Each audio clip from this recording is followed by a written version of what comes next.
Look to the sky, cause we got enough to survive. Good times, man, we alive. That time I take is all mine. Top spot, taking control. Ain't no stopping me, I'm on a roll. New age prodigy, I got it all. Come for the ride, we bout to let it go. We going up, up. Yeah, look at us, us. We here for the rush, rush. Yeah, we going up, up. We going up, up. Yeah, look at us, us. We here for the rush, rush.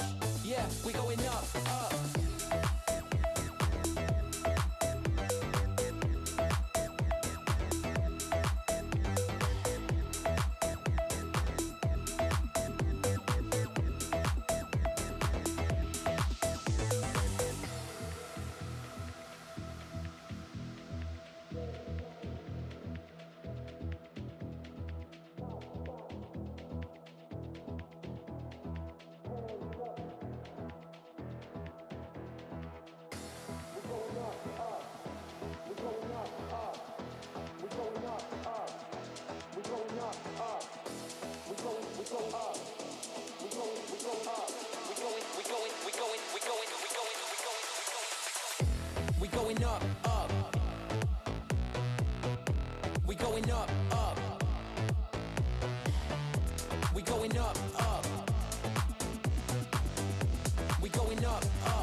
hands up, look to the sky, cause we got enough to survive. Good times, man, we alive.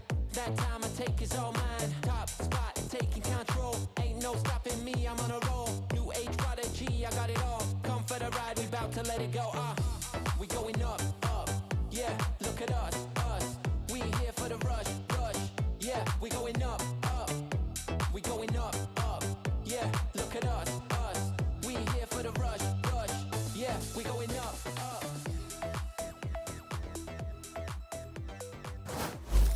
This stream contains fast-flashing images that may affect viewers who are susceptible to photosensitive epilepsy or other photosensitivities. Viewer discretion is advised.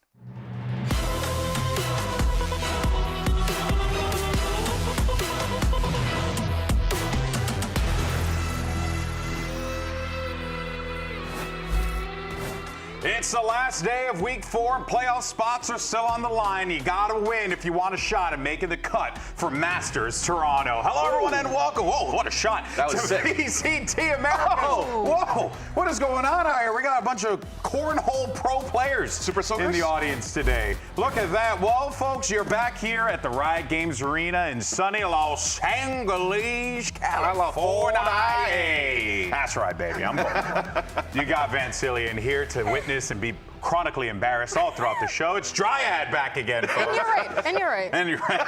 Trust me, I know my brand of humor quite well. Now, let's go ahead and talk about what we saw on the stage yesterday, because we started things off with Cloud9 taking on Furia. And I think going into this one, folks, we knew that this was going to be a tough battle for Furia. But what I was really impressed by was just how well put together this Cloud9 roster is. 100%. I mean, we saw some great VALORANT yesterday between Cloud9 and Furia for The first one map? Yeah, one map. But you're right. And without even talking about Furia, yes, C9 looks well put together. They're looking absolutely amazing, from just having hype man around the roster, but also just, exactly, players that could frag out, not only for Oxy, but across the board, with the exception of a couple of whiffies from Mitch and Sewers on Pearl. We won't talk about those. I just did. Come on. You just called him out, dog. I know, but I love the guy. Terrible person. But overall, yes, they do look amazing. Yeah, and then of course we had Loud versus Sentinels, a matchup that we've gotten now, what, 7 or 8 times or something like that, or 9? A lot. Yeah, a lot of times. And these games never disappoint. Dryad, Sentinels were able to squeak out that win, though. Yeah, they never disappoint. When we went into that map of Lotus, we talked about, oh, this is a rematch from Kickoff on that map specifically. Loud gets a win there, but Sentinels close it out at the end, and they look very happy doing it. They knew exactly how to win it. Yeah. If there's anything, the 2 big takeaways from that series for me between Loud and Sentinels is, for Loud, Luke Show and Nijazine are like the key components for this roster ever since they joined. They look amazing. For Sentinel side, you mentioned it yesterday, Dendride, when Zekin spoke to Wyatt, and he was like, yo, Nary just needs to have one good series and he'll pop off. And Nary is good now.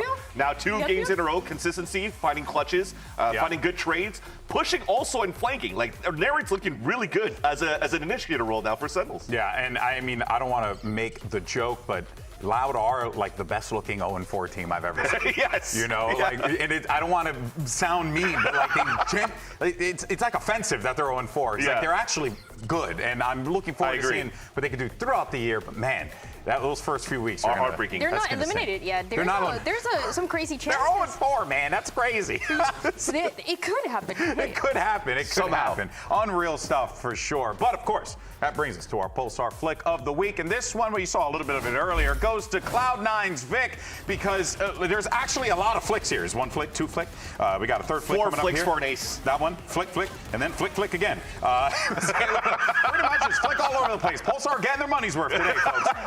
But yeah, I mean, Vic Dryad has looked so damn good for C9. It's been amazing, and I love that in the post-match interview, Oxy was giving him the shout-out of, today it wasn't even about me, it was about Vic with that ace that he got. It's often times that we see Oxy doing this kind of plays instead, but Vic is just having an amazing stage. Because he colored his hair. Yeah, exactly. That's the burgundy red. That's why I'm really good at red. You're That's why I win all my games. And that is why you're the most humble person I know. really. He has to be in the conversation at least of one of the best, if not the best controllers that we currently have here in Americas. Yeah, It's without a amazing doubt, how man. The kid's been firing on all cylinders. Looking forward to seeing what they can do throughout the next few weeks here. Now, of course, folks, we're nearing to the end, okay, of week 4. Here are the standings. Now, when we started this off, G2 only team that had locked in their spot. But since then, well, we've had 4 more teams confirm their spots for playoffs. You got Crew, 100 Thieves, as well as Sentinels. And then, of course, on the other side, G2 and C9, which I'm stoked, man. We keep talking about this team being a dark horse, Dryad. This playoff picture is shaping up quite nicely. I really like how this is shaping up. We only have 1 spot left on the Alpha group as well, and it could be up to EG if they win today. So the thing for Cloud9 though is I don't want the story of Cloud9 to continue. They look amazing right now in this split. They're going to get into the playoffs and hopefully... But the story... No, it's different now. It's different now, right? Okay. It's a new book, okay? We gotta look past it. You can't look at the old Sometimes volumes. like sequels for books are not better than the first book. Like Batman 2 was Batman 2 better than Batman 1? Depends on who you ask, but Batman... Wait, The Dark Knight Returns? No, I'm talking about like old school style, like 1984, 1999, like Batman Returns actually was pretty good. It was so good, actually. Here, so man. C9's looking good. Not open. All right. Well, look, guys, the top 3 teams in playoffs are going to be heading to Masters Toronto, of course. Tickets are on sale now.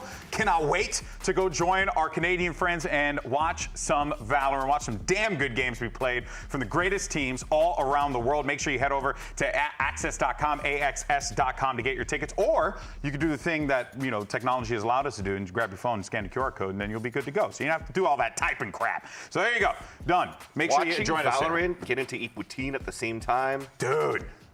I can't wait. Have you had poutine yet? Hell yeah, I've had poutine, bro. Look at this body's been built by cheese curds. You kidding me? I was just about to say, the first time you're gonna bite into cheese curds, it's like windshield washers, like the windshield swipers. Sorry, on the car. He's underselling it. On your teeth. It's just squish. It's so good. It's so good. Yeah, it's got a bounce. You don't even need to brush your teeth anymore. Canada, you got to check your mans over here. In any case, so before we get into today's first matchup, let's check out the new installment of Profiles. And this one is going to be all about unique team callouts. Oh, boy. Squish, squish. So a unique call that we have on our team is rent. So basically if we're up in like a 5 versus 3, 5 versus 2, you know, we've been having a little problem where we're over peaking and maybe losing the advantageous round. So back on guard, we made a term called rent, meaning if you're up in that number and you peak and die, your salary's gone and you can't pay your rent anymore. So every time we say rent, you better get in a corner and play your life and not throw the advantage. Well, this call has a lot of lore. So right now it's called Astralis, but before it was called like rent, payments due. Like that was like when we were in tier 2 on Ascension, like when you're literally battling for your career almost. It was like rent or like your livelihood. Like we would just say like stuff like that. And it literally means don't throw the round. Like you're in a 5v2, don't peek, don't be stupid, just close it out and make it simple for everybody. And now it's called Astralis. But because they were known to just be like robots with the discipline. But yeah, before we'd be like, yo, rent's on the line, like don't peek, water bill. When you are behind someone on our team, you will say chicken, and that just means like no matter what, do not peek. So if you're like, for example, like on Haven C, like and you're tucked in a corner and someone runs past you, you just yell chicken. That means no one peek from like spawn or from garage, like do not die, and let the guy behind them kill them because they didn't notice him behind them. Cara, eu acho que tem uma que é tipo Jonah P, que é o que a gente faz quando tipo a gente tá uma vantagem no round, num round específico, qualquer um, que a gente tá em vantagem e a gente quer valorizar o máximo possível para ganhar o round e se esconder. Então a gente sempre fala que quando a gente tá numa situação dessa, a gente tá muito afobado, a gente fica gritando Jonah P, Jonah P, Jonah P, aí todo mundo se esconde e joga direitinho pra gente ganhar o round com 100% de certeza. Well, today I learned a lot about these callouts. Pretty cool information there that we learned from our pro players here. But let's go ahead and get into today's first matchup. We're heading to the Alpha group, and of course we got Cruvisa going up against they took down 2G, but they are going to be facing EG here today. But I think what we're looking forward to here is to see the dominance of Crew continue. That is a sentence I'm so happy I got to say out loud. And it's been looking very, very good for Cruvisa. Even on that first match that they played against Loud, that it was looking a little questionable in that first map. They said, we just realized that we were not playing the game. We need to start playing the game. And ever since that map 2 to now on our week 4, they've been doing that consistently. This is a team that is amazing on the late rounds. And that's something that not many other teams right now in Stage 1 can say that they have. Yeah, of course, Crew has a long history of ups and downs, but this season has only been ups for them, and that is great because they've also clinched a playoff spot, which is incredible, and they have the opportunity here, Vansili, to win out in the group. They could go 5-0, man. Yeah. Look at this here. They got EG and 100 Thieves. These are more than doable games for them, given the pedigree we've seen from Crew. If anything, I think this game versus EG will be even more important than the whole 5-0 thing, because I think, if I'm not mistaken, beating EG would also clinch the #1 spot. So you need that bye going into the playoffs, and then once you make it into the playoffs, I think you only need one win to go to Toronto. So definitely, when you're going in these scenarios where you're locked in, when we saw the standings earlier on, all of these games are still going to be very important. There's not going to be one single team that's going to take this laxy-daisy because they want to make sure that they have that chance to get to play in Toronto. I gotta say, it's really incredible how in Bangkok we had no LATAM representation, no Brazilian, or barely any Brazilian representation. Now we might have two. It's incredible. It goes to show how competitive the Americas region is. But let's actually hear a little bit more from Coach Adam as he gets ready for his matchup today. I'm here with Adam before the series today versus Evil Geniuses. I got to talk to you about the timeouts. When you call them, they're really successful on what you're doing afterwards. Are you calling these to really talk with the team a lot, or hear more from the team when you hit that timeout button? Yeah, I believe that with this group, I try to use my tags when the team is lost, when I feel as they don't have control on what's going on. So I feel as I speak more than what I listen on the tags. But yeah, overall, sometimes they fix it without my help. Sometimes they need my help. So it's kind of both sides. All right, thank you. Good luck in the game today. You guys always hear me talk about Cruvisa and why I like them so much, but I want to break it down on why they're so good into these late rounds. So let's take a look at 2 rounds. One that they lost, one that they won on this map of Icebox against 2G. So first of all, this is a round 8 where they've been playing a lot of retakes. It hasn't been as successful as they would want to. Adam calls for a timeout, and what happens here? As you can see, there are 2 ultimates available. It's Shy is 1 away, and then you're gonna have Melcher with a Viper Spit. Let's play out this round where you can see there's gonna be a triple high-low right into the backside. But what is going on the other side? You're gonna have Gobera have his ultimate as well. So the Armageddon is gonna come in right into backside. And this is something that Crew, you can tell that they know. They're already ready for this flood with Shy very, very close to mid. And it forces the Viper Spit right away. They want to push forward, and this is actually really well played by 2G because they know this is going to come through. They know that Crew is going to want to fight forward, so they mix the special delivery alongside with the fragment to take down Adverso, and then Aska is clearing on his left to take down Mazina as well. Now, as you continue to see this round, this Viper Spit is a little bit of a challenge to deal with, but it's not the worst. They still want to fight for it. Now, that pick that you just saw, that was a big one from Shy. He gets the pick very close towards mid. He's able to still back off, but more importantly, as we talked about, now he's going to have his lockdown here. So he's going to immediately go for this lockdown, and he knows he's going to force a rotation because look at the time. There's 45 seconds remaining. So you see Shy go all the way back to B, expecting this to play out how it does. So the rotation here for 2G is going to come through. There's a couple of picks that go back and forth, and ultimately, with 25 seconds remaining or so, it comes down to the 1v1s. They don't win the 1v1s because it forces Kaznet into a retake. But let's take a look at round where they won. And those 2 ultimates, you saw them available. Let's take a look at this one. Look at this buy here. 2G they don't really have a lot to work with. So you think that Crew is not going to want to invest his ultimates. There's a Hunter's Fury, there's a Reckoning for Mizuno, but into this let run, there's been a crazy amount of delay from Crew with the high tide, with the wall, and finally, as 2G think they're safe to plant on this A side, guess what? Their 2 ultimates are gonna come at the same time. So you have the Reckoning plus the Hunter's Fury. That's gonna create a delay that, as you see on the map, is like they never even took control of side. They go all the way back, and the time is running out. There's 20 seconds, and guess what? It's gonna come back to, once again, the 1v1s onto the site, that where the rotations have already come through. Kesnet is playing here, where he's usually playing towards that B side. And in the 1v1s, Kesnet is going to get 2, Masino is going to get 2. Their round is going to be secure by Crew Visa. And once again, they're going to win those late rounds. It is one of the little things that you see for Crew that is potentially going to happen today as well. And that's why I'm so excited to see them. Yeah, no, good breakdown there for sure, Dan, because what we're seeing here from Crew is a discipline that has definitely been missing previous years. Now, Vansili, it's all there now. Yeah, I mean, you also even heard the conversation with Rivington with Coach Adam.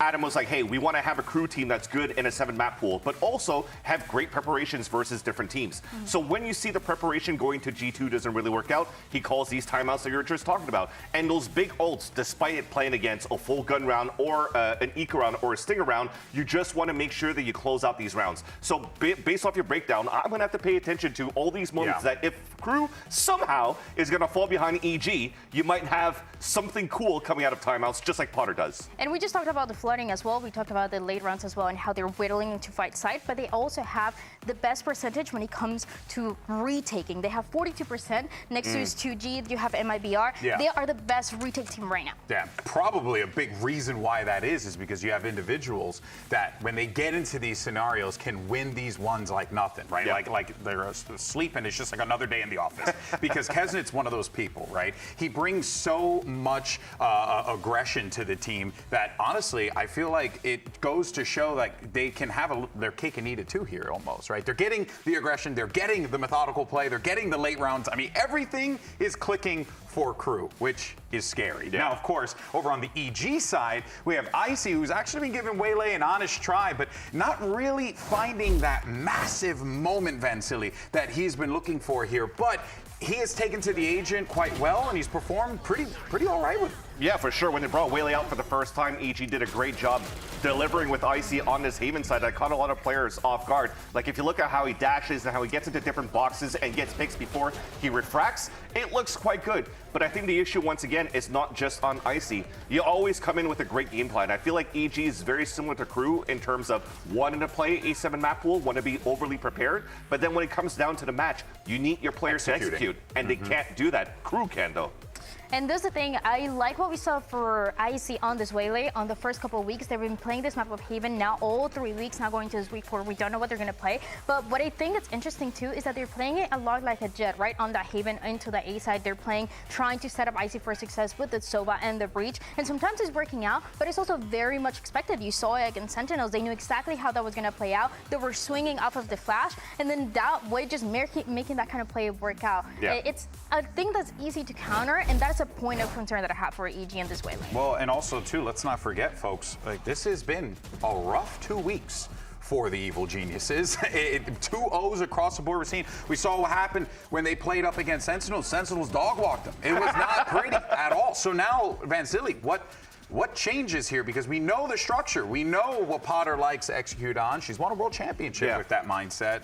How do you get these boys to shake off those O2s? This is just something that's inside the server. I mean, they're always shaking out these O2s. If you're looking at them at the end where they're doing like these player interviews and they're thinking about or reflecting on those losses, they don't seem as defeated, right? But I feel that for EG, you want to have a team that even if they lose, they're going to feel confident that they still played a good game and actually competed and completed the game plan that was intended from Potter in the first place. I haven't seen that yet, and even if they lose today, hopefully we're going to see them being able to shoot better or like swing better and trade off each other. Having strong starts like they did against 100 Thieves, for example, on Fracture, and keep that momentum, you'll be pretty happy at least with those results. Yeah, no, without a doubt, without a doubt. Well, let's actually get a temperature check from the IGL of Evil Geniuses. Here's Nature. Nature, thanks for a moment of your time before the series today. You go up against Crew, the top of Alpha at the moment. Does it stress you out at all going into the game? Is this the strat calling change? Do you look more from the team, or is it all just standard play going in? No, I think it's pretty standard. I think that it can be stressful or frustrating if we let them get out of hand with like their playmaking in game. They're very like 5-star players trying to always make the right play, like and fast. So as long as we get a hold of that early, I think we're chilling. It's just another day at the office. All right, thanks for the insight. Good luck. It's going to be a tall task for sure for Evil Geniuses, but if EG wins today, they're going to lock playoffs and eliminate 2G and Loud. So this is a big game for them. I mean, 2G and Loud already, I think, have already reserved that they're not making it to playoffs, but for Evil Geniuses, a great opportunity here to just get them a win, right? EG going in playoffs, Dryad, that could be the boost that the team needs, wouldn't you say? Yeah, this is exactly what they need, and it's something that is in between the possibilities. I know that we talked about this match about Crew being favorites, but I think EG, these are the matches where they are able to step it up just a little bit when you've seen enough from Crew Visa to try to counter some of the things that they have been doing, because Crew Visa, that's another thing, they played all 7 maps. They are, alongside Leviathan, the only 2 teams that have played all 7 maps, so all the info is out there for Potter to study to get ready for this matchup. That is the most important than ever. And on the other side, you have a Crew Visa that is a little more chill. They're already made it to playoffs. Of course, they want to get those wins. Of course, they want to get that first seed. Would be 1 match away from Toronto, but it's a good chance for NRG. My copium is for EG. It's a very similar story to when they actually won champs in that run. Their start was very slow at the beginning of the season, and going into that run to Tokyo and further on, something clicked, and they were able to turn it around and find like the right pieces to be able to find success. Just unfortunately though, in these matches, there hasn't been like that single like, oh yeah, Icy's gonna pop off, or there's Mr. Consistency, Ye's back into his form, and then he's gonna be able to carry EG. It's just now you need way more of a group effort than just like a jogging mode, for example, in the past to just carry people through. I just gotta say, I saw Potter in the bathroom today, and she's like, "Who are you rooting for today?"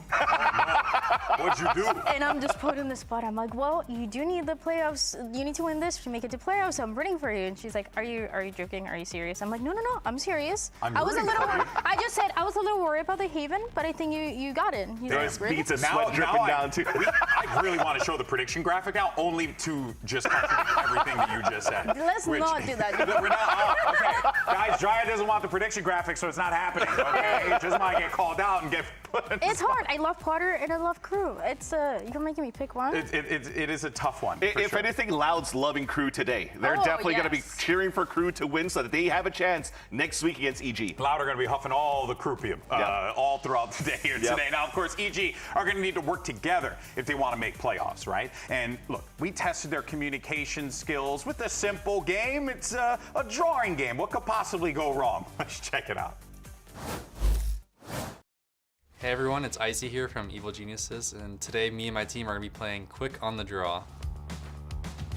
I will be given 1 minute to draw my prompt, and after that, my teammate will be guessing what I drew. What does that mean? We repeat the process, and at the end, Coach Potter will be guessing what all we drew. So she's gonna see this? Oh god. So, let's do it. This is so bad, this is so bad. My prompt was Wingman stealing Boba from Tactibear, and I really don't know how I did. I do not think my teammates will get this, so we'll see how this goes. What does that mean? Because this, I don't know what that means. That's why I'm focused on the big picture. All right, yeah, you're up next. I think the picture shows Wingman running with bomb, but soda instead. So Nature told me that Icy's drawing was a wingman basically planting soda. At least in my opinion, that doesn't make sense because all the stuff I've seen with wingman, including the plushie I have, is with Boba. But I don't think Nick has ever touched Boba before, so we're gonna do that. I'm gonna draw Boba instead. How do I draw the wingman? Yo, this guy is not turning out good, I'll be honest with you. Okay, so this is my fantastic drawing, and as you can see here, a very butchered wingman. But as you can see, he's absolutely running, demonstrated by these 3 lines right here. And you can tell this is a wingman kind of. As you can see, he is tossing this boba. You can tell the boba by the very pearls at the bottom and the straw at the top. Although I could have done a little bit better job with the cup, but albeit it should be good enough. That's all I'll say. I don't know if Superman will understand what this is. but I hope he gets it. Yo, this is cooked. You got the wrong team to do this. What is this?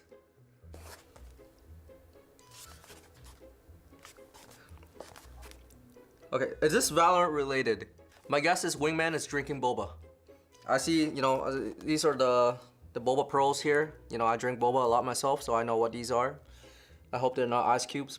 That's all I can get out of this picture. Good luck. Oh my god, this is gonna be so bad. Wingman drinking boba. I think I'm already done. Like I Picasso'd this. This is some high level stuff you guys are about to see. The prompt was Wingman drinking boba. I worked at a boba shop before, so I know what I'm doing. So Superman's guess of the prompt was Wingman drinking boba. So this is my drawing. I don't know exactly how to draw Wingman, even though I've thrown him so much, I've seen him so many times. So I just drew the best I could. He's not even drinking the boba, he just has the boba. I wanted to do like an EG gun buddy, but I kind of forgot how to draw the logo too. Yeah, this is self-explanatory right there. That's my Picasso. All right, Coach Potter, I think I did a pretty good job with the prompt that I was given. If you don't nail this, Coach, I feel like this is pretty spot on until what I was given, Coach, so there you go. But this is definitely Wingman, his little buddy with a cup of boba, right? Buddy, boba, EG bag.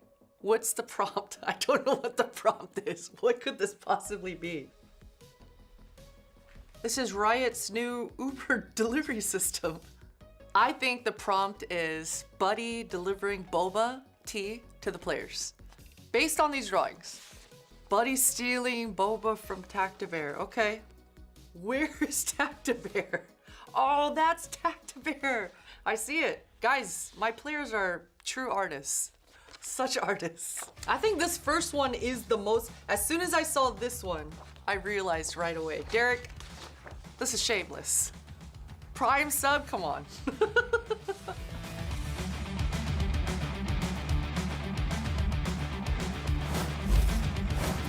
All right, now we know Evil Genius's everyday Picassos, Dude, all right? I'm scared. They actually forgot the Tactibear from the first drawing. They did. Now you have to be observant trying to play against crew in a series? Oh boy. All right, we don't have a lot of time here, so let's do this, all right? Because look, guys, VCT Americas has had some incredible rookies debuting here in 2025. So we figured what better way to do it than to rank them, but this time with a twist. Oh yeah, we're doing some rookie rankings, but we're gonna make it complicated for no freaking reason. Right? We're gonna have to place the players with these grabby things right here, the grabbers, and you've got 3 minutes to do so. Why we set a timer? God grab knows those, why. not grab my grabber. All right, go. Wait, okay, hand me one. Go. Anyone. No, wait, I want Vic. You want Vic? Okay, we're starting with Vic. Why Vic? Because he's going to number one? Because he's the GOAT. Wrong with that. Give me one. Okay, give me Luke Show. Luke Show, where are you? There you are. Okay. Oh, God. Oh. Hurry up. Oh, no. They're Dude, really we have stuck. We have 3 minutes. Thank you. Hold on. Grab it. Okay. So Luke Show is definitely going second. Verno. Okay, hold on. Okay, so I have Luke Show as second because he only just joined Loud now, and he's been so good and a key piece to Loud's success, quote unquote, on how they could look into next split. So Verno in third. MIBR, Verno. Dude, no, hold on. Nothing else to say. No. Wait, dude, you have Mr. Potato, Cortezia, the mustache. Mr. Mustache. Mustache is very good. This guy has been so good since week number, even like the first game of Kickoff. You're moving What about Vic my down? number one? Your number one, Vic. There's Love wait, the guy. I love Cloud9. We talked about luscious hair yesterday, just but he's removing going to them? have to go down to number 3 over here. Guys, come on. still have Cortezia. He's 5 been other killing spots. it for MIBR. Yo, He's been killing it for that's MIBR. not how it's supposed to work. Yeah, it's not how it's supposed to work. LC? LC, I just want to say, LC IGL playing alone on Lotus here. Yeah. But regular, Here. I'll put it 4. Okay, He's still good. He's still so good. that one won, but regular 4. Okay. We talked about conversations about the best controller in the world, or in Americas at least, and Vic is over LZ. I'm down for that. So Luis stays at 4. Verno, love the guy. He's found some new success with MIBR, but probably not at the top. Okay, So I'm going to go fifth. here. I think this is a crime. I don't want This to I put finally that at agree. number 6. Oh, dear God. No. Oh, God. Oh, Go. All right. Oh, God. Oh. Guys, we got it. Oh. Wait, Avanza. Okay, I agree with that. Mash it. No. No, that stays. That stays. Oh my God, just hit the screen. Wait, our producer gonna hit it. Dude, I cannot pay for this. I broke the screen. I cannot pay for this. Did I do this? Wait, hold on. We got 4 more to do. We got 4 more to do. Okay, man. Dude, what are we doing? What are we doing? This is coming out of your salary. No, dude. Canadian economy is doing pretty well right now. I'll pay Bobas and poutines. You can't forget this guy either. So again, both rookies for MIBR have been killing it. Now, I don't know how this is going to go because I'm going to get by the tape. Help! No, don't. 7. Dude. Dan Dryad, thank you. Thank you. So, Shannon and Cortezia looking amazing with MIBR. They should be in the top 10 for sure. Xander, I agree. Dude. Yeah, he's number 7 for sure. Who's number 8, 9? This is so tough. We got 20 seconds. We got 20 seconds. We got Astia or Prize. Okay, rock, paper, scissors. Rock, paper, scissors. Rock, paper, scissors, shoot. Okay, so it's Brock. Brock. All right. No. Shannon, please. It's glued. Dude, this is the best. I got it. No. Oh, this is content. I don't care if anyone else is enjoying it. No, we're doing it. We did it. We did it. Yeah, you know what's fine. It was within the time. Oh, that was amazing. Everything about that was just great. Quite honestly, this looks all good, no? Hey guys, it looks good. This is actually a good top 10. But unfortunately, Vansili broke the screen, so it's coming out of his salary, folks. We'll figure that one out later. In any case, we got a great day of matches ahead of us. VCT America starts right now. Get off me. Get off me.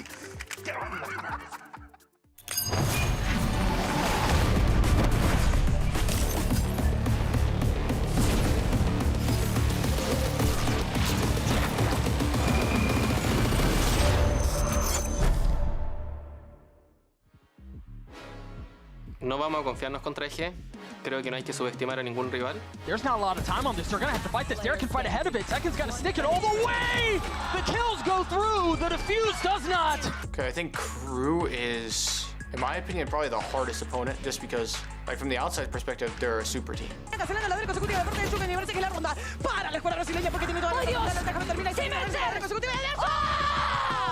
Creo que estamos mostrando un poco de qué puede ser Crew, pero creo que aún falta para demostrar la mejor que podemos llegar a dar. We just have to work towards like committing to the first thing that we did very well and like getting that full control. If we win this, we're super solid. So I'm pretty confident like in our side of the bracket still to make playoffs. All right, well, let's go ahead and bring out your 2 teams. First squad making the way to the stage. Welcome, Crew Visa.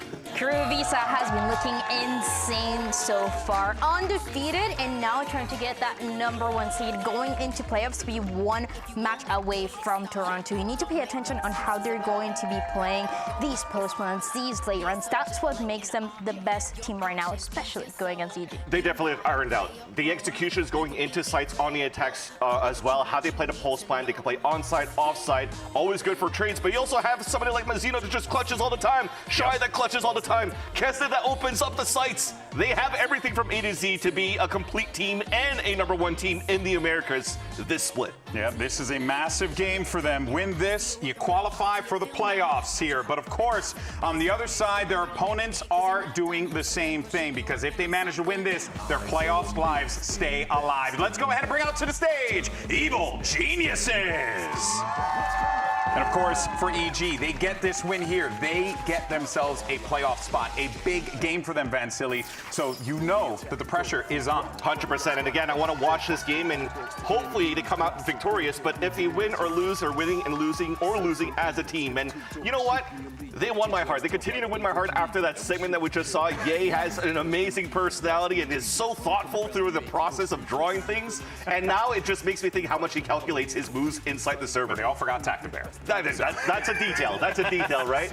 You told me to brush off that topic, I brushed off that topic.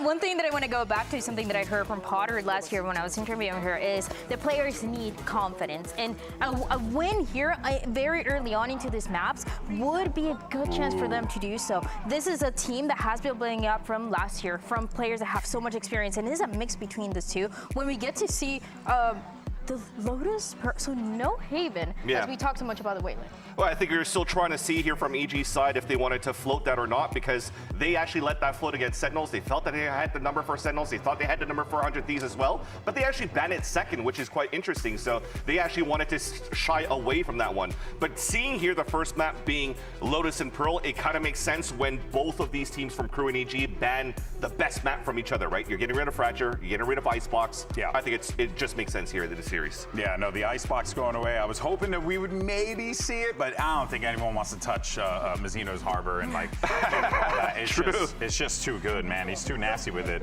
But of course, Evil Geniuses and Crew are jockeying, I think, in this draft, right, for who gets that upper hand. But I still lean more on Crew given the sheer firepower that team possesses. For sure, Crew has only played this map of Lotus one time, and it was against Sentinels, but that was the day that a lot of people have been saying that was where they looked the strongest. It was very, very cool to see Kesnet on this Euro, what he's able to do on this map, because before we were used to seeing very early on the Jet, then obviously the Raze, and now moving into the Euro, it feels like it sets him up for success. Kesnet is a player that in previous years, he was really struggling with the Operator, and now with this Euro, he's able to kind of mix it up a little bit. He's getting better at it, and I think he has a really, really strong chance. That's the thing. The look from Crew is totally different this time around looking in 2025, because in the past you're thinking of, okay, double duelist, double dive, let's just try to have Kesnet on a Jet or on a Raze, trying to get as many kills as possible, trying to off as much as possible. But now his role is just really to try to create a lot more space for his team, because you have now somebody like Shy and Adverso that can help from behind as well. Mazzino going, using great utility to help out around the team too. So I think this is actually looking quite good to see now Kesnet on this Yoru and been very strong on this agent. And of course, with these the agent select coming in here, you got Icy on that Raze here. We can see so many different looks with the Duelist Dryad. This obviously nothing too crazy here from both teams. Yeah, keeping the same composition here on the side of EG that we saw last time when they were playing against 2G. So things should be the same. Pay attention to Nature though. I feel like he could be the start of this map of Lotus. Ooh, all right. Well, you heard Dryad, you heard the analysts here. Let's go ahead and get ready with our first matchup of the day. So, all right, Games Arena, let's go ahead and send it over to your casters. You got Brent and Josh on the call. Thank you very much, gang. Yeah, let's get into it here for map number 1, EG versus Crew. And, you know, the desk has already set this one up as well. There's expectations, I think, from Crew to really be performing quite well. They want a perfect run throughout the groups, but for EG, this is a bit odd. A win here, it locks them into playoffs. The reason I said that's a bit odd is because they're sitting at 1 and 2, Josh. Yeah. That's what makes it unusual. Normally, we wouldn't be saying this about a team, but going 2 and 2 with how they performed as well, their win against 2G as well, the win against puts them 2G, ahead in a head-to-head. Yeah, ends up being really important, capitalizing with that victory early on in stage 1, before 2G really got their legs underneath them. But here we are, time for the Samsung match start. You can load up fast with Samsung SSDs, and we're going to be eyes onto EG early on. Now, there's a bit of a trap play here, a classic one towards B. Time to jump. And Ye's staring down the barrel of that. For the rest of the EG composition, it's an unusual look towards Lotus. We've seen them run this before. Feels like a bit of a death ball comp, but it's not got the breach, it's not got the omen. A little bit slower, you could argue, than those kind of compositions that you'll see from Furia, for example. And the store might be getting opened up here. And here it is, yeah, opened wide. Nature just managed to grab the one before eventually the trade comes through, so... Got to accelerate on the A side here, surely, but they're worried about Shy. And Shy is lurking off to the side. Icy collects. Decent little kill here for a good opener of EG, but time to convert it one step further. You have the player advantage. Players, though, looking for a bit of a peek and a play to be made. Icy is just about dodged that fault line, tucked to the side. Salvo's up top and over towards the staircase. That's Mazzino. Chunks out of them. Crew is still playing this one steadily, slowly. Mel's is worried about a lurk this entire time, so he hasn't been able to regroup in for this retake. These are the spots where you expect Crew's individual form to apply a lot of pressure to EG, but they got to hold strong. They got to convert these player advantage situations. Oh, what a timing just about missed, but okay. Controlling with a bit of the pistol spamming away. Mel's is going to be meeting his match. 2 EG players. Moves it down to Mazzino on 17 HP. It's very tough. And EG are going to be able to secure up this pistol round. Early on, a good start for Lotus. It's a map as well that Crew's map pick, and Crew have looked fantastic at it as well. So any sort of advantages you can get early on for this EG squad is going to be good. Certainly the case. This play, a bit of a strange one from Adverso. I think he thought that EG were on a much faster timing. And EG were really slow, really cautious, working their way through tree, even after picking shy. Adverso got thrown off, swung through the smoke, and Icy was ready to collect. He was patient, and maybe that's a win condition here for EG. Just baiting crew into taking some disadvantaged fights. Getting over-aggressive, perhaps. Confidence can be a double-edged sword. But I'm sure we're going to be talking about confidence a lot, because crew, they've always got it in the buckets. Might be seeing an example of it, but the nade was ready for this one. Still, it's going to be layering down with all sorts of damage and supplementary fire just from nature onto the side. So, despite losing Icy, decent job to clear away Zeno. He's been marked up though, they're fully aware, and that's where the Caesar's coming through. Nature doing a lot to contain. Very clean on this round, and once more, kind of baiting crew into taking some fights where EG were favored. They've got 3 rifles, the Guardian and the Double Bulldog, that they've managed to save into this round. They're allowed 2 deaths. And now very cautiously again, making their way in and cleaning up shy. Yeah. So all of the resistance gone so far, and EG's composition it does have the options to play a little slowly. In fact, it kind of wants to play at a slightly slower tempo to some of the other frantic teams that we see on Lotus. It's just what happens when you have Superman playing the Viper in this comp. Strong start though. Money relatively intact as well, so EG has got quite a lot of bite coming into this bonus round for them. We'll see if they can convert. And a lot of attention here over towards Mount, which is where crew want to dig in just a little bit with Shy and Melza. Okay. Beautiful opener. Salvo is going to be a little bit late to the party. Try and disrupt this one. See Mount Control completely conceded. EG don't really want to fight over much of this after losing IC. No, that's a really fast timing for Melza to take that engagement. Completely caught Icy off guard. Drone is down. They're throwing down a smoke there. They're supposed to be using the boom bot as well, I would imagine, to take that space, but crew turning up the tempo. This angle is dirty by Adverso as well. Slightest off angle. It's almost anticipated though. Slight peek from Ye. Stays alive for now. Here's the Viper. He's spotting multiple of them. And that orb as well. A bit of spray and spam from Kesnet. Dropped down to 50 HP. Slow play by EG. Still have 50 seconds to work with and play with. No map control yet though, but crew were looking like they wanted to pivot over towards B, almost anticipating he was in that direction, but a refight is called by EG, sending it up through rubble. No contesting yet on the crew side of things. EG have got themselves some decent space, but the time on the clock is going to be their biggest issue. 30 seconds, and the fault line is going to be slowing them down even more here. Mazzino just trying to buy time. 30 seconds left. We're getting these rotations of crew all the way back in. That door's going to be closing at a moment's notice. You have 25 seconds to work with EG. Time is ticking, and 2 players are trying to hold this one down. They've got a cemented foothold so far. Kesnet alongside Mazzino. Mazzino already ripping it off, and there's no trade in sight. Moving to wartime of it already. 14 seconds time ticking and getting away from you. Listen, it's an hourglass that's running dry. No, watch fly onto the side of the smoke, but snap at the wrist. Superman, time! He's missed it! He's missed it. Just didn't know where the spike was, and there it is. Round for crew. Talked about the danger of it getting away from you. And what's painful about that is, EG, if they had just been slightly more aggressive, a moment, a fraction, a second quicker, that actually was a winnable spot. Yeah. And crew are doing so much more in these rounds on defense. They're pushing over towards rubble, they're pivoting over towards B. They're constantly moving around the map trying to anticipate the fast reaction from EG. And yet EG are just crawling along. I mean, we've got the tortoise and the hare situation out here. It really is. Doesn't necessarily mean that it's going to be bad for EG because they're playing slowly, but it's not a great sign. Usually, the teams that are making more decisions in the round, making faster paced decisions, are going to be more proactive, going to find themselves in better spots. Elza is just soaking up all this util. EG finally choosing to step past this line of smokes that's coming their way. Not just conceding the space of it towards C-Mount. Ult earned. Nightfall. Door opened up. Feeling like there's a potential for the pivot here. A nice anticipation on that timing. Superman was just thinking about going forwards there with his Viper wall. And as the wall goes up, Zeno stuns him off. So EG, they've only got mount control currently. Smike is still down in spawn. They haven't cleared off these A-Rubble players. Crew is still holding this one down. No wall though to bait. It's only these thorns. Flash gets a connection. Crew are aware there's players loitering around here with a Nightfall. Scatters, spells it out. Nice and easily here. That salvo's off to the side. Melzer, he couldn't hear anything. Didn't even realize, I suppose, that the salvos were coming in. I'm not too sure how that happened. And Superman, he's plucked Mazzino straight out of the fight. In through mid, Ye with the plant now as well. Not through that smoke, just doubling up through into Waterfall. One left to stand, not for much longer. EG. What a round! Yeah. Where did that one come from? I don't know how Melzer's fallen that easily.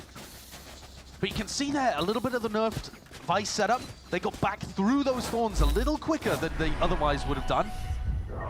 Yeah, just... oh, off the back of a C's as well, I think. Was it? Might just been the sound extremely cues. low. He had the indicators. He just didn't realize he was getting hit by it. I mean, that's brutal. But EG playing tight together, swinging off each other, doubling up as they clear through Waterfall. That's Good clean. discipline. And Crew onto an eco round now. If there was ever a round for EG to be playing cautiously, slowly, it would be this one. You see Nature there, throws the paranoia and try to bait out the trap play. They have a strong suspicion that this one is here.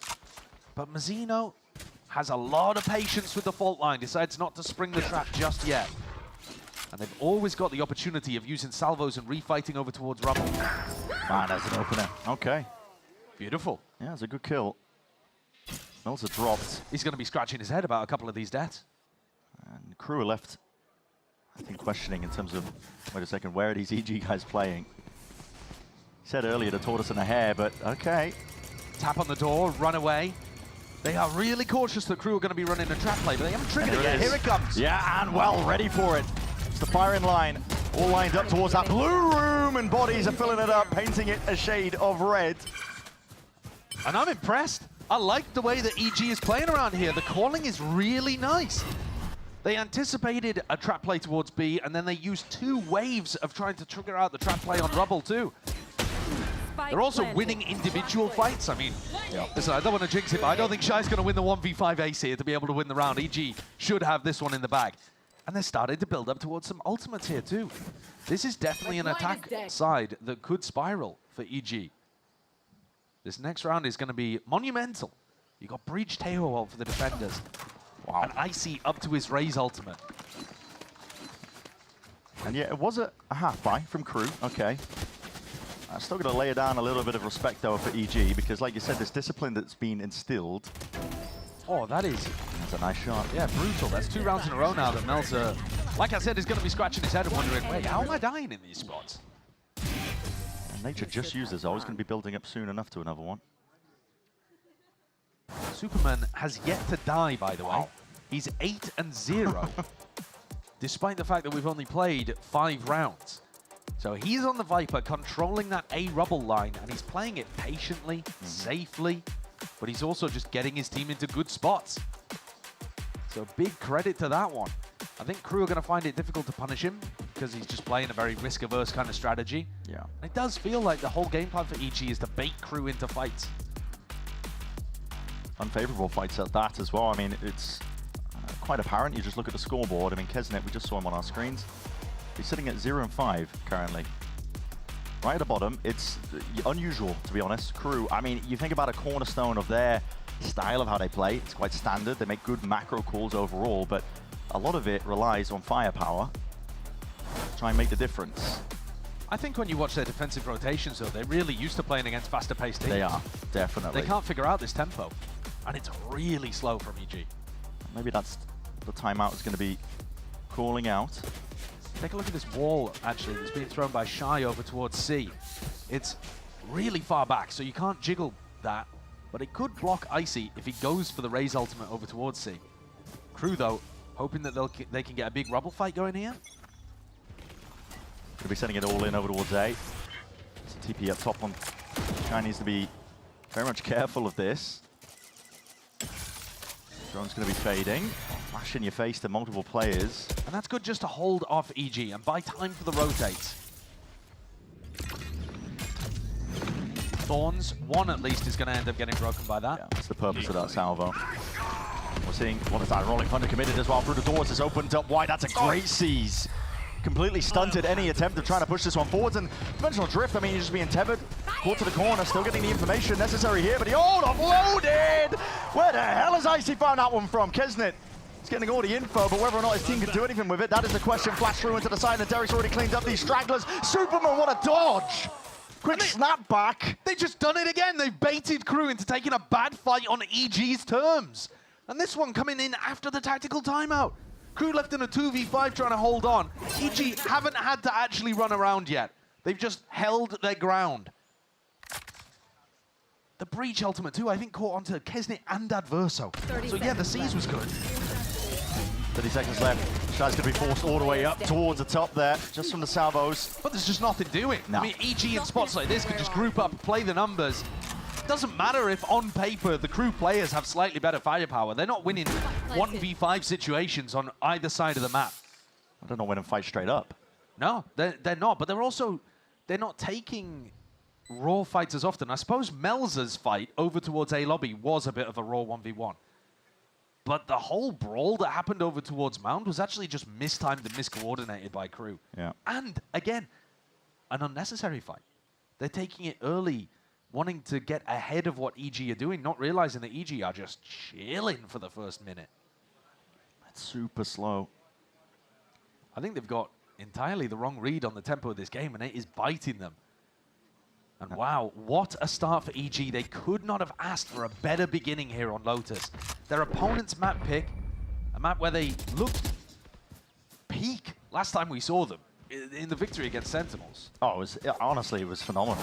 The way they were working the map, but I think that's what we've been alluding to this entire time about this pace that Crew are trying to play at, how slow EG are absorbing it all. It's a lovely dodge as well. The firepower coming out from some of these guys. EG is shooting it back. Yeah, that was snappy. But yeah, Crew are just finding it very difficult. When people don't opt into the fast fights, a team like Sentinel is going to be always, trying to make quick decisions. EG, though, letting them stew and simmer. Big fight to be taken again. That Haunt over the top. Slightest of reveals. Jump spot. Don't think you're going to be going for a second go of that one. Fault line. And they are so aware of these kind of like little trap plays. Crew don't have much weaponry to work with in this round. Kesnit with a hero Vandal. The fight's not coming towards him right now. The drone's going to be spotting out too there over towards the rubble. Again, Stealth drone up through mid. Superman is just on an absolute tear. Tahita, he can't be denied right now. Kesnit finally joining the fight and the action, but just caught out into the open, has to tuck to the side here, and there's no setup for this one. Just trying to take raw gun duels, maybe feeling the pressure to perform. And Kesnit, he's miles out. He's miles out of there. He's the one with the hero Vandal, but also his form today hasn't been looking great. He's one death away from taking his cocktail shaken, not stirred. He's 0-6 and 0. Oh, it's not ideal. It's not ideal. Refighting with a util, but this could be biting EG with a slow pace and tempo, yes. Been baiting Crew, but they've been playing slow themselves. There's 30 seconds left with a stack of bodies over towards A. Here's where you got to get a bit of a move on. That one's going all the way to Narnia. We're not going to be finding out where that one's going, but still with the salvos. Yeah, that's Shai. Pushed out into the open. And with these rifles in hand, I mean, listen, EG just winning these gunfights out still. Back at the site. Danger player potentially, but only the classic. What can you really do? And it's not being cleared. Round to the corner. Needs to be a trade inside. Okay, this is getting messy. You can't be dropping rounds like this. Two players in through tree. There it is. All good. I was all ready to praise EG because their teamwork, their spacing, it's slow, it's meticulous. They're taking angles, posting up on them together. Anytime a Crew player tries to face, they're into multiple people. And then we saw a little bit of a slip up towards the end of the round, and maybe a bit worried. One enemy remaining. But yeah, we've got Superman is That's what I'm talking about, Unk! Superman is 12 and 0 right now. Who's he calling Unk? Kesnit 0, 0 and 7.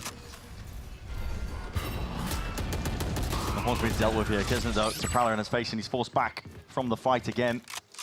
Full mount control. There's his first kill. He's going to be going down. Yeah, he could choose to actually invest the ultimate here, but has decided not to. So EG don't even want to accelerate in spots like this where they could be taking a 5v5 exec. They're just happy to play the 4v5 instead, save that ult for a better round. And Crew, up a player, a clean 5v4 scenario. They've got to be able to convert rounds like this. Melza posted up on top of rubble. Portal closed. EG holding on to C Mound. Looking like they want to go for an A rubble re-clear. Try and pull crew players over towards A. At least push Melzer off his angle, so hoping that it's going to leave them lacking some information. But any time that they go for that kind of play, Mazzino's got the fault line that just comes straight into A lobby. So they haven't actually been able to take that space. Regrouping, going for a C hit. Does Shy get the jump on this one? He's got the Vice ultimate if he can find the timing for it. 28 seconds, you're going into the setups, and Armageddon is going to be laid down on either side here with a nade rebounding, and that sees! Narrowly avoided. Shy sidesteps most of it. Danger averted, but still that horn towards your back. It's an overload of util. Kitchen sink being thrown at you, but time is of the essence, and it's on the side of crew right now. You just need to hold and buy your time. Stand your ground down. Still the plant. Needs to be defended. EG players need to get into here. What a shot by Icy. That's so important, that deny onto Adverso. It's a round winner. Space as well to layer down this pit. To blight onto the C site. Get a move on though with the fault line, and Superman still holding it down. Highlights. Finding the adversaries. Melzer left to do it in a 1v3 with a pit in your face. Realization sinking in. You got to give this one up. And it was the best chance in a long while for crew. It certainly was. EG couldn't really capitalize on all of that utility that was flying into the face of Shy, but Shy also panicked, didn't know where they were coming from, could only get one out of that situation. If Adverso, as soon as Adverso realized that there was one player planting and one player inside the Viper's pit animation, he knew it was his timing to win a round, but he couldn't quite get it. Icy had a sick deny. This kill is everything. It is. But they've also just been holding each other's backs. You need more Red Bulls, bro. You need another one? Yeah, you need like a massage? Like. When is Superman going to die? It's 14-0. When will they kill him? It's 14-0. He can't be stopped right now. He's winning every single fight. But he's the also team's offering to run waters for him. Yeah. Point line salvos. I mean, crew going for the same game plan just to control A rubble early on, but hasn't been doing them a lot of good. Shy takes a little bit of chip damage, just going for a jump peek. They're losing mount control. Shadows traveling. And then the round slips away from them as crew either get baited into taking some kind of aggressive fight or just get executed on towards the end. And their site anchors haven't been able to do anything. Toxins going up. Very clear, seeing this lineup. It's going to be landing towards the back of rubble. Either that or on towards the top. Melzer. There he is. He's vulnerable up in a nade. Oh, what is that? He's been having a nightmare of a game, Melzer. And it's picture perfect here, but it's okay. Yeah, Satchel sets up Icy for success.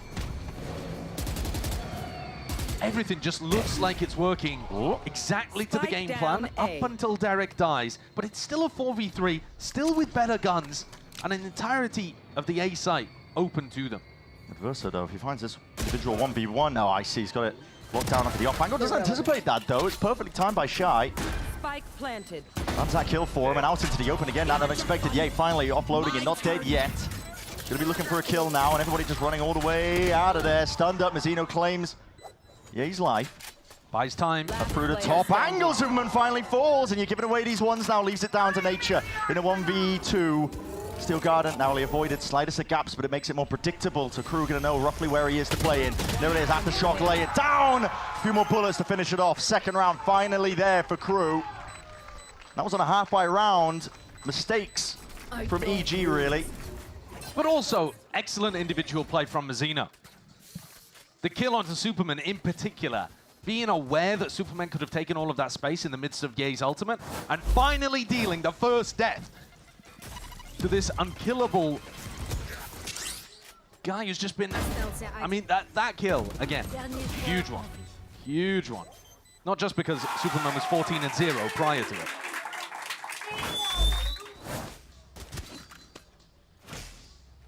Finally found his kryptonite, and he's taken a first death. Is that going to halt some of the momentum for EG? Crew need a way back into this half. Kuznets, hold on, he's sidestepped that one. Drone's not going to be tagging. Bit of bullets going their way, and Prowler points in the direction, does force out that gate crash. The spam battle goes the way of crew, actually. Icy took about 100 damage there, and if he was hoping to try to play for his showstopper in this round, it's going to be much easier for him to get spammed to death. Oh, well, Kuznets gone down anyway. Nature just taking turns, really, him and Superman, just to try and pop off here, but the door's open wide and no one's really looking for it! What is that? The EG players are on fire today. They are. They're not missing.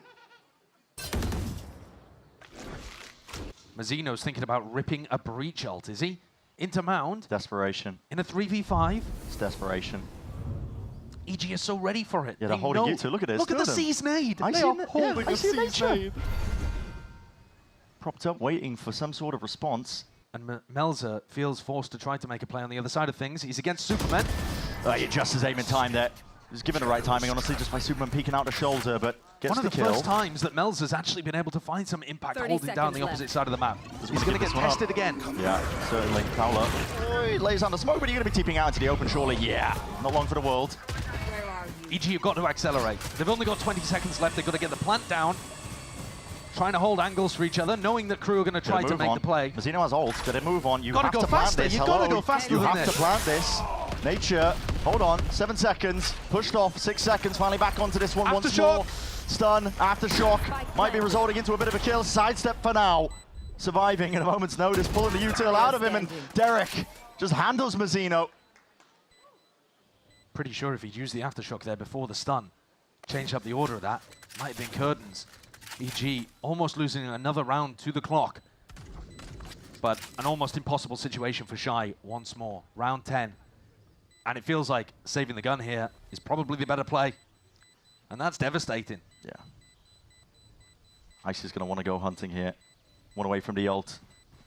Searching out for where Shy could be hiding. You can hear it. Rumble of the footsteps finally. Reveals his position. The C's is good, but Shy a little bit better. He might end up going down here. I think he should be safe. Yeah, he's good. He's well safe there. It's so rare that we see a map like this where multiple of the EG players are hitting, but they really are today. Look at that, Nature deletes Kesnit. And this shot is brilliant from Derek. You watch some of the shots that Derek has hit today, you'd think he's the one up towards the top of the scoreboard. He's not at all, he's 7 and 6 right now. Yeah. But everyone on EG has turned up. Superman 14 and 2, Nature 12 and 4. Icy's been pretty good at the entry too. One of the questions I think we've always had as well, talking about this EG squad this year as well, is like, when is it going to come together? When is it going to be put together? We already know Potto's a coach, got the credentials, right? Got a title under your belt. Yep. We know that she can lead teams to success. And EG have never really been working with, you know, the prime pieces, the hottest commodities at the beginning of a season. They've definitely kind of asserted themselves, and they've got this aura as a bit of a ragtag team. But when the pieces click together, you never know with this EG team. The potential's always there, and they're hitting today. The firepower's all there, and for Crew, you can say the exact opposite. All the talk about the macro play, maybe Crew were operating a little bit too fast for how EG were playing. That's all well and good, but when it comes to the gunfights and how they're actually winning, and even when they are winning, getting first kills as well, Crew still aren't able to convert. Yeah, and that's a big issue. I mean, you're not going to be winning games where Kesnit's 1 and 10 in round 11. You need this guy to be online. You need many of the Crew players to be online. And normally, firepower is something they never struggle with. But they have been facing into EG util, EG double, triple facing them. The awareness for EG has been so good today. And I think Crew haven't ever realized that they could just chill a little bit. And EG would be forced to run these big execs at the end of rounds. Crew are playing more for map control than information to try to flood defender. I think they just got the wrong read today. And it's led to them negatively spiraling. And it could lead to a real loss of confidence too. There. Look at this patience by EG. I mean, they haven't stepped past essentially where the barrier's dropped. Now making their moves over towards it, but Crew this entire time were holding down for the B main punish. Trap play off of Kesnit's contact. And it's these period in the rounds where Crew would like to gain information, just in case EG go into an exec, but EG are always holding for like an extra 20 Doors seconds. open, trying to go for the refind now. And what is the protocol in line for EG to try and find their way through this one? It's all Crew dishing out the damage here. Still, not enough with the guns and not enough with the armor. And Melzer was seeking to assist, but I think just stopped and stunted by that util, and Superman cleans it up to the extremities. It's not a comfortable fight, is it, from Crew in that kind of situation? Even when they got two, Kesnit got stuck on the other side of the wall. 25 seconds left. Armageddon doesn't exactly clear most of heaven. Icy even committing his own ult to try and get themselves into this one, but Shy spotted and deleted.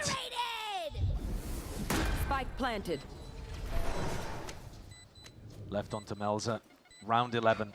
Doesn't even have a gun to save. 3 and 8, 27 HP. And you've got to imagine the mood in the crew camp is miserable right now, because every idea they've had has run up against the brick wall of EG. Another round where crew feel forced to try to take a fight.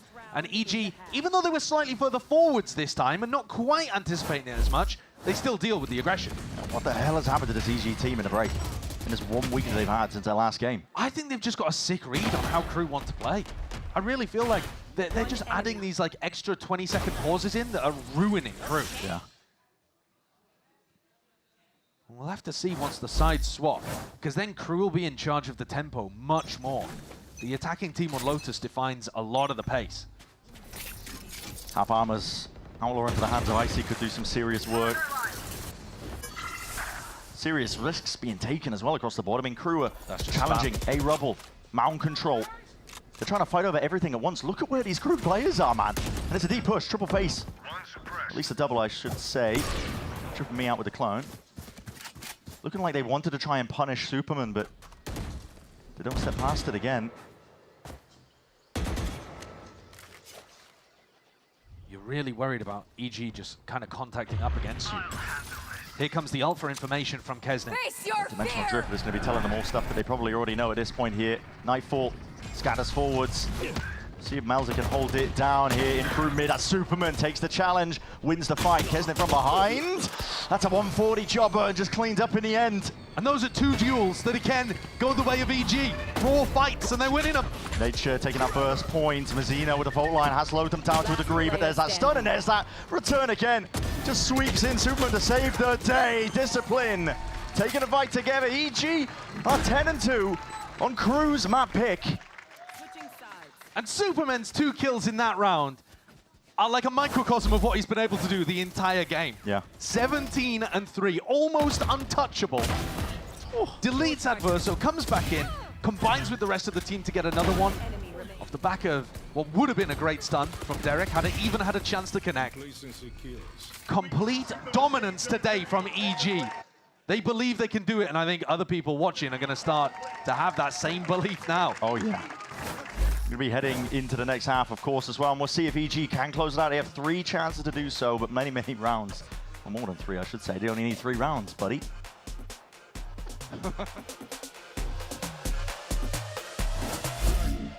Oof, stuck paying for that old phone? Don't be. You know, at Verizon, we'll pay off your phone. And you'll get iPhone 16 on us. That's a value of up to $1,600, only on Verizon.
Well, 10-2 half here for EG, and if that's going to tell you anything towards the tail end of that, it's never do maths on broadcast. And yeah, that, 3 chances. Yep, more than 3 chances, I think. An 8-round lead heading into the halftime. Now, everybody was expecting a one-sided series here. Everybody knew when you tuned in the half, the scoreline would be, you know, 10-2, something like that. A crew, yeah. Well, wait a minute. I think they got the teams wrong. Is the UI incorrect? Yeah. A refresh on that one, production. This has been a mad game, a real wild beginning. Now, is there a chance that crew could actually make a run back on the attack half? Yeah, I think there is. I think if they can get their feet underneath them with a pistol, there could be, fake or not, some kind of wild comeback, because so many of Crew's problems, I think, were based on how EG were playing the attack side. You're selling me a bridge. Well, I'm selling you it, and it might just crumble right beneath your feet if EG win the pistol. And then, whatever, we'll just move straight onto Pearl. We'll see with a pistol, though. That's where it all has to begin. When you see that door in red, warning signs start blaring potentially here. And Kesnet has creeped all the way up. That's a great opener. Gate crash all the way back. First kill. He's online. That's not what you want to see if EG are looking to close this out. Because Kesnet barely been online all day. But that was a very clean entry. He might hit the James Bond and the pie as part of this comeback. That would be insane. We've never seen that before. Not from Kesnet. Literally not from Kesnet. So flash through to try and get yourself in. And just, yeah, the rumble of the footsteps. Stampede in through the back of the pit. That's Ye going to be overran. And, well, that paranoia, a few stray shots, backing away. But look how much Crew are now in control of the tempo as soon as the sides have swapped. It's all them. Yeah, it is. Full control, two-player advantage as well. It's going to be the flash and the peek, and Kesnet dodges the pie watch and more. He's going for absolutely everything. Now, you've sold me that bridge. Yep. Seems like it may have been potentially a good investment. I'm waiting to see, honestly. I know. I need a few more rounds, but... But this is why it is mad to try to sell you a comeback at a 10-2 half, and I wouldn't normally do it. I have more respect for you than that. But this game... From what we've seen from Crew in the past and the way that they like to play and how aggressive they are, there is a serious chance that they run this back on the attack side and at least make it close. Like, it could still be a bit of a fake comeback, but EG are going to have to dig deep to stop some kind of momentum here. If that's a worst-case scenario for Crew, is that you just get your confidence back and start hitting shots. Yeah, and just start to feel better headed towards Pearl. Absolutely. You take it. Certainly going to be taking it, just like Kesnet's really just offering himself up to try and take these first engagements. But I think away from also, the ult. straight from the pistol, you see that Kesnet is a player with a huge amount of experience because he's had an awful, awful defense side. And he's just shaking it off immediately. The way that he took the fights and the confidence that he had to get that 4K on the pistol was lovely. Not worried.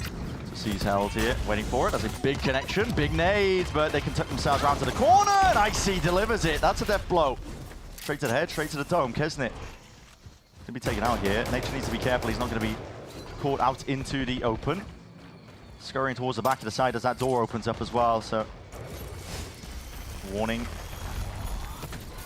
Alarm bell is going to be ringing. A lot of EG players here, but I wouldn't expect them to be playing a flood retake. Well, then again, been cut off, and he hasn't gone for the plan. He's worried about being pushed, potentially. Nature's dived in. He has. Maybe they've heard this one. Crew need a game plan to try and clear these players out through backside.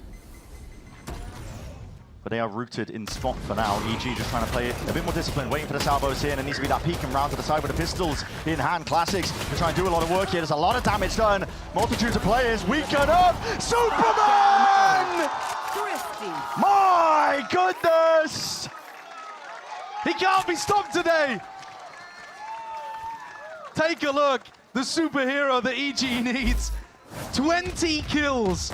And so much chip damage done over the course of that. The health was so minimal on Shy and Adverso towards the end. Let's go! And you can see what that means for them, because they have just halted the momentum instantly. Turns out I was selling you a rickety bridge. You were. Bridge to nowhere. Mazzino has decided to force. They are force buying, and look at the buy for Crew. I mean, of course they're force buying. They're down 3-11. But it's not pretty. Now down to scraps. And Icy is on the rotate with the outlaw. Now, Spike is in the hands of Shy, who's just sitting into B main alone here. There's a dimensional drift that was earned to prior. Kesnet sends it forwards. He's looking for players. He's just missed the timing, I think. Superman's avoided most of them, but they see two towards the back now. The door's opened up. They want to set the sights over towards B. This is a deep TP. That's Melza all the way in, through, and out into Link. No real control over this one as well, and Crew is still just trying to walk players in. They're walking into C. They've talked of timing, and well, it's just about missed there. Handled in time, and there's the follow-up. Two players dropped. Now Crew have to try and hold on to this one with just 3 remaining. Did Adverso and Mazzino realise that the plant had gone down on B there? It's all over the place. Genuinely is, with that door opened wide. Bit of worry here. Crew anchoring onto the one side of the smoke, clearing, partitioning up to the side. This is EG with all the discipline in the world, enough to just sail away. Up to 12 now for EG. And the game is over. 9 opportunities to close out for EG. Crushing Crew's economy. This is remarkable because, yeah, I thought there was a chance that EG might take their foot off the gas just slightly. Not a hope for Crew, actually. One enemy remaining. The confidence that EG are coming back in with here. Derek swings in, gets 3. Nature's got an Odin, by the way. He's going to be spamming at the beginning of this round. You might just see the Crew players melted before they can even get a foothold on Lotus. This was their map pick. They're down 3-12 to a team that needs a win to be able to make it to playoffs. Crew, what do they have, a 99.69% chance of making it? Oh, there it is. It's a hail of bullets. As you said, Josh, listen, the percentages are sky high for Crew to just make it all the way here. I see.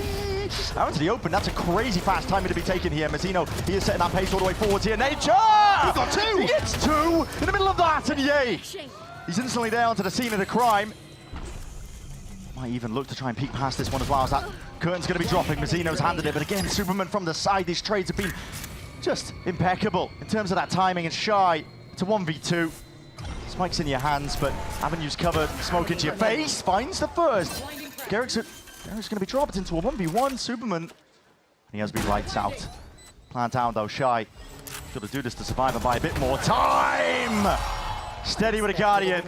Just taps away. Red Bull clutch there for Shy. He's been in a lot of 1vx scenarios today.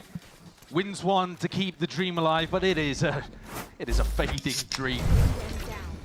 A wisp of an idea at this point. 8 chances for EG to close things. This round, they kind of lost the discipline that EG have been playing with all day. There was a lot of confidence, but it was a bit of overconfidence. They were just going for it. They thought, all right, this is it. We can just close it out right here. I don't blame them. They're up 12-3. They just want to make sure that they can end this real fast. Yeah, they got 4 players just waiting to try and gear up, posture up, and take control, and take away the map. Showstopper rebound, Shy barely alive, but he's got to do it all in a spot he's going to be familiar with.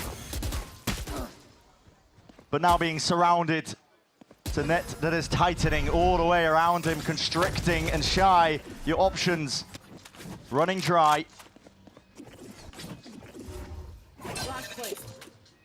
Need a miracle, the way that EG are playing.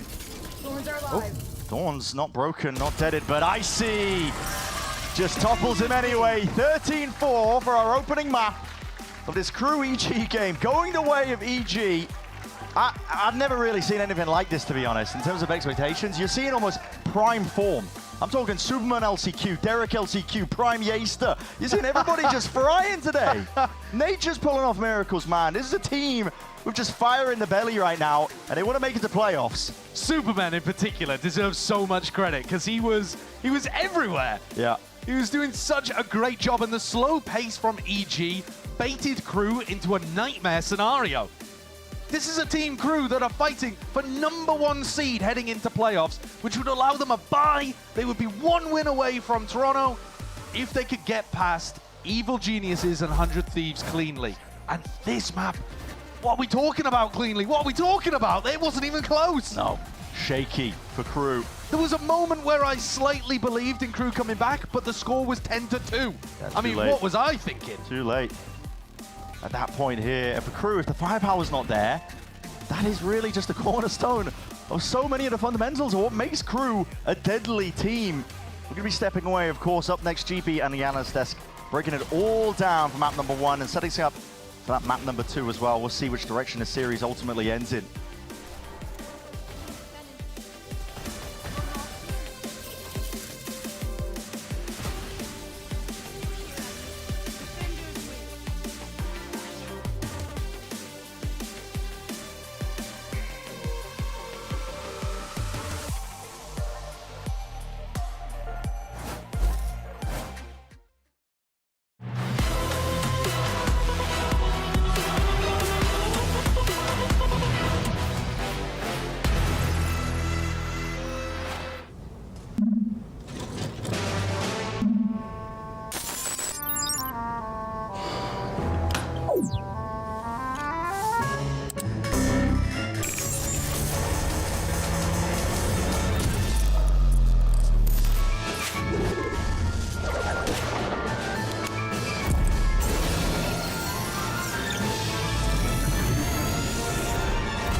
Who gives you wings?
Superman's gonna be on this flank. He gets his kill. Gotta stick it all the way. The kills go through. Super will keep EG in it. I am joined by Potter ahead of map 2. That was electric. I mean, all I need to ask you is what has gotten into the team today? I don't have a clear answer for you besides Chick-fil-A, I guess. Sunday at today's close, we had a different pre-game ritual. No, but in all seriousness, we put in a lot of work. We even have another surprise coming out for map 2. So putting in a lot of effort on maintaining our composure on the stage. So I'm so glad we came out explosive. Love the insight. Thanks for the little nugget there. Good luck in map 2. Yeah, and I guess so with the results of map number 1 for EG. EG is kind of making all of us bite our words under prediction of none of us predicting EG to take this series. So hopefully I'm going to be able to present a telestrator segment that demonstrates how good EG has been and that Coach Potter could forgive me. But we're going to preface things with a timeout from crew. Dan Dryden mentioned just before the game here that Adam loves to call these big timeouts when they have big ults that they can work with to try to cook things up for the round. So let's focus coming out of the round number 5 timeout for crew. We're moving into round number 6 here. So you have now a Breach ult and an Armageddon for Adverso and for Mazzino, but they are also one away from a Euro ult from Kesnet. So what are they trying to do out of this? They want to make sure that they can try to trap EG. So you focus a lot of players over on this A side first and try to take the orb control onto Yoru. So you'll notice right after that, as you have a lot of information being drawn out towards this side over A, Superman hears all of this, and there's no new pressure coming through. So he's going to call the audible for EG to say, look, you guys could start focusing on this C side over here.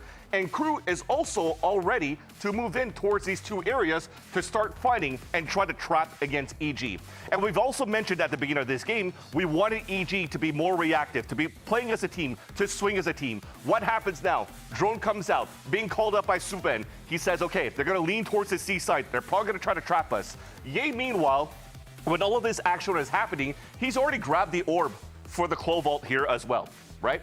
So now they're trying to make sure that they force out these ultimates out of Crew Visa so that when it comes through with the Euro and the Rolling Thunder, you have a beautiful seize that gets thrown at the end at the same time. A Clo Smoke comes towards the front. What does that do? It allows Icy to come out with a Rolling with the ult from the Showstopper to shoot it behind the smoke. But because Ye already ran through and also has the Clove ult, he's going to be able to scan to find the information for the team, for EG, to work together and dismantle this trap play that Crew Visa was trying to do. So overall, we get a little bit of everything. Crew still has great preparation going into this game, but so does EG. And we mentioned it before, if EG is able to work together as a group to execute the game plan that Potter has brought up, this will look very good and probably continue to look very good here on the second map of Pearl. And before we get into that, let's head on over to Rivington, who had a conversation with Coach Adam.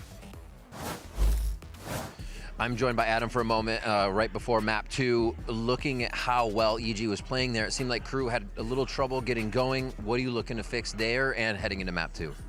I think that we were not used to that slow way to attack also. I think that was something that punished us, like we weren't ready for that. But I think that the team let the map go. This is not our first time that we lose a map, and it will be the last. So we just breathe in and start again from scratch to second map, and I'm sure that we are going to play Pearl and Split. All right, good luck. I think it's actually super interesting that Adam is bringing this up because this is a problem that Crew has had in the past as well. I remember a lot of other teams, when they face Crew Visa, what they talked about is, hey, sometimes we just wait 20 seconds. We know that Crew Visa is going to push on the defensive side and we're going to take them down. That was a problem that they had today, and it was something that they were trying to adapt. We saw, I mean, as you just talked about, there was the call out, there was a timeout to see what they could do differently, but in many different ideas where they were trying to pinch into the side, it just doesn't work out. Yeah, it's tough. You're starting to see a team that looks so dominant throughout this split so far, and once finally you try to execute a plan that's been working throughout the whole split and being shut down round after round by EG, you saw the vibes from those players leaning back, hand in hands, not really talking to each other, hyping up. This is not the same Crews as we saw week after week. So hopefully going into this one here, they have an opportunity to reset with the conversation with Coach Adam to also hopefully upset EG on Pearl, but EG has a new plan apparently. Yeah, and look, it just feels like there's a reinvigorated Evil Geniuses that have taken that stage. They're just one map away from qualifying for the playoffs, which would be a massive achievement for this team. We're going to take a quick break. When we come back, we'll see if Evil Geniuses can do the deed or if we'll get map 3 thanks to Crew.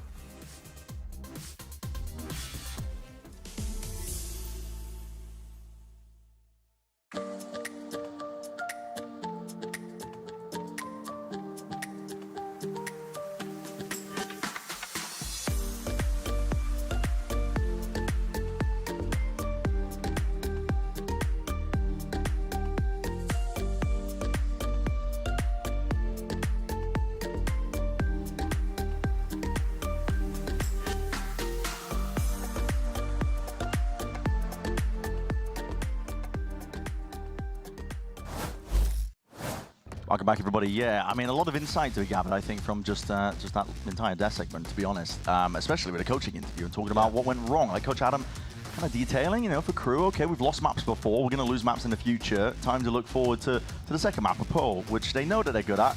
They've definitely been fronting some teams on it before. So it's a good opportunity for Crew to bounce back. But my question is, EG have picked it, right? Yeah, they know something is going on here. Exactly. What is the plan for EG? What trap have they laid out? What moves are they going to be making? Well, they know that Crew are going to be playing this composition. This is what they ran last time. It's also where they absolutely smoked 2G after they came back in that game, after losing on Ascent in a bit of unexpected fashion. And here we see a similar composition to something that EG have run before. But if I'm not mistaken, Ye and Icy swapping roles. Yeah.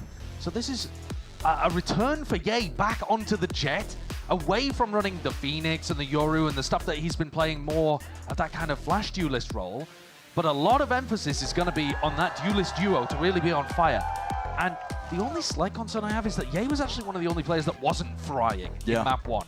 So he's going to have to hit some nice form, recover the memories of back when he was a dominant Jet player in kind of 2021, so it's a long, long time ago. A while ago.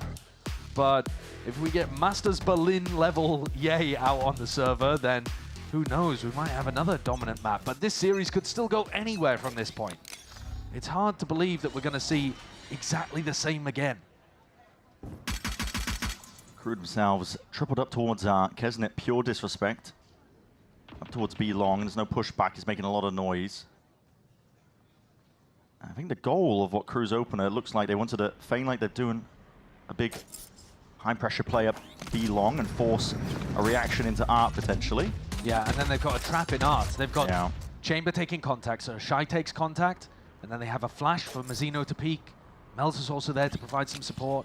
There it is. But the Vice flash here off the Chamber contact. Yep, Shy catches it. There's a flash and a peek. Well, he's going to be all the way back here, but a bit of spam through the box as well as a half clearance inside. Yeah, it's all managing time. EG very aware. They're super aware of these trap plays. Everything that Crew has tried has failed. EG are always one step ahead.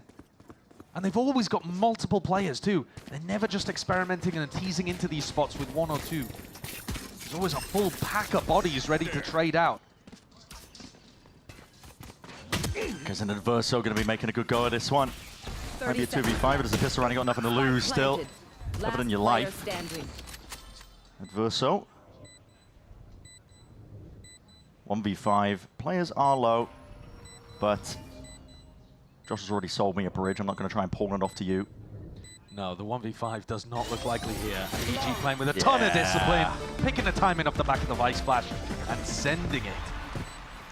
I guess who we were talking about to open up, talking about Yay, getting out here on the jet. He already picks up 2 nice ones.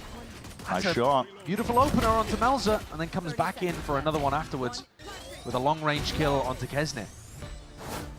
Flawless pistol round. Now we win. Again, really about the ideas to me. Just really good awareness that there might have been some kind of trap, and it's not a trap that I've really seen before.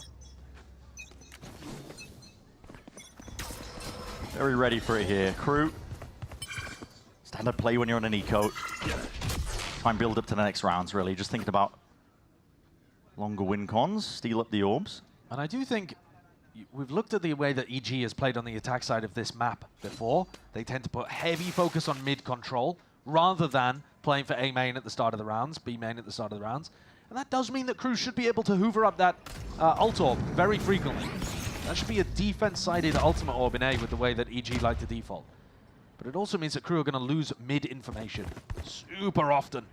The minute mark. Players are all over the place here. Sidestep, Mazzino attempted to make a go of this one. Now they've dropped a gun all the way to the top section. No defense in sight from EG. They don't want to try and push back.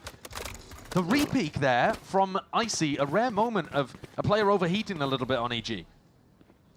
You've handed Crew a gun, and the body's quickly swarming the position over towards A here. Spike's only just making his way over towards it, and Crew been handed a bit of a gift in terms of this timing to be taken. There's a dart, a flash forwards. No one to follow this one up. Thorn's broken in secret. EG should be aware, and they are. Salvos. Spike planted. Pushes Crew back and allows EG to settle back into more defensive positions. White face. Melta does not go down there. The bullet's just drifting past him. We'll see if there's a star available to potentially obfuscate this one from coming through. Quick tap from Adverso, so they already know that they need to try and force out that pull, but it's been called that they're off. So steady hand, holding back that util. Superman is going for a big wraparound play here. Another tap, finally the pull's being forced out of them. But there is no smoke for Melza. He doesn't have a star available. Rebounding, bit of the util here. Melza now sticking here, but you've got 2 players holding this over the shoulder, and already they've earned themselves half. This is Kruber, massive chance to try and win this one out. Players are going to be falling, but onto the side of EG as well. Need to try and clean this one up. The wraparound on the flank, Superman, it finally pays off, and he swings around for that 3-piece. Listen, got a bit hectic. Yeah, not the cleanest round in the world for EG, but I think they'll be happy that they just take the victory in the end. This first kill, great from Icy. The refight back in, not a big fan. And then a couple of missed shots, mostly from Yay, though that might be unfair because we were on his POV more than other people, but you're expecting him to be able to get the cleanup there with the Outlaw, to be honest. Wasn't even close. Was it? Hey, was not even close. Yeah, not even close. If you believe that, you'll be looking for the bridge that I've been selling all day today. I've got it for now, and I'm holding on to it. Okay. Bad weaponry for EG coming into the bonus. They're buying up, you know, stingers, sheriffs, marshals, this kind of stuff, just to see if they can get any damage done to the Crew economy. But really, this is an opportunity for Crew to get their feet underneath them. And again, Crew, complete control of A main at the start of the round. Get used to this. It's a weird way that we see EG take control of the map on Pearl. Most other teams focus on A main really heavily at the start of a lot of these defaults. They don't go exploring through mid in the first 20-30 seconds, but Potter's got a different idea for this map. Dimensional Drift. It's Kesnit earning this one up here, so he's going to be getting that critical information. So early on, though. Kesnit is always using his ultimates. Okay, does have the gate crash. Way before EG have figured out what they want to do in the round, though. Right? It's another example of Crew being a bit too quick. Not anticipating that EG are going to be playing this one super slowly again. 45 seconds. Also with the rifle, it's going to be feeling a bit braver than that, to be honest, up against EA. Quick dash back as well, but now the pressure mounting out through Arc. Oh, what a face. That is a crazy peek and a swing, and Derek's instantly straight back at you, and it's a 3v3. 30 seconds remaining, EG. 30 seconds left. You cannot let your options dwindle like this, like we've been seeing for them. You're droning in through mid, a bit of exploration. You've got 20 seconds left now at this point, and a kill to be found and claimed. Smazino wins out that fight. This one is a bizarre one. Crudo, they still have players. Reinforcements out towards the back here. Natana's going to be managed to stun in through the back of the side as well. On a fight, claimed one out here. The swinging round and wide. There's 9 seconds left. And yeah, he's just laying claim. And siege onto the A site. It's there to the taking. Up to Mazzino now. Up to Mazzino! What a round for EG to pull out with such minimal weaponry. The swings that they're taking. Ye is playing with Melzer in A main, jiggle peeking him and then wide swinging him with a Marshall. And then the double face was ridiculous from Art over towards A. All of that just setting EG up into position. I see. I hit the biggest pop and swing of my career right there. It was absurd. That was really crazy. was. Nature's 0-2, but he set his teammate up so well in that position too. But it also shows that Crew unable to deal with those positions, those players. When Ye was playing around and Nature was wide swinging, Crew couldn't get the kills cleanly enough, and it caused the chaos for EG to thrive. Slow as you go. Wow, it's at 145. Mazzino does the damage, backs away. My ult's ready. All picked up for Icy. That's going to make it much easier if they choose to commit into the B side, which the players are steadily moving over towards. So EG gearing up. Crew, though, they've got 3 players here.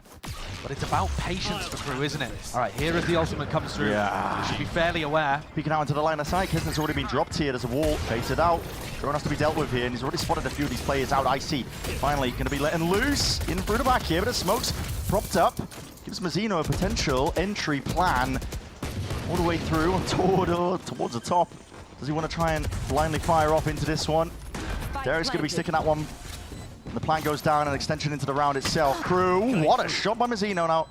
Yeah, he was dropped down earlier, prior, just from that damage that he did. Thorns broken.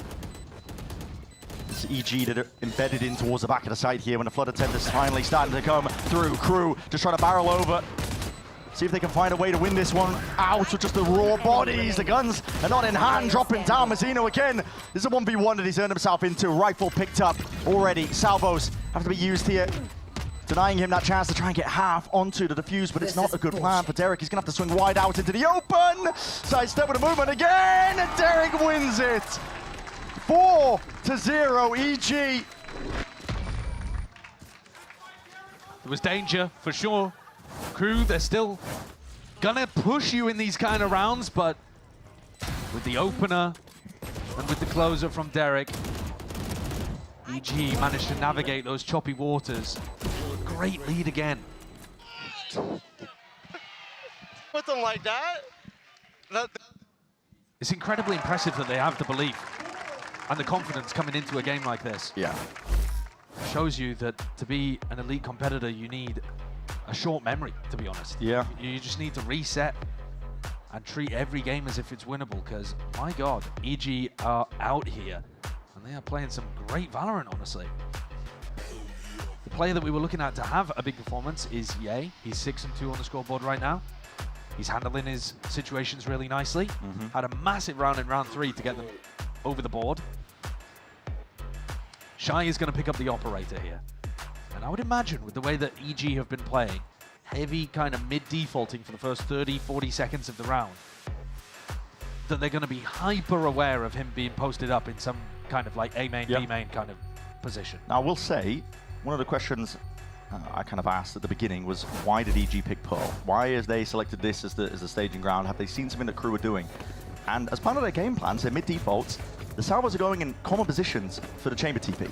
So Shy is being forced into really uncomfortable spots. And I mean, this chamber TP back here is really deep. Allows for a ton of room all the way through this connector before you ever reach the trip. Yeah. But it also allows him to keep it up as he fights over towards B, which presumably is what Shy's going for, though his positioning is really passive at the start. Look at where he's having to put his TP. Yeah. And I don't know if it even stretches far enough. He might just be forced into... What? I wasn't ready for that! Yeah! That's sick! Was not ready for that! That is sick! Again, that is like when Pearl released kind of gameplay. Oh yeah, he my. winds back the clock. That's a lovely play with the Blade Storm. Seeing something from Paper X going for that kind of stuff. Now Ye bringing it out with EG. That's the creativity that I used to love watching Evil Geniuses. Shy. He's chosen to abandon the setup essentially at this point. Risky from Nature, risky from Superman. There is a lot of danger in this round still. Look at the player positions from EG. I mean, they've got all the space in the world. I see that deep trip. He's looked all the way up through into mid. Shy's looking to try and catch that contact now. EG might make their way over into a B split, so Shy could be a really important key piece to try and push this one back with only 35 seconds left, but looks like EG will probably send most players up through lane. 30 seconds Slow going, though. I mean, Derek is going to be mightily important here. There's 25 seconds, and they're not even ready to split. Superman could just go down here. It's a wall. Superman. He's just white-facing straight into it. Now listen, Derek's off to the side here with a ricochet into the stun, and he does face it in time, but Kesnet was up onto that side. The tower needs to be dealt with. There's only 12 seconds left. Adverso just toying with him, trying to buy that time. Nature lands it. It's a worldly of a shot. And it leaves it now down to Burst Melzer pushing through. Desperate times, desperate measures, and it does not work out. 5-0 now for EG. They can do no wrong. That's exactly the kind of round that I wanted Crew to play, where they are super patient, they hold their ground. I mean, obviously, they lost Mazzino at the very start, so that's a nightmare scenario for them to lose the Vice with all of the info and stopping power. But they have the patience, they get Kesnet in the right spot. Kesnet gets a 2K. There's barely any time on the clock. Nature has to backpedal, strafe left and right, and finally hits shot with 8 seconds left on the clock to be able to get the plant down. So even when they're stretched, even when they're pressed, EG are coming up with the goods. Crew just have full control of A main every single round. Free ult orb every round. EG don't care. No. They are waiting. They know that it's a bit of an eco for Crew. They know that Shy is going to be looking for a peek with his chamber operator somewhere. So first 20 seconds of the round, we do not touch our keyboards. Just waiting for them to make a play. Crew themselves quite static. Mazzino, flash in your face, got to respect this one. Could be facing that high-low potentially. There's some salvos. Wall in the same spot here, Brent, from Mazzino. And they're pinging it out. They know that it's here inside the smoke. It's a little bit difficult to bait unless Icy goes for the clone. Yeah, clone goes a long way. And they've been doing this a lot, where they drone out the opposite side of mid to the one that they're actually in. So they're just trying to pull a couple of rotates over towards the B side of the map, but they didn't break the trip. They spotted the trip, though. Wall selective. It's going to be a 3-2-1. Just try and skip and hop all the way over, the three of them. Flash. Take onto most of them. 4 players ready to defend here. They've got it in through the back of the side. Here's a Steel Garden as well on top of it. Cloud bursts forwards as the approach, and the TP in by Icy as well. But really, you're just working with shotguns and you need those players with the rifles to really step up. Crew finally putting a stop to this. 5-0 at a time, ticking away. Crew looking to try and get that first round onto the board already. 10 seconds remaining as well. That pressure, it's not being released whatsoever. Crew, they don't let EG relax. Finally get their players into the right spot. The trip from Shy, holding the chamber ultimate down B long. He got them so much information to be able to stay confident on A. The Crew players are in the right place at the right time with the clock dwindling. Yeah. It's so antithetical to the way that Crew want to play Valorant, I think, to play these rounds out super slowly like this and have the patience. But there you see an example of, I feel like, how you have to play against EG. A main control again. Yeah, not really challenging it. Nope. Running all the way up. Taking up the orb and Shy posted operator. Yeah, it's this control from Shy that was really a problem in this previous round, because the trip over towards Connector and then the sight line down here means that the rest of Crew don't really have to worry about B. They have to be concerned about mid, they have to be concerned about A, but they've got a ton of A control. Who's next? Yeah, he's just off to the side here. It's a dimensional drift.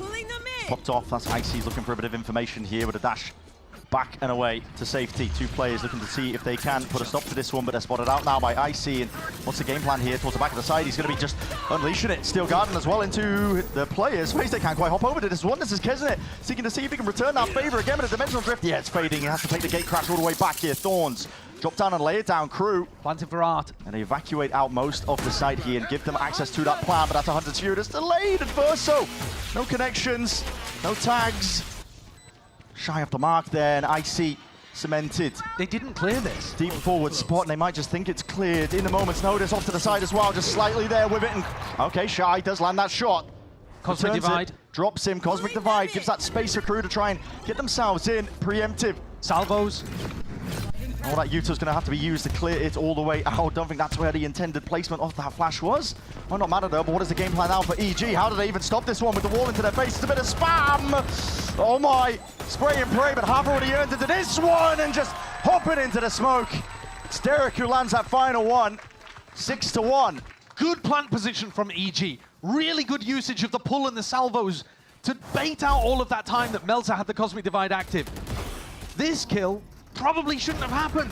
Adverso sending in his Silver ultimate doesn't clear Secret properly. Nice! Let's go! Yo, I can't lie, I whipped. I cannot lie, I whipped that round. I cannot lie. Doesn't matter. It doesn't matter. They played the game plan properly. They had all of that post-plant utility to buy the time while Melza's ult was active, and then they swing back through together, and the plant position lets them play it from both sides. Here's a fight in the mid. Crew on the eco. Anticipated again. Yeah, that slow play finally being rewarded at the beginning of these rounds by EG. It's Crew who are feeling like they have to make the first move. Risks on the eco to potentially get over the hurdle. That second round, it's eluding them. And the way that EG default, you kind of take mid early on.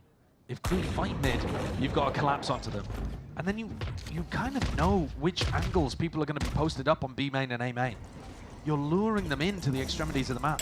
I mean, Shy is so deep that his trip has gone down in through B-Link. So it's a multitude of map controllers going to be missing. In fact, Shy didn't even place it down. Stand corrected.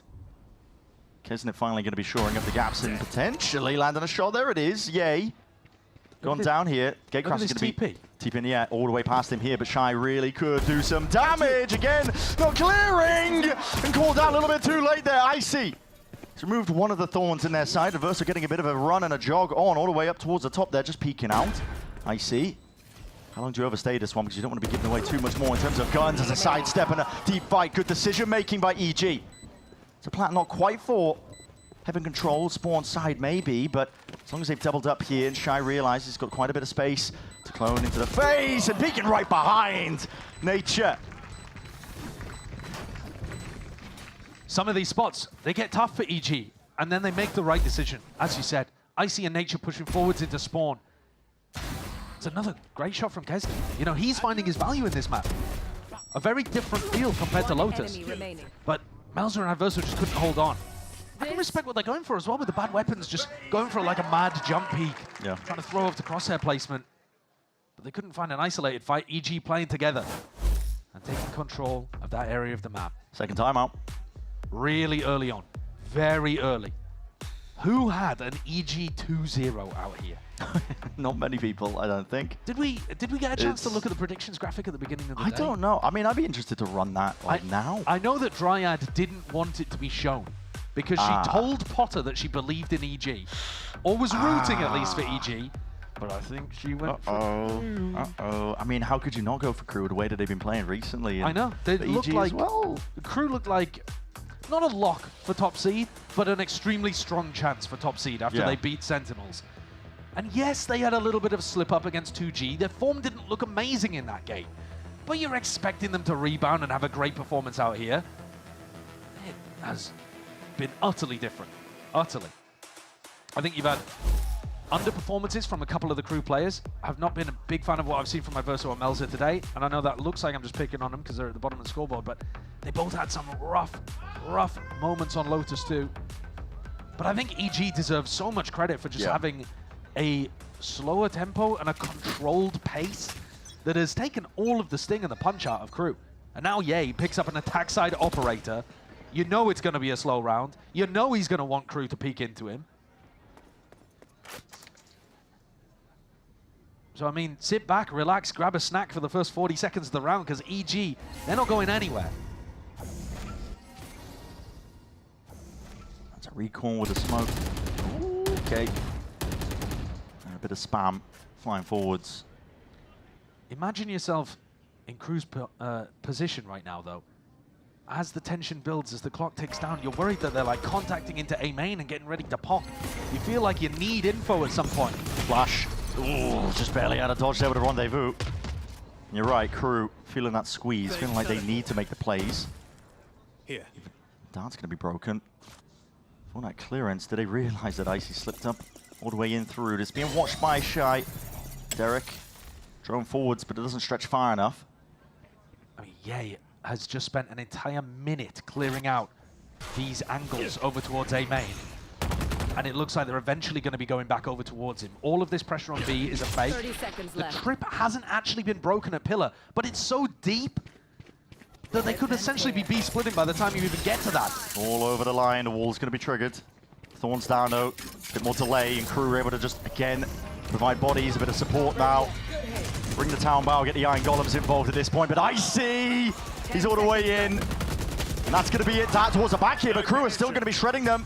Bullets and rifles in hand here, sidestepping. Melzer is playing with him, toying with the fight here, and Derek just can't quite land that shot indeed. He's very much isolated, doesn't really have any support from the rest of his team, but he's able to find a bit of a backup. To get back to Art, play it forwards here. There's a player advantage for Crew. There. Get themselves deep onto the site. Verso sticking. Defense is not quite there. He's going to pain with his life. It's ult expended. Armageddon off to the side here, but the timing taken. That's a lot of damage done indeed. But a shorty. Too far in terms of the range as well. Swinging from the side as well. Damage done. Might make a difference. Superman. Superman. Time. Oh, he's got it. It's there. Oh, that is close, though. There was 4 seconds left, maybe even less on Derek's salvos. If he'd been able to escape at Art, that round is locked up. But Crew increased the pressure, ran him down, and made sure that he was in a spot where he wasn't able to use that post-plant utility safely. Even a round like this, though, gets so winnable. Icy and Ye whiffing a little bit. But you can see that EG have a great understanding of how they want to play post-plant positions. It was only a couple of seconds made the difference. But EG have finally been knocked down onto, I mean, probably their first eco round of the series at this point. And instantly, look at this. Tactical timeout. Potter slamming the desk. It is unacceptable that we are only winning 13-4 and 7-2. No, I mean, she'll just have some slight adjustments, I would imagine, to what's been going on here. Yeah, possibly if you're playing slow, attack side op as well. Might need to get a bit more of a move on, I think, in terms of deciding. Yeah, I think it's difficult, though, right? Because the slow tempo has been working today, and it's been baiting Crew into making these rough plays. What would be going through my head from Potter's seat right now is, I haven't seen us break trip in like 5 rounds. So somewhere around the map, there is a chamber trip providing value for Crew, and we're not getting to it. And that means that Crew are now being able to stack bodies on the sides that we're ending on, even when we're going across that vice wall really late into the round and giving them very late round indicators. So a couple of options for that. You might want to try to explore deeper on the default to see if you can find the trip. You might want to try to speed up the executes a little more so that you're getting deep into Crew's face before those rotates can come through. Or you just might want to try to pick up an ult orb, have Icy run in somewhere with a dimensional drift and Bucky 3 people to death. Yeah, that's always an option. One away from the ult himself is all up towards B. Yeah, they've got a smoke here for Icy to pick up orb. Does he get Work their way punished? up. They got a little bit of high-low going on as well. Got it. Through the smoke, stray shots of Kesnit. The Bucky POV. Oh, here it is. I thought that EG might choose to send it, but I think they still will. This is going to be a B re-hit at some point here, I would imagine. Icy maybe looking like he wants to go through double doors to get as much information as possible. But I mean, you take a look at the positioning of Superman and Derek here. Crew don't 100% know it, but this one is definitely ending B still. That recon dart is good from Adverso. Who's It's going to keep 3 bodies on this site. So okay, the ult is going to be used to try and clear the way through. Yeah, but the gate crash is coming back to B. Yeah, faking that presence again, but yeah, you haven't really removed any of the thorns prior. There's only 38 seconds left. Cosmic Divided even being committed here. There's a flash into the face as well. No connection, and even a return. That's it. Swinging in through the back. This is all Crew now. In control. Thorns not broken in time here, but might not be too much of a problem to pull. It's being denied. EG, hold on, Nature. It's finding some ground here, but no coverage in for the back there. But he, okay, Nature's already found himself the 3-piece, but left into that 1v2. He'd have to ace to finish this one off. Kesnit round to the side just with the shoulder, and he's found that first kill. Okay, still Garden. It's available. 8 seconds left and remaining. Plant down, but you're sticking your body out just a little bit too wide there. Does Melzer know? He's going to know now. Up towards heaven. This is it. An ace potentially to seal this one up. And playing time, backs out wide. He just wants to fight. He wants to end this round here. And now, and he spots it out entirely. That's a ridiculously good round from Nature. How is he finding these moments? I mean, he was the one that saved them in a very similar situation on B a few rounds prior. 4 rounds earlier, something like that. He pulls out a kill with 8 seconds left on the clock. Somehow gets it from the depths. He's got a Midas touch. Recovers it. He does today. But also, everybody does today on EG. It's not just one person. You think about this team this year, last year, ever since they went on that ridiculous run towards Champions, this new version of the team has not been able to get all pistons firing at the same time. Yeah. And today they have. It's an iBuy power ace from Nature.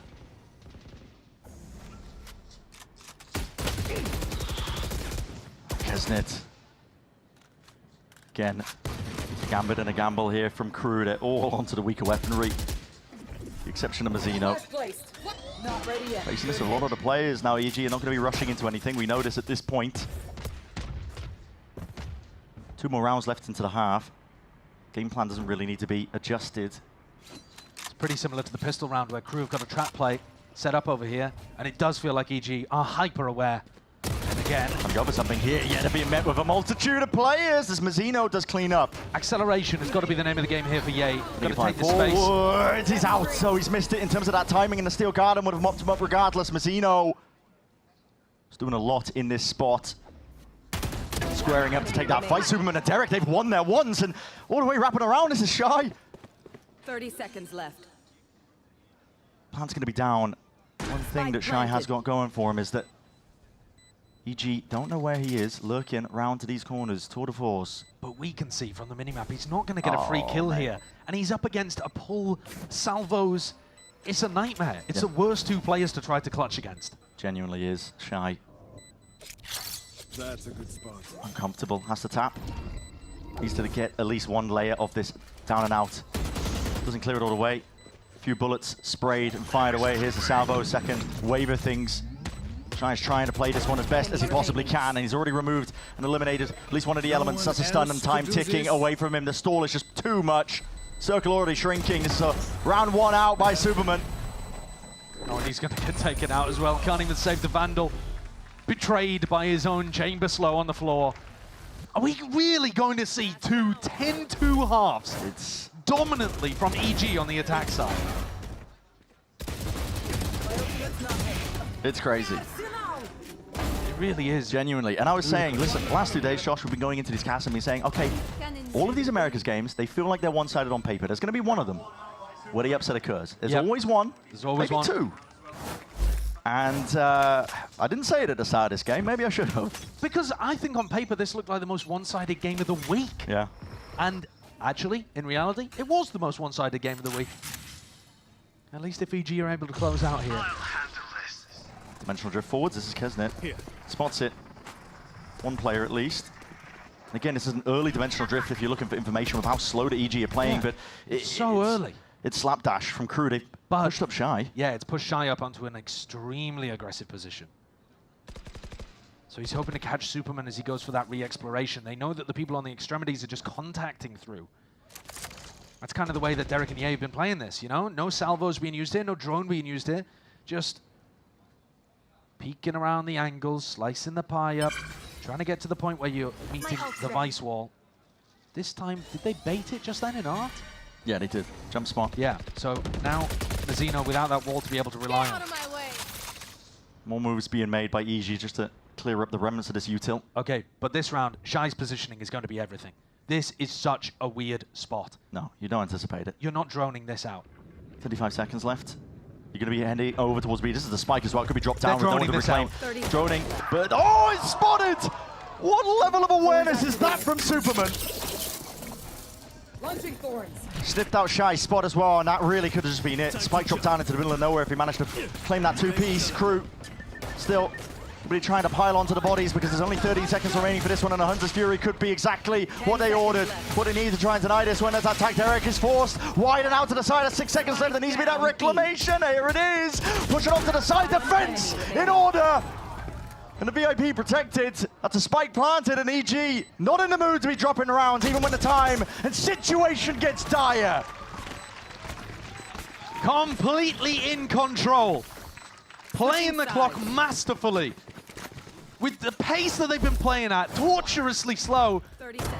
Crew felt like they're on the stretching rack all day. Bones being ripped out of sockets, but when the time gets low like this, so many teams trip over themselves. EG still able to pluck every piece of danger out. Shy's position droned, the planter defended. Yeah, it's giving Zeta Division a Reykjavik, to be honest, with this level of play. It's absurd stuff. And listen, we're going to be going to the next half momentarily. Stick around.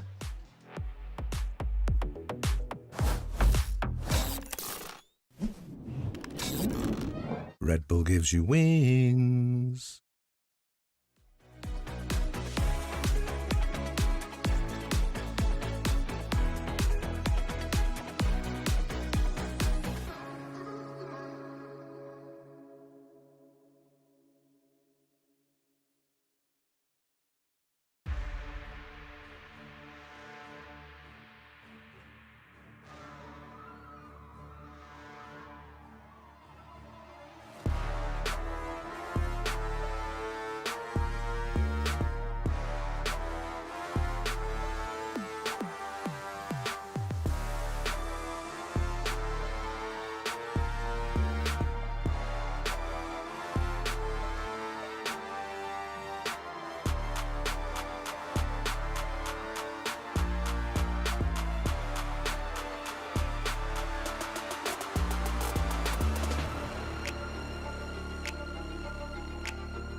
A 10-2, again, we've seen this one before, not too long ago in fact, and EG leading heavily. It's an absurd circumstance that we've found ourselves in, really, just watching this game take place.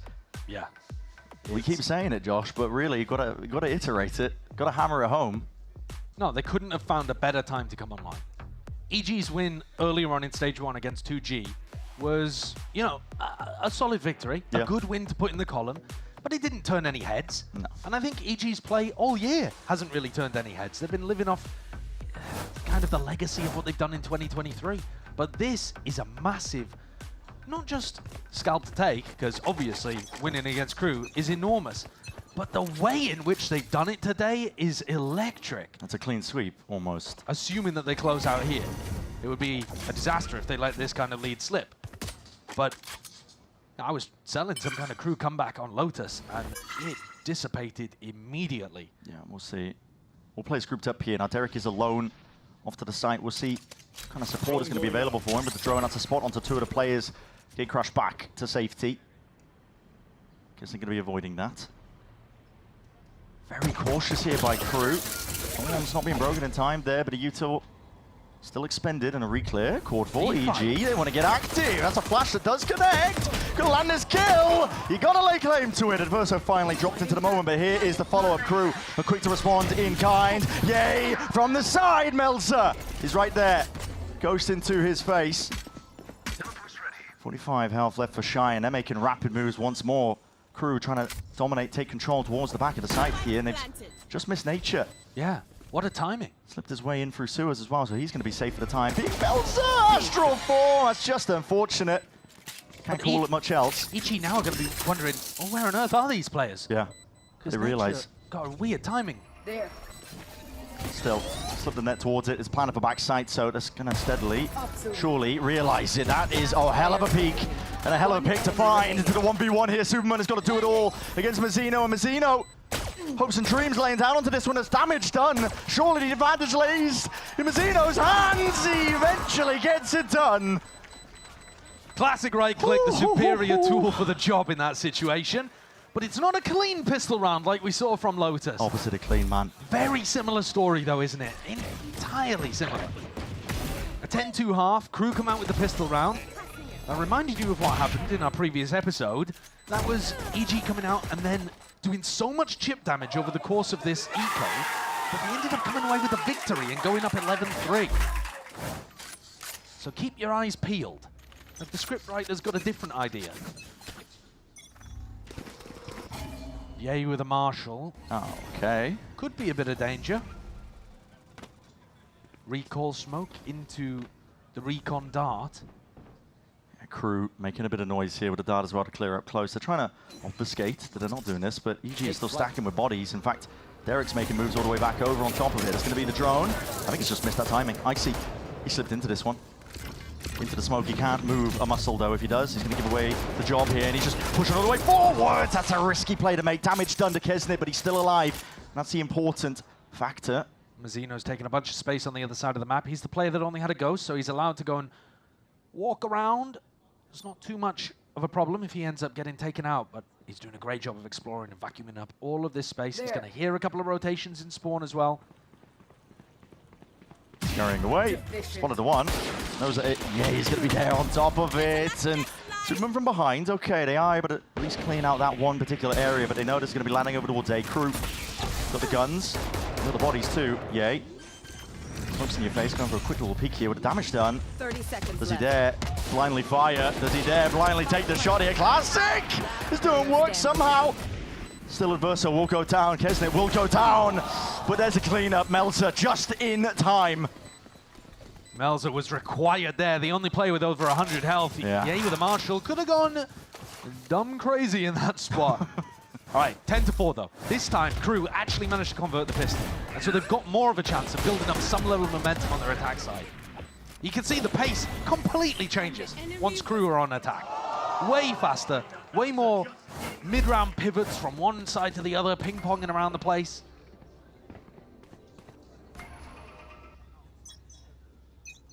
And a decent-ish buy, actually, for the bonus. 2 Guardians, 2 Vandals. Plenty of opportunity. Ton of danger.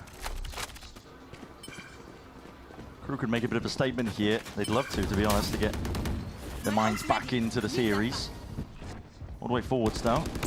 Night wall's going to be broken. At least triggered there by the clone. You are divided. Did they anticipate this? Icy tucked up in terms of his position as a gate crash forwards. It's a flash to Ryan. Repeat this one forwards. Gate crash to safety. Gets his one. Gets out. Dimensional drift as well, but Nature's in through the back as well, and they're looking for a refight play. It's a flash through and around to clone into your face as well. A little bit mistimed there, but still, EG has control of it, and Thorns are going to be broken. Spike is planted in the midst of all of this one here, and Crew can vacate. Back to long, back to the safety where they can try and play for the long-range battle with their guns and the util in hand. A bit of spam goes a long way in a spot like this. Still a 4v4. He was up and over towards the top here, just trying to body block and dodge this one, but the spam as well. Yeah, he's going to be dropped there in through the smoke. That's Derek. Good adjustment. Quick up with it. Still smokes to try and drop this one, and players still finding their marks and the targets themselves. Superman! Superman! Superman! Sticks it all the way! Inside the smoke. Nothing the Crew could do. No Teho in that composition, no salvos. And even with the Cosmic Divide to set up for a really nice plant position, a corner that can be accessed from so far away, all the bullets just whiz past. Yeah. It's the danger trying to play those angles. And the post plant just looked so much better from EG with their version of the composition. It was always a nightmare to get past Derek and Superman. They could delay for so long. Who's next? Kesnit's forward now. Got the ult in hand as well, looking to see if he can clear out most of this space. I mean, they are just sending it B. The last 3 rounds in a row have been running fast into the B site. Over and over again, and Kesnit is getting brave with these peaks, maybe feeling like he has to do a little bit more. Planted. My ultimate's Not going to give him much in the form of confidence, but a Steel Guardian at least is going to be delaying. And Crew actually going for a little fight in the play, moving up into lane. Still, they get their clearance. Hanks is going to be removed from that spot here, just making sure that they dominate, but the guns are back into the hands of these players. And Yay looking to do work with it, all the way forwards and out, up and over with a dash and around. But Superman, here he is! Just absolutely dominating. Cosmic Divide in your face. Derek can stick this one, and as long as there's that coverage, Superman just doesn't intend to miss today, apparently. Glasses off, get the cape out, go flying. He's on fire. 20 kills again in this map after playing 16 rounds. Where is the second kill in that? Gets a wallbang kill, allegedly, onto Shy. Oh my god, he just cooked them. I mean, they're just not in a habit of losing right now. No, but he's also caught a perfect timing. In the midst of all of the Chaos crew turning around to deal with Ye, and Superman getting delivered a 2K on a platter. This could be a 13-4, 13-4, one of the most dominant series that I can remember in Americas recently. And an enormous upset. Insanity for EG. And now they want to take the fight straight to them. This is playing into Crew's hand ever so slightly. Icy and Superman immediately dropped. But lurks occurring from Mazzino. He's going to be hearing it. The footsteps tip-tapping through Spawn is going to be calling us out to their team. Change up from Crew as well. They went for an A-leaning default. Pick up, yeah, you're going for that exploration through water. I mean, Nature cannot go for that. No. Gonna give it away, won't he? He's stuck. I think the dreams of the 13-4 might just be over here. EG look to try to change something up there with a bit of an aggressive fight. Derek! Hold up, that's a two-piece instant there! Nature, wrapping from behind, hold on, it's a 1v2. There's no shot. There's no chance. EG, Nature, he's been on fire all day. The Midas touch is what he's had. Timing's off the dart. He needs to isolate these fights, but a double face is there, so Crew not willing to lose that easily. And they get their 5th round, which is not something that we've been able to say so far today whatsoever. They knock EG down onto an eco as well, but there are still 7 more chances for EG to close this out in a clean 2-0. Yeah. And the players are still firing. They are still shooting. It's not like the form of EG has tailed off throughout this series. If anything, the confidence has just grown. Time to jump. Wild that they also haven't really needed Ye to come online. He's got a Blade Storm in this round. Standing ahead. Would be a fun little way to close the series out. I mean, I'm seeing Icy with an ult, Derek with an ult. If EG start getting some picks, why not? Let loose. And if Mazzino goes to try to break this Vice setup, narrow miss. Yeah, gives Ye an opportunity, but Ye not quite sharp with it. Derek potentially feeling that heat now, has to drop down with a stun. Causing the Crew players to scatter. They're not really in the habit of wanting to lean in, go into these hits where potentially the eco stack could be. But Crew have been ending in roughly the same spots that they've been making noise. So EG just going to gamble, hope that it ends A. Catching that one. Do they clear Nature off into the corner here with the salvos? That's meant to try and supplement, potentially push a player into Nature, but he's not going to be denied into this corner here. The question is, does he get cleared in time? Surely he does. It's a common enough position, and yeah, Buzzers right onto it. Shy onto the corner, and... Ooh, he's missed the timing onto Mazzino here. Yeah. Might not make a huge difference, though, with Kesnit and his Crew steadily making progress over towards the A site. This angle is a bit devious, though, onto Icy's. Off to the side already. Overstays his welcome, though. Just gets the one. Derek in through the back on top of it. I'm going to see it. Fights to be taken. Rifles into their hands, finally. Cleaning up the last straggler that is EG.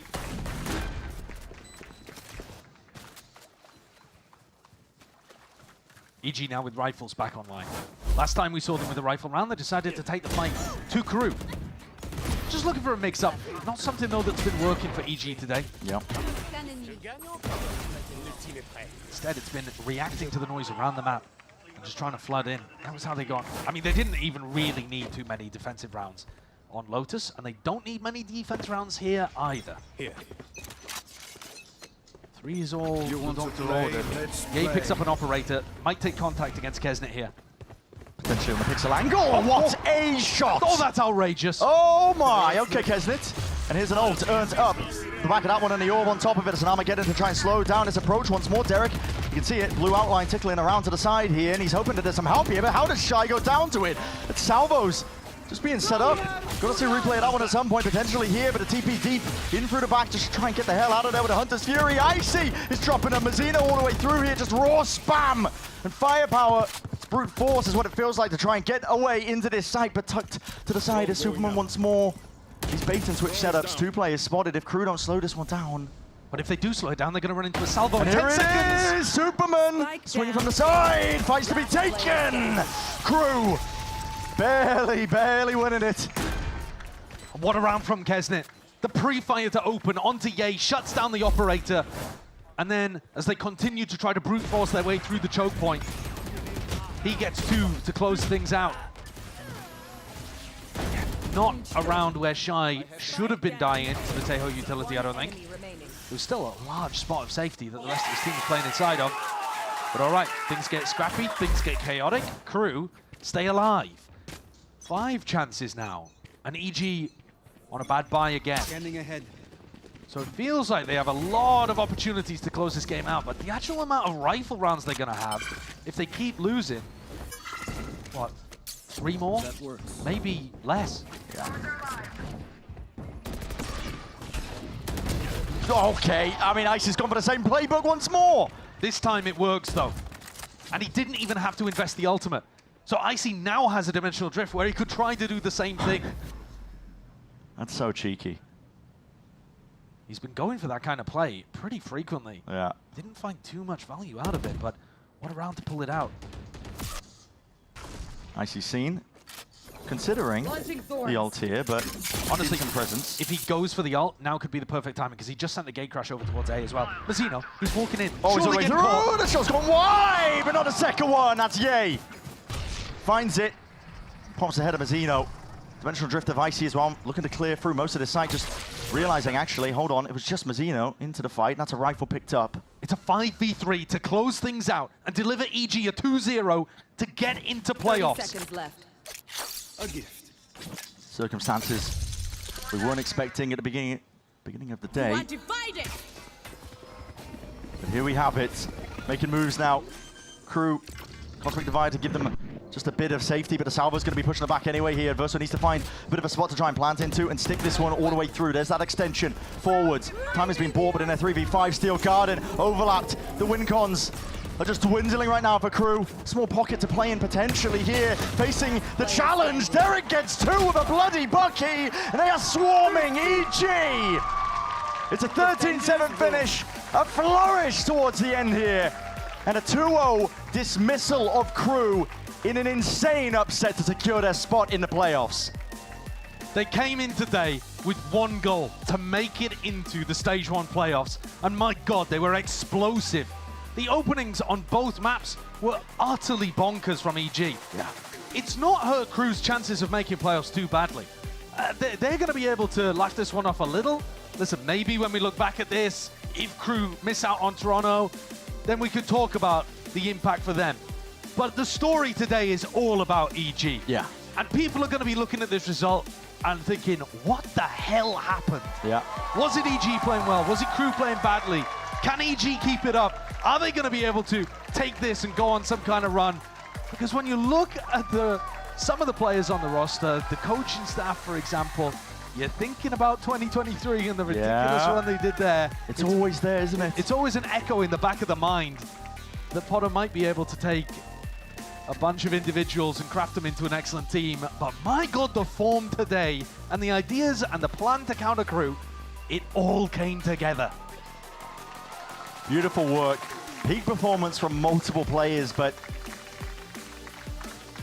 nothing else but a swift dismissal, really, of Crew. And again, we just weren't expecting it. No. But you're seeing plays being made across the board. I mean, I have to give Nature credit on top of it as well. I mean, all throughout both of those maps, he couldn't lose. Same could be said for Superman. Yeah, and I think the calling, too, I think it deserves so much credit. Yeah. Because to be able to navigate a lot of these low-time situations and to be able to have the awareness that no matter where Crew tried to run a trap play or run any kind of aggressive play, EG were ready for it. The prep, the ideas, but also the awareness and the discipline in the moment to always have the counter for it. Yeah. That was beautiful today. That's a casual reminder as well that you can never really count out any team in VCT. It all came together today for EG. Are they going to be able to keep it up in the next game against Loud? I mean, that's a low-key hidden banger now. Yeah. You got EG playing against Loud. Loud is 0-4, and I'm excited for that game. I really feel like it could be some quality VALORANT. Definitely with the caliber that Loud have been playing at these days with EG as well. It's going to be, obviously, I think pressure kind of off some of the players in terms of maybe the outcome and expecting that for the game. It doesn't affect the playoff kind of outcomes whatsoever, but still, should be a good game. It should be a good game. And we weren't really expecting that before. Still, let's send it down to the stage. River standing by for that Verizon post-match interview. Excuse me, take it out of paycheck. Thank you so much, Brent and Sideshow, for a great cast, but it is Evil Geniuses moving into playoffs with that win over Crew, and I have Supermen to talk to flying high throughout the entire day. I got to first ask you about playoffs then. How are you feeling now? You've locked it in. What was the work to get here? Honestly, you know, today was not a do or die match for us, but I'm really happy with what we showed today. Going into playoffs, you know, we're just going to be a better team from what you've seen today, so I'm excited for that. That was actually my next question. Is this the team you want to see in playoffs, or is there still improvement to get? Oh, well, we still have a lot of improvements throughout the season, so, I mean, this is just a little, you know, like the 50% potential of this roster. All right. So I'd say you shocked a few people, obviously, us included, with the win today, but it was electric with the way that you did it. Did you expect Crew to kind of fall that easily? Honestly, no. They are a super strong team. You know, they are the top dogs of our group, right? So coming in here, we definitely did not underestimate them. We just followed through with our game plan and came out with a dub. All right, and I want to ask about some map picks here on this. Haven all 3 weeks, but now you kind of trend away from Haven. Do you feel like Sen maybe countered the last map, the Waylay wasn't working, or is it just the idea to go for different maps this week? Yeah, Sen definitely, you know, spanked us a little in our last match against them. But, you know, we learned from that, right? Losing is learning, so, you know, like, expect us to be better in playoffs. Awesome. And final question for you. You are going crazy today. How are you feeling about your play, your performance here? Are you feeling like you're one of your best? And what are we going to see more? Honestly, I've been having slow starts, you know, with the first 3 matches of this season. I'm really happy that I'm able to pick it up for my team, especially. I know what I'm capable of. I just need to show it. Awesome. Superman, thank you so much for the interview. Congratulations on the win. Congratulations on playoffs for Evil Geniuses. And we got a lot more to go today. More games to come. It is going to be MIBR versus NRG coming up next. Don't go anywhere.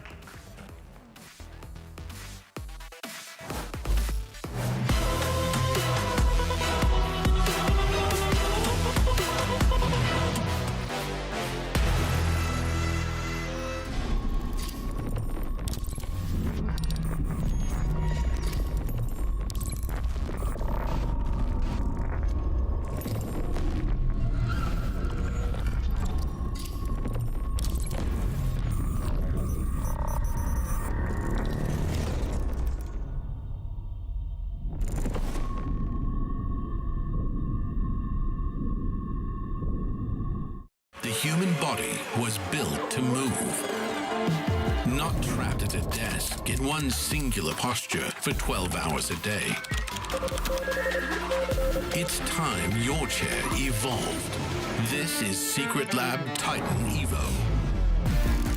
Ergonomically engineered for you, gamers, hybrid workers, artists, backing your every move.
O próximo jogo contra a NRG acho que vai ser jogo bom, então acho que vai ser mais jogar em time, ter uma boa trade, ter calls boas e que não vai ser difícil.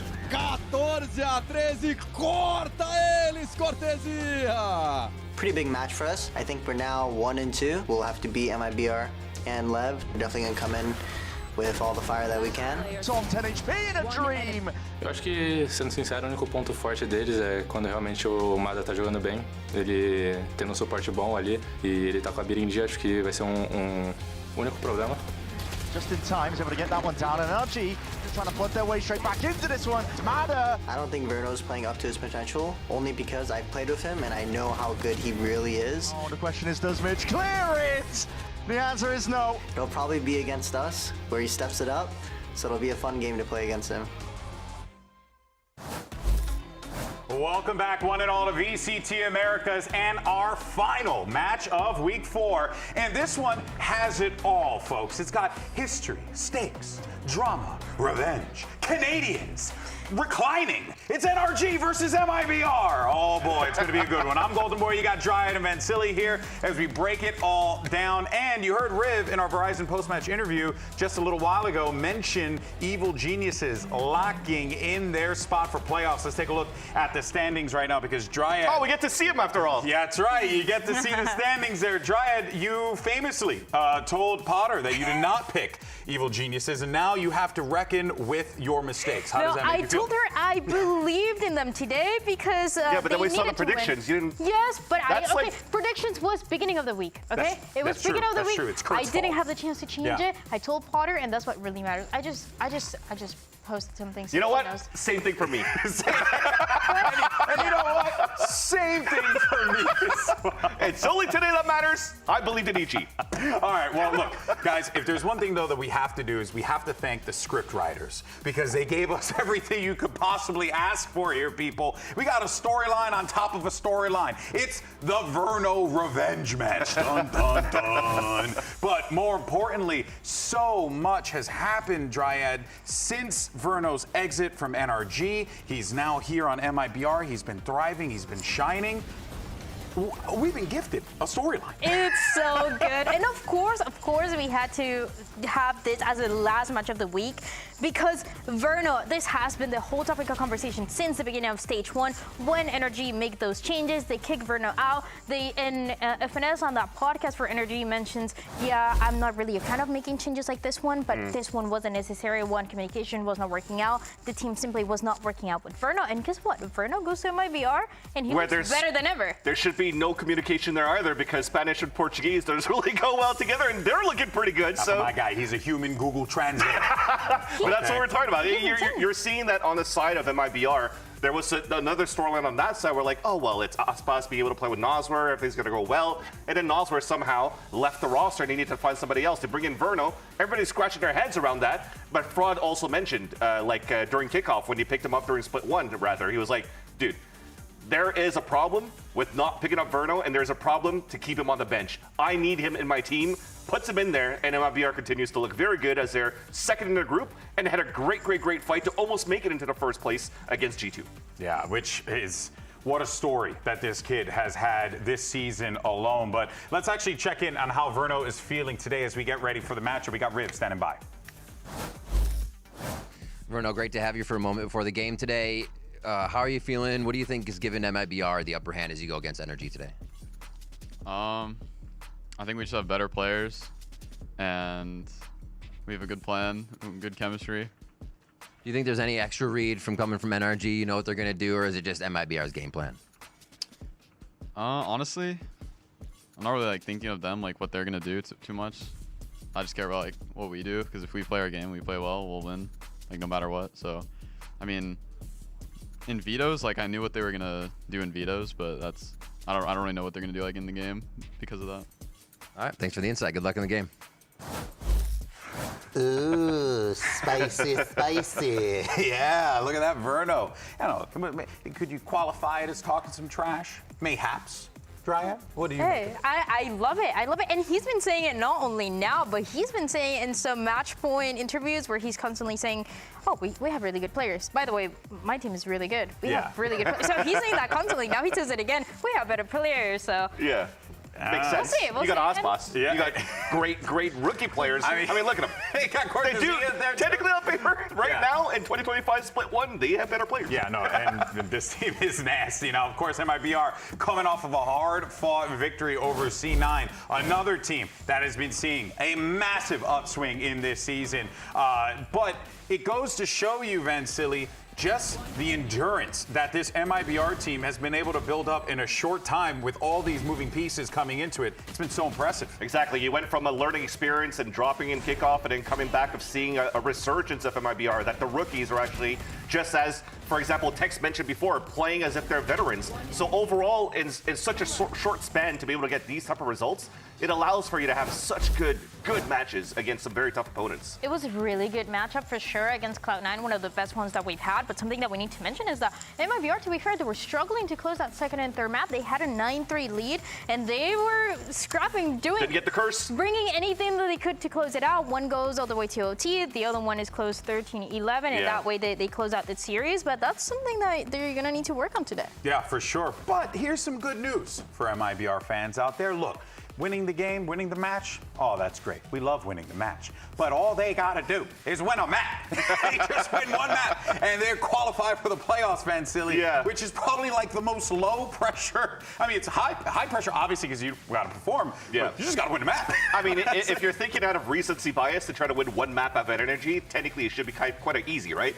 Because of NRG's matchup against G2 last week didn't look too good. You got the playbook. Exactly. You got the playbook, you saw it all, and even when Vernon was talking to Rivington in that interview, it was like, hey, I knew where the vetoes were going. So they already know potentially what NRG is going to try to approach the game with, what maps they want to play, and where they could beat them on, and what weaknesses they could find on those maps. One thing though, you cannot underestimate NRG. We always remember them historically, for FNS specifically, having slow starts. And I know we always bring it up, but it's always true. And I feel like it would be so fitting for them to turn it around this 100%. map and win this match as Also, well. we've been seeing a lot of trap games. Yeah, there have been a lot of those happening. We literally just had one. we just had one. Exactly. Honestly, and what we mean by trap game, it's like, you see a team, you're like, oh yeah, they're obviously going to win because statistically they're doing better, but then out of nowhere, gotcha, you get trapped, and then you lose the game. We've gone from Kickoff until now week number 4, and then we're still saying, well, NRG could still have what it takes. It's on paper. They could still. I'm sounding like a broken record Any every second week. one, any second And now. then Any second now. and let's say they get the win versus MIBR today. Hey, told you. Told you. You know what though? There are some changes, big changes coming in for MIBR, by the way, because we got some news on Cortezia that might shatter the ecosystem of facial hair aficionados. But of course, we have to know whether or not the stash and the turtleneck actually was the difference here, because my guy was channeling his inner Osboss to Triad and apparently popped off when he played last. He did, and he played amazing. And Cortezia is the only player right now that is playing the sentinel role, that is lurking and finding timings as much as he constantly, every single round. And it seems like at some point that is gonna get countered by other teams, but he's been fine because, okay, there's a plan around how we're gonna shut down Cortezia, and it seems like it doesn't matter. Okay, let's send 2 players in, both of them get eliminated. He has his mask on. He has a mask on. heck? See? Wait, why are we? Wait, Okay, might be feeling a little sicky. Might be feeling a little sicky. That's fine.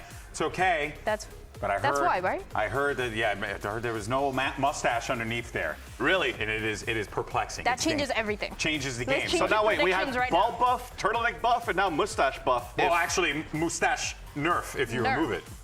But buff if it stayed on. Yeah. And if I you're was still bald, kind of right. Like Sideshow, damn, how does that explain Sideshow? Why is he so bad? In any case, though, NRG now, of course, has to be worried about Cortezia and this MIBR roster because they are at risk of missing playoffs as we've been breaking down the playoff picture for all these teams. Here is how it shakes out. And given what we saw from Leviathan in this weekend, this is a tough one. So NRG, they got to really find themselves here today, Dry, and you don't have a lot of time to do it.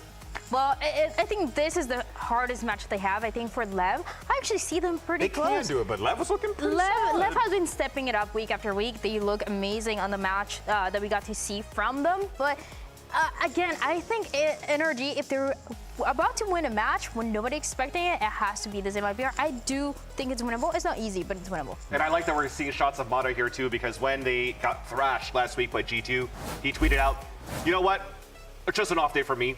Everybody's still bad. Lol. We're going to be able to win this still. So I love that he still exudes that confidence outside of that loss and is going to continue to bring that into this game. So it doesn't matter. Again, I think he has the same mentality as he did back with Shopify MXS back in Tier 2. It doesn't matter which duelist, which team he plays against. He knows he will perform. And hopefully that's going to be today where we might see a nice little battle between him and Osbos. Yeah, and hey, man, I'm all about that there. But it's not just us who has thoughts on NRG. As a matter of fact, we actually had an opportunity to catch up with Leaf to get his thoughts on this NRG lineup. You know Leaf from G2. Leaf? My guy did not mince words. Check it out. Yeah. That was like the freest game I've ever played. I don't know what they're doing, to be honest.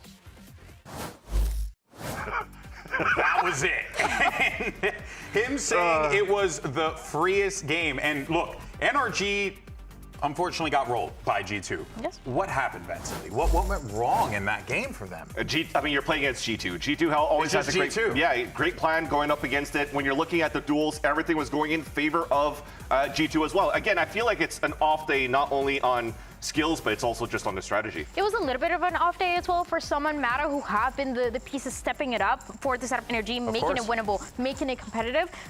If they're having a good game today, I think there's a good chance. Again, I'm talking so much about NRG. Don't look at the predictions, but I do think they can make it happen. Do we have time to fly to predictions? No. Real quick, I see 45 seconds. Let's fly real I think we got plenty of time to throw that one up there. Just put Dan on the spot again. Oh, man, look, I'm with you guys. I think that there's definitely... oh, wait a minute. I was filling time waiting for it to happen, and my team doesn't let me down. These guarantees are not looking good so far. We're in the VCT Americas guarantee, the Blackjack guarantee. This is dangerous territory. I was not in any of them. Oh, you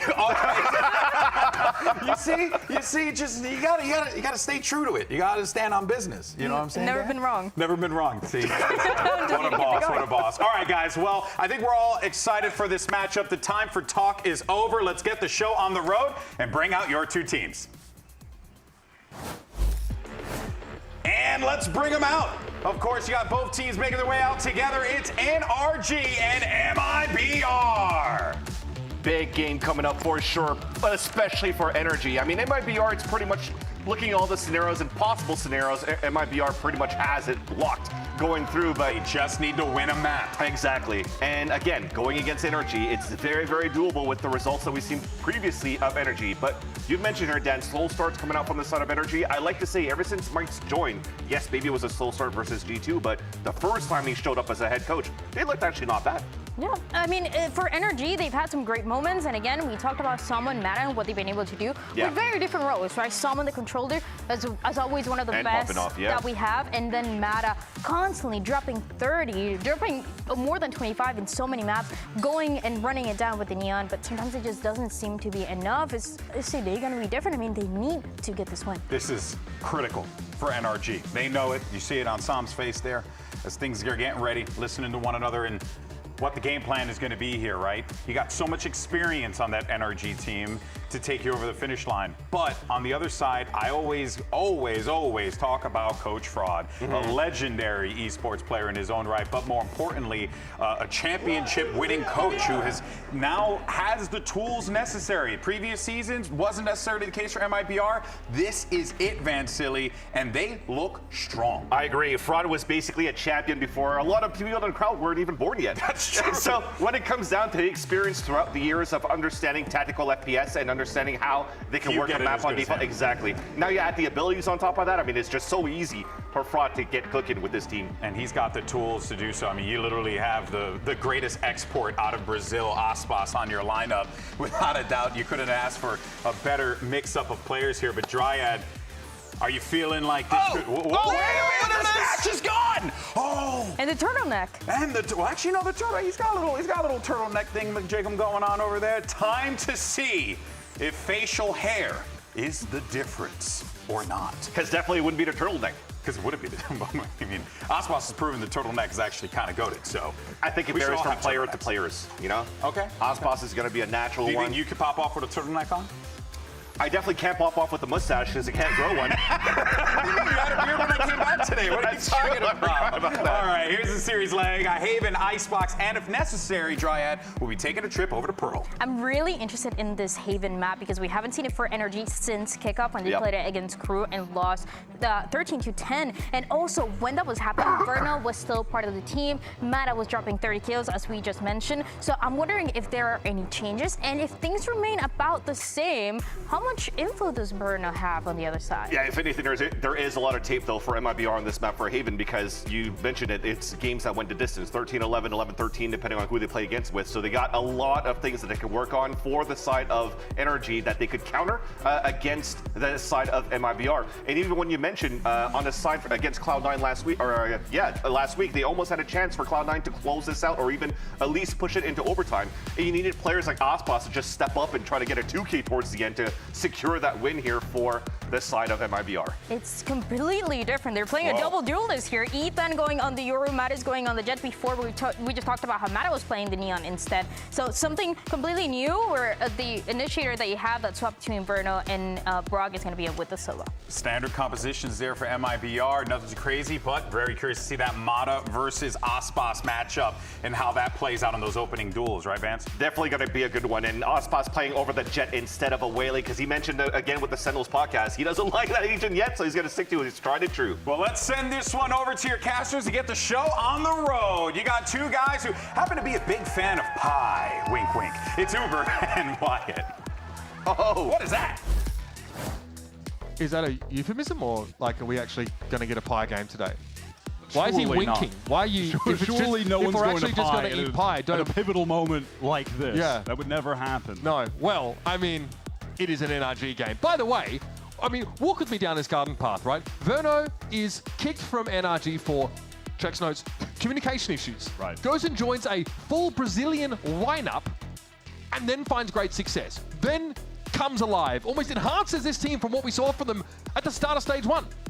Okay? And by the way, they've had raving reviews of his communication and the energy that he brings to the team. Yeah, we feel like he's Mahatma Gandhi out there. Man. Madness. It's going to be a thrill to see him go up against a squad that he looked so promising with the offseason that NRG had with Verno, and then the failures during Kickoff, now on an MIBR who look like one of the best in Americas. Still haven't qualified for playoffs yet, Wyatt, and that is why they're here. Already, Aspas has got deep into towards Link, Kid FNS is not ready for it. Sheer pace enough to rip the skin off your bones. Mata does expect this action. He does not feel comfortable taking that fight just yet, wants to regroup with the rest of the team. Brock does have a recon to throw up when this retake attempt goes in. Ethan with one flash as well, though currently he's just in position for the flank. But again, Trapwire and Ethan's way. There's no way teleport. around this. Listen, those old knees, Ethan, won't get you there. Has to clear it. Now Corsair knows there's a timer. Geez, this is the last player I want to be running into with a pistol round. I'm not going to lie, but Ethan is sharp with it. Mata's in low as well. Mata's able to emerge here from Garage and finds his third of the round. Verno tucked. Old Nemesis is approaching him. He can sense it. Has to win the fight here against someone. He does! Ethan will bring him to heel. And the Grizzled veteran has a pretty important couple of kills in that round. And I'm going to tell you, we're going to need a lot more of that kind of stuff from Ethan as this series progresses, but specifically when he's playing the Yoru right now on Haven. NRG picking into this map, I thought they were going to surely just go back to Mata on the Neon. Last time they played Haven, when he was on that role, he dropped a cool 30 bomb against Crew. Nice but they've round. opted into the double duelist. Are on point. Let's go. He's been on point so far, but previously, the other games on Yoru in this stage 1, he's ranking quite low in the hierarchy of Yorus. Low enough that in average damage per round, he's 11 out of 12. He needs to play like EG Ethan, the Ethan that we know is a serious contender on the world stage. So it could have limboed under that trapwire, you're saying? Just barely. Okay. MIBR not the most successful pistol, and yes, as FNS pointed out, the duelists of NRG are the ones that have the impact on the kill feed. It's Mata here for first contact in a decent spot for it. A little bit wayward, maladroit shots, but Som is there to back him up. The high-low swing, it's more than MIBR were prepared to deal with. And FNS was tucked there anyway. MIBR want to go for this quick pivot through Garage, but NRG are more than prepared if their intentions of going into this C site are acted upon. The defenders are already set up with the crossfires. Honestly, with the util, it's a fault line that doesn't connect with Marta, though, is able to take the fight out in the open. Backs up here because Brock and Som are the second wave. Down to young Verno. Som cleans him up very nicely. Now the controllers are getting involved. NRG, it's a great start on a map we've not seen from them here in stage 1 at all. Okay, oh, they were able, I think, to recover all the intended weapons. There was a lot of shuffling there from NRG for a second, and I thought they were accidentally just going to keep the Stinger, but they got all of the best weapons out of what was a very clean round.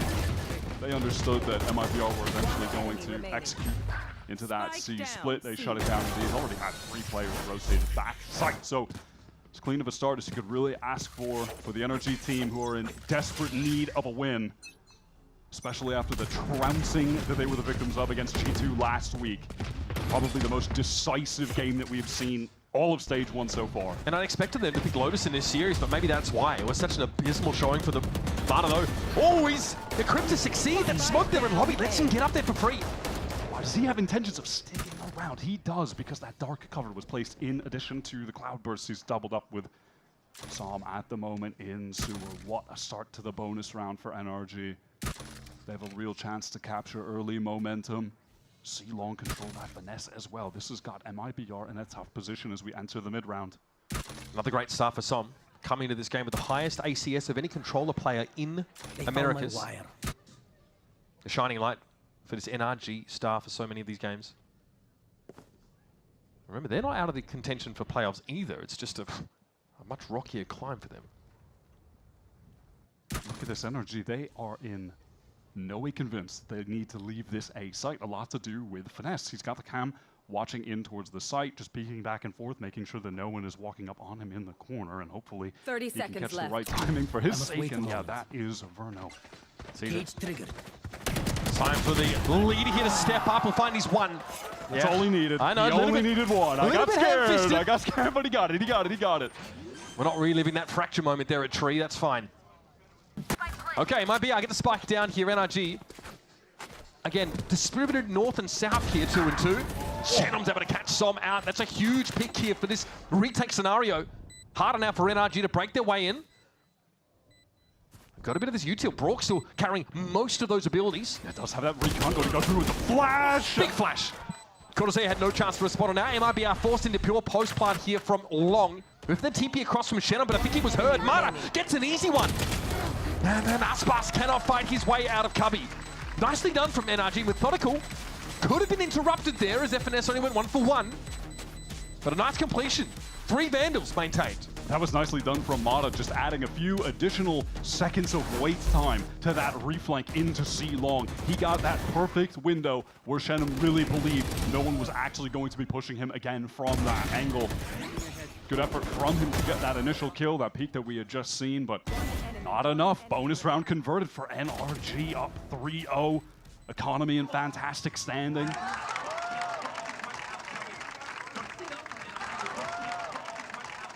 Exactly the kind of start that you're looking for. There's some really fun old rivalries in this game as well. As Brock and Verno were the standout initiator players in challenges coming into this year, and often rivals in that sort of MXS Oxygen matchup we got to see play out a fair bit. These guys know each other quite well.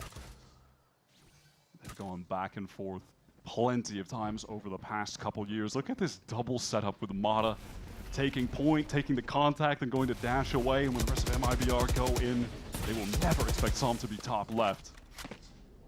And that's Link smoked out behind NRG, and it looks like Brock has walked in past it. Although Garage a little lightly held here. No chance for FNS to play off this trapwire whatsoever, so that's going to be cleared essentially for free.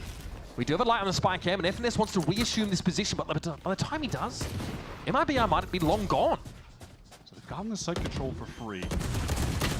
Moment, oh my god, awkward fight being taken, but Mata does convert the first. This should make this 5v4 retake quite easy. Ethan is going to be on the flank as well. There's no trip to cover it. Cortesia is down. And there's a boatload of util to play with here. Flashes galore. Som really can cover this site with this controller util as well. Man, they are taking their time, waiting for Ethan, expecting a potential re-push. Didn't actually come, but they've got enough time now to go for the full retake. Finesse adds a second to the tally. Love that from FNS. He has a crack from backside and is able to find his second kill. He's picking them apart here, even through that dark cover. Takes a step out, eventually wall full, but honestly, pretty clean behind the ears of NRG been so far. That's MIBR down to a half buy. For 4 rounds in the pocket on defense here on Haven. It's a dream start. That was patient, calculated, lovely stuff from NRG here early on. Their economy beginning to build even further. I mean, at this point, they can't even build much more. They're damn near on cap. And so now, at any point in the game too, MIBR. Aspas drunk or what? I see him CT spawn looking. I don't think he's had any libations just yet. Probably saving that for after the win. I don't think that's his style at all. He doesn't really seem like he doesn't seem like the player that I'd find at the club, honestly. Yeah, I know. And that happens off camera, so we don't see those kills come in from FNS, but he's able to peek into backside and find 2. So it might just be that Aspas is a little bit slow on the uptake there. He's probably holding a Sheriff in around like that. Maybe a Guardian. FNS being able to peer in and get a bit of an ego boost there, able to find those 2 kills. It's a 4-0 game so far. And honestly, NRG have been pretty slow, right? They had their double stack on their high ground inside the B site, able to fold off and play a full retake on C with really limited issues. They didn't feel the need to get overzealous about controlling the garage space. They weren't taking early fights against this, you know, weird buy with pistols and stingers mixed in. Honestly, just pretty textbook. At some point here, MIBR are going to have to be concerned that NRG could bring an AWP into the mix at any given point. They have more than enough money to do it. Actually, right now, they're bringing in Odin in the hands of Brock. This is one of the maps where you can fall victim to some obnoxious spam angles when you're on attack, when you're trying to get into sewer, when you're trying to get into garage. But NRG, yeah, regardless, yeah, NRG, they've done a fantastic job controlling the map with this Yoru. Ethan has been pushing up for free on A multiple times. He's going to do it again at the opening of this round, and it's allowing NRG to stack up towards C. At 3, basically 4 players in the vicinity if this hit comes in. FNS knows he has to clear the stealth drone there. He can't quite see it, but he found it. Cybercade's going to slow MIBR up here. Now, they've made some inroads in that garage direction, but Cortesia hasn't really been that player that we've seen so far this stage. He's been quiet, 0-4. Not the headshot dispenser we're used to seeing. And would you like an invitation to the Broctagon, Cortesia? By the way, Ethan just got his second gate crash, thrown all the way back into A site now, and the rest of NRG, they are just still stacked up exactly where MIBR are at. They have no reason to adjust their positions. Feels like they've had advanced notice on all of this so far this game. Passive angle for FNS, but a Cloudburst is going to allow MIBR to cross to the side. Ethan, though, he sees it all. Fights for disruption here. Maybe emerge at the back of the side from that dimensional drift now. He appears, and Aspas just ceases to exist. Clone out here. Cortezea just takes the clone and flashed as a result. What are we watching here? NRG came to play, folks. Inferno fighting back. Has to against his old team, and it's going to be a tough climb from here. On the side they are. Artisan's able to find Brock. It is the Bladestorm that claims the breach, and now it's up to Verno. 1 versus 2. Dealing with the jet ult. He's gotten himself 1 and some util, perhaps. Som knows he's got to leave the spike. Does get it to half at the very least. And there's still time. Som can get this done. He goes for a full stick in, but Verno knows it. 4 kills. Gets the old team. And you can't tell me that didn't feel good. No better way for MIBR to get on the board than Verno to clutch that out after Ethan did all of this good work, collecting all of that information after controlling A long for the first half of that round, allowing NRG to be stacked up at the right sites. Comes in, collects 2, and it's not enough. What a clutch to get MIBR rolling. Such a subdued celebration there for Verno. He's got to know that there's a heck of a lot more of those moments required. Already a bit of a deficit to make up on this attack side for MIBR. Okay, we're running headlong into each other now, apparently. Marta traded out, Kibit Artisan takes a ton of damage. It's Verno that found the warbang kill, and someone's to commit to this. NRG are hungry for the fights, and he and FNS double up for 2. Verno always seems to be there, the Wyatt always seems to be present. The confidence. Jeez, Brock has had to push quickly onto the side. He doesn't want to get caught outside of it, but that Cybercage is going to come down, and he'll have to deliver. Creeping up, 2 players, good, and it's Cortezea getting into the game.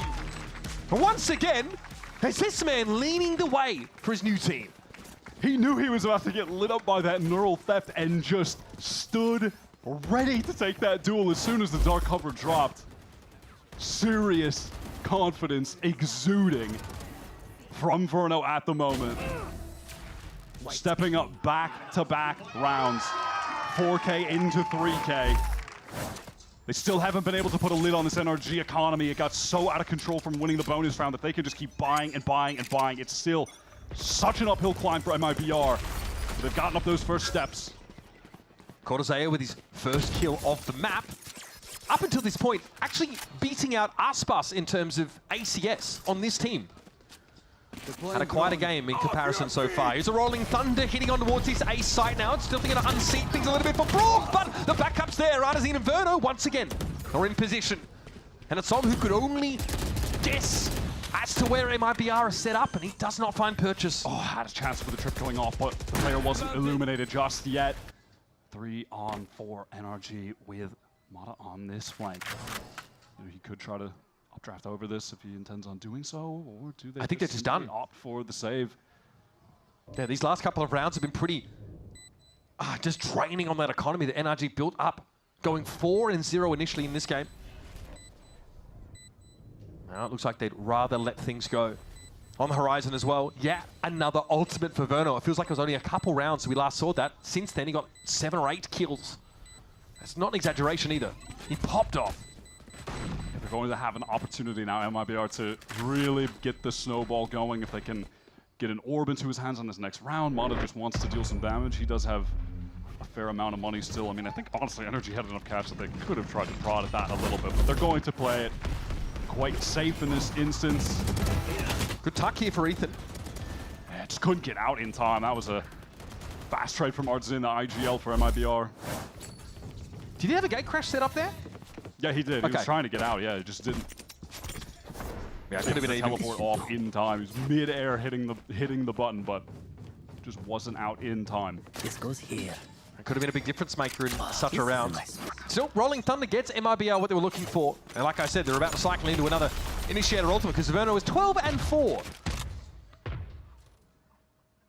MIBR, they go for that early stun over towards A long, but they're still just typically not opting to actually pressure that side of the map. They're putting way more emphasis towards Garage, towards B, and wow, I mean, Aspas, he tried to go in fast. He wanted to get the dash up draft to gain space. Got held up. Able to do so. Okay, Pearson TP'd onto the top box here inside his own smoke. Now chooses to emerge, but they were waiting for him. Mata, though, sharp as attack, was able to deal with both Artazine and Aspas.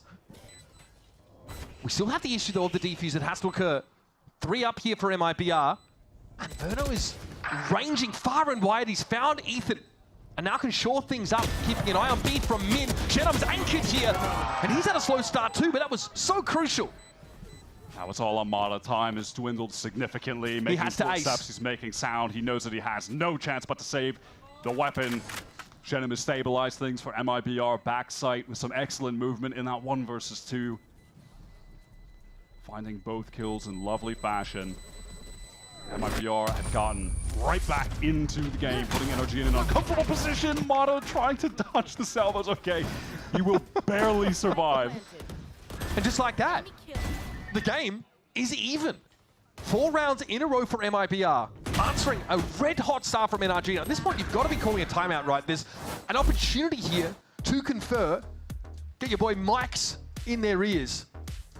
The last couple of rounds we've seen MIBR maintain that same meticulousness early in these rounds. And his openers have been pretty superb.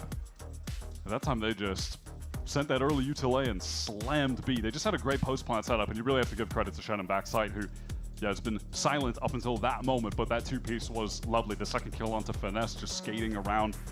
Backside gong, just little sidestep to the right, swings back in for that clean second duel. That was well played. As we get out of the timeout here, you know, I'm still looking to see if at some point NRG are going to try to bring in the op. It hasn't happened yet. And that is something that I feel they could get a lot of value with this comp. It's sort of akin to what we've been seeing Cloud9 do with the op on Pearl when they've been running that Jet Yoru, how you can control the map so easily with one of your duelists having that weapon stacking up elsewhere. And to be fair, they've been getting away with it a bit because Ethan has been able to get free space in A long on the majority of these rounds, but you can really further extend that when you have the operator, and they've had good enough cash. Regardless though, I think the main point in this round going in is just looking at these ultimates. NRG going to be putting emphasis on those. Ethan has the Dimensional Drift. Brock has the Hunter's Fury. I'm expecting to see a Yoru running around, pinging players on the ground, and then the lasers being shot at them by the Sova. Yep. The classic 1-2. And last time we saw Ethan with the Dimensional Drift, he was on the B side. Went gong, popped out, got a kill instantly. So he's more than happy to get active. This time, of course, he'll be tucked close A, take first contact, look to try and gate crash out, gets the kill! And that is exactly perfect. That's what you're looking for from your Yoru in those early defensive exchanges. He also had regen shield, so that's back to 25, and Mata does the same. The duelists are getting busy. They've both just been taking advantage of the fact that they have the get out of jail free cards, playing in off angles, taking those early duels, willing to engage with the enemies and knowing that they can escape. It's just exactly what they want to do with this comp, and you're doing this on a day where Ethan is starting off hot in the server. That is crucially important. Here's that Hunter's Fury now. Brock just want to make it impossible for MIBR to have a plan. Look at this! MIBR have taken 3 kills and just playing away from any opportunity to trade. Not one of those kills is tradable. Out of the timeout, Mike really gave them the win your 1v1 strat. 30 great seconds call, left. great call by the coach. It worked. I mean, in both fairness, of them winning their duels. Ethan and Mata now just closing the vice grip on MIBR, who really have no hope of getting this spike down. On cooldown. they've been just picked apart this round, and they've barely seen where their assailants are. Yeah, NRG, they'll allow them to get the spike down and then simply kill everyone after. Well, okay, hold on. I was heavy sweating for a second, but no, that's okay. We'll give you a nice little consolation gift, and then we will clean you up with these. And we've seen this composition pop up not only on this map, but also on Pearl, right? Cloud9 are also running that Jet Yoru style. Again, on defense, you take your peek, safely get off the angle, ideally take a kill with you. It's a really safe way for NRG to play pretty far forward at the start of these rounds without being punished for it. It's all about the timing of that gate crash, though. Maybe you feel like MIBR could start trying to play around the timing of that expiring. It's only, what, 30 seconds? Oh my god, bro. I'm nice right now. 15 and 3? Yep, 15 and 3. I mean, the Haven just seems to be his map, if we're being honest. That being said, he's had a lot of maps where Mata's looked pretty insane this year. If you're going to give him his just due, Ethan is more than willing and happy again to just play forward. But now it's conditioned. You have to use a piece of util on that spot every other attack round. NRG have already rotated right there players to any bottom. Yeah, you don't want to play retake on this side. Read, man. They are so tuned into what MIBR are going to do. It's dangerous to anchor against the Armageddon, though, Wyatt. It could be risky. Aspas has already gotten himself into hell. Mata's going to have to move here, and he just inches back away from it. So Armageddon doesn't really get any value. Paverno knows a little special delivery in this corner could definitely have stunning impact. And NRG pulling away. That triple player stack looked like it really just got dismantled by one great flash from Artson and then the dash through the cloudburst from Aspas back site. And the standard stuff to get into the A site when you have the jet breach. NRG seems to just be fully caught and blinded up. I think forced out of the way maybe by the fault line. We'll have to see on the replay, but it was nothing out of the ordinary. And this is what it's like to play on the A side as a defender. If you can't get ahead of the plant, you get forced out of the side by Armageddon in this case, and also being down by 2 players. It's a 3-gun save, more often than not. Nicely hit there for MIBR, and again, we're looking for that little bit of pace from them at the start of the round to get an edge. Yeah, I think they're finding a lot of success, just straight up accelerating and hitting sites, trying to re-clear things in the mid-round and play too slowly, contacting around the map into a double duelist when your only tool for reconnaissance is the stealth drone. That's just not enough. But yeah, it's just the salvos into the flash. Yeah, salvos into the flash, dash out the cloudburst. Standard stuff to get into A. NRG was really caught off by it, even though they had the read. They had the right amount of players stacked there to try and nullify that hit. It's simple, but it's not necessarily easy, not against a team like NRG who've turned up today. 5 defense side rounds on the board. Mata firing, just like his last outing on this map where he dropped 30. I must wait a moment. It was Kickoff for those keeping track at home. Still Drone going to clear out front sight, so Last Boss can try and gain some space. Look at this, again, NRG, they have rotated so fast. They have 3 players backside. They've got Ready to back to Aspas contend. up. He gets paranoid here, Wyatt. It's all about backing the duelist here. Ethan's dimensional drift is going to allow him to wrap very, very far behind the setup for MIBR. They've got to be aware of it. Aspas now looks for a timing, makes a swing on FNS counts. There's an drone coming in over the top right now, and Ethan also is starting to pressure from C long. MIBR have to batten hatches, and Kodose has gone down. It's a Blade Storm now being drawn forth from Aspas, but it's only 1 for him, and it's on down to Genom. 33 health and a dream. He's got to be ready for a swing on his left, and it comes on in. Marta secures a 6th for NRG. I mean, NRG, they realize that they are just, if they make noise somewhere, they're hitting that site, and they are flooding in straight away to fight together. Juxtaposed to the last round, they all got backside, but this time they actually won out the duels. And it helps too when you have Ethan just sprinting behind MIBR in the dimensional drift, getting that flank off way earlier than he typically would be able to. There were players from MIBR at garage door watching that flank angle, but of course he defeats it entirely by being invisible. This has been a very straight up, honest half of Valorant. Okay, just you know what? Hit the sights and run in and defend them. After that last series, I could use a cleanse. Absolutely banged out by Genom there. Rare that that's been the case. He's usually been the one finding those first bloods up until that point. And that plan of get a safe defense side kill and fall back now is starting to crumble here for NRG. It looks like they want to try and re-clear mid, get some information. Brock gets a one way to play off of short, and Cortezia takes his time, getting down lower, gets the neural theft. All that information into the tripwire. This is dangerous right now. The anti-jet trips are up, but Artazine gets hammered hit with the Paranoia and couldn't do anything about it. Marta's low, but FNS is here. He's hit by the Paranoia as well. Aspas saw everything behind the boxes, but doubles back. Marta on the corner, sees his elbow, and Verner's able to clean him up there with the salvos. Straightforward stuff here for MIBR. No nonsense Valorant, and it's an even game after 12 rounds. That is true. That was a meat and potatoes half of honest to God Valorant gameplay. Mata and Ethan stepping up. I mean, look at this. It is just 2 of the best that we have had in America's Challengers that have been called up. 2 rookies this year that are topping the board for either side. You have Mata sitting at a cool 16-4, Verno 15-6. They were rivals and challengers, briefly teammates at the beginning of this year, and they're back to being rivals. All right, getting what we asked for from this map, one we haven't seen from NRG for quite some time, but they are giving as good as they get, folks. Stick around. More to come from Haven, our first map of this last series of the week, after the break.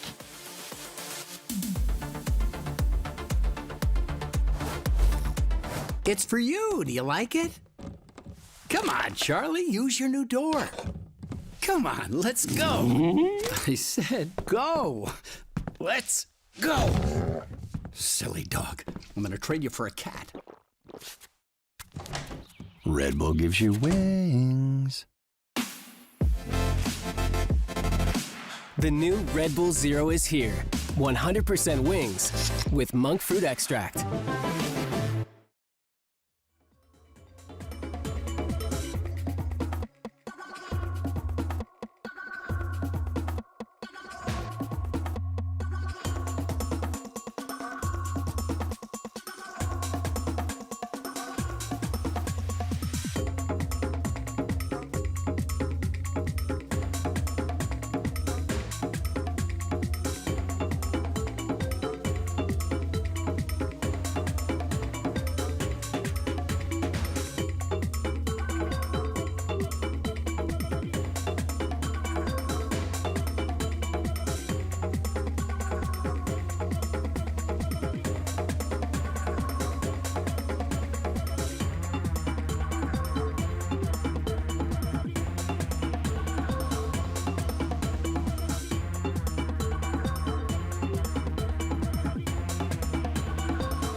We're deadlocked after a lively first heart of Haven action here in this match between NRG and MIBR. Marta leading the way for NRG, and Verno against his old teammates, turning up 15-6.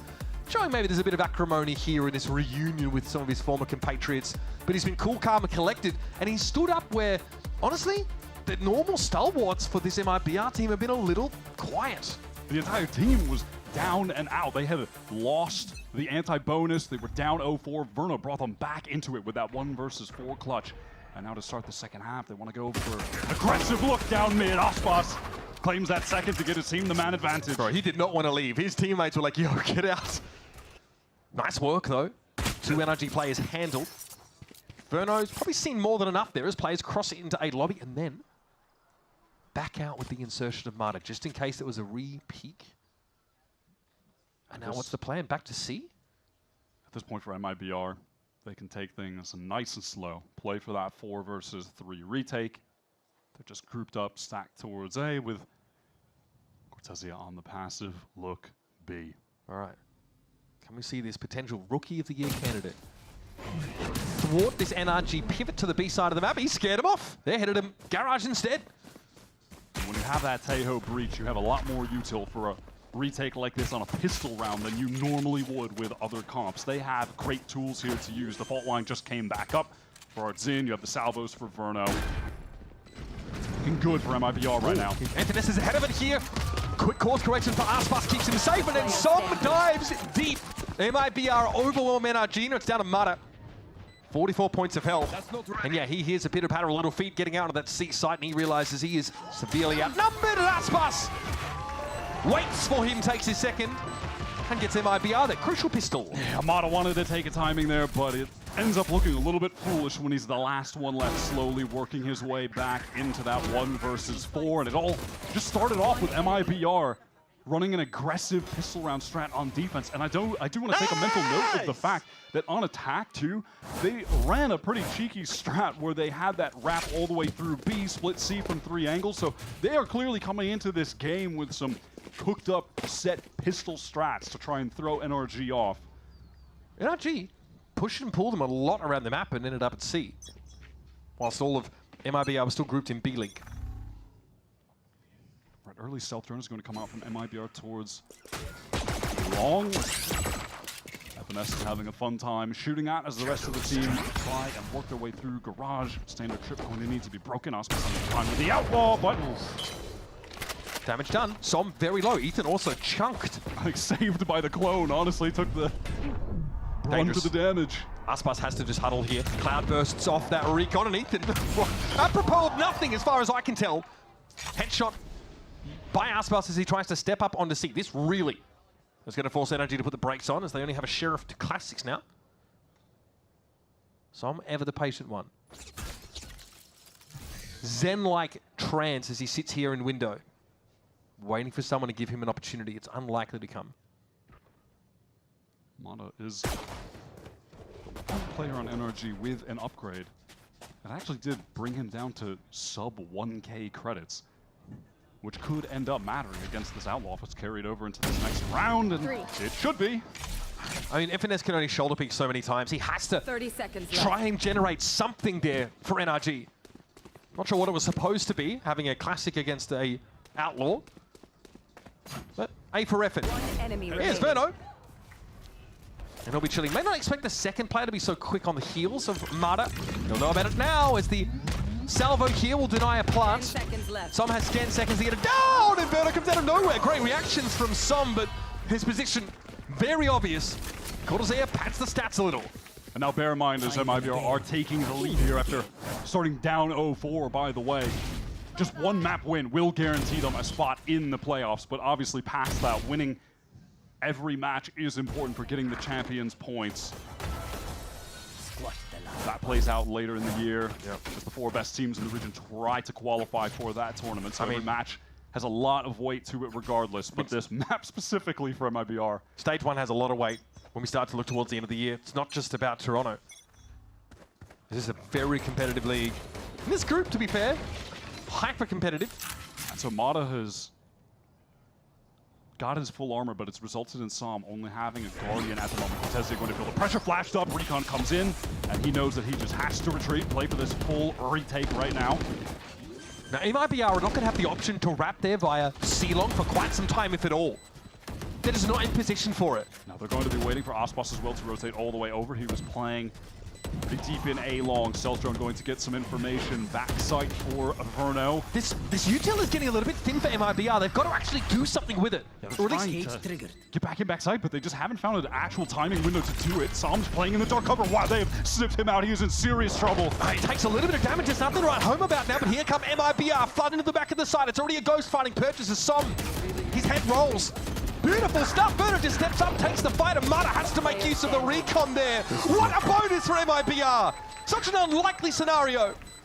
And Cortezea gets to finish the job. They just all swing out together. Every single player on NRG was trying to spam, and how could you blame them? They had the better weapons. They had the recon coming through into that dark cover. Credit to MIBR for expending all their util to get Som out of the dark cover, while the rest of his team just hung him out to dry. Mata does the best that he can, but it's MIBR just swinging together, all three of them. Let's go! Sick flood. Cortezea hyped up for good reason. Like you said, came into this game as the highest average ACS player on MIBR. Crazy to think about. A rookie debut year, and you've got the GOAT Aspas on your team. He's just been that good. He hasn't had a lot of time to, at least in this game, find his moments, but he steps up when necessary. Mata gets a fight taken out of him there, and Shenham holds the line. He drops down. Slightly expected angle. This time it's a completion on the kill. And that's rough for NRG. I mean, MIBR showing they can take these frags and fall off the lines just as easily. It's only Stingers here for NRG, and they've got a contact into so much of the map. Vanessa's trying his best to get some space towards Sewer. Does put the cam there, so passive info gain. Will be aware if anyone from MIBR are pushing all the way out of A. Are they going to push through Garage? Yeah, there were a lot of pings all the way up into the spawn. Fault line coming through now. They're not going anywhere. NRG, they are just stuck in this choke. Aspas still with that outlaw towards long as well. Cortezea actually falls back over to the C site here, so the way through Garage is paved. Artefin gets off the angle. Those Stingers are a little bit scary at this range, and so he tries to call things off here with an aftershock. Shenham just swings out into the fight. 30 seconds. But the re-pick there for Artefin is good. Inferno, again, maintains that composure to deliver MIBR so far a flawless second half. Oh, they were in complete control of that round.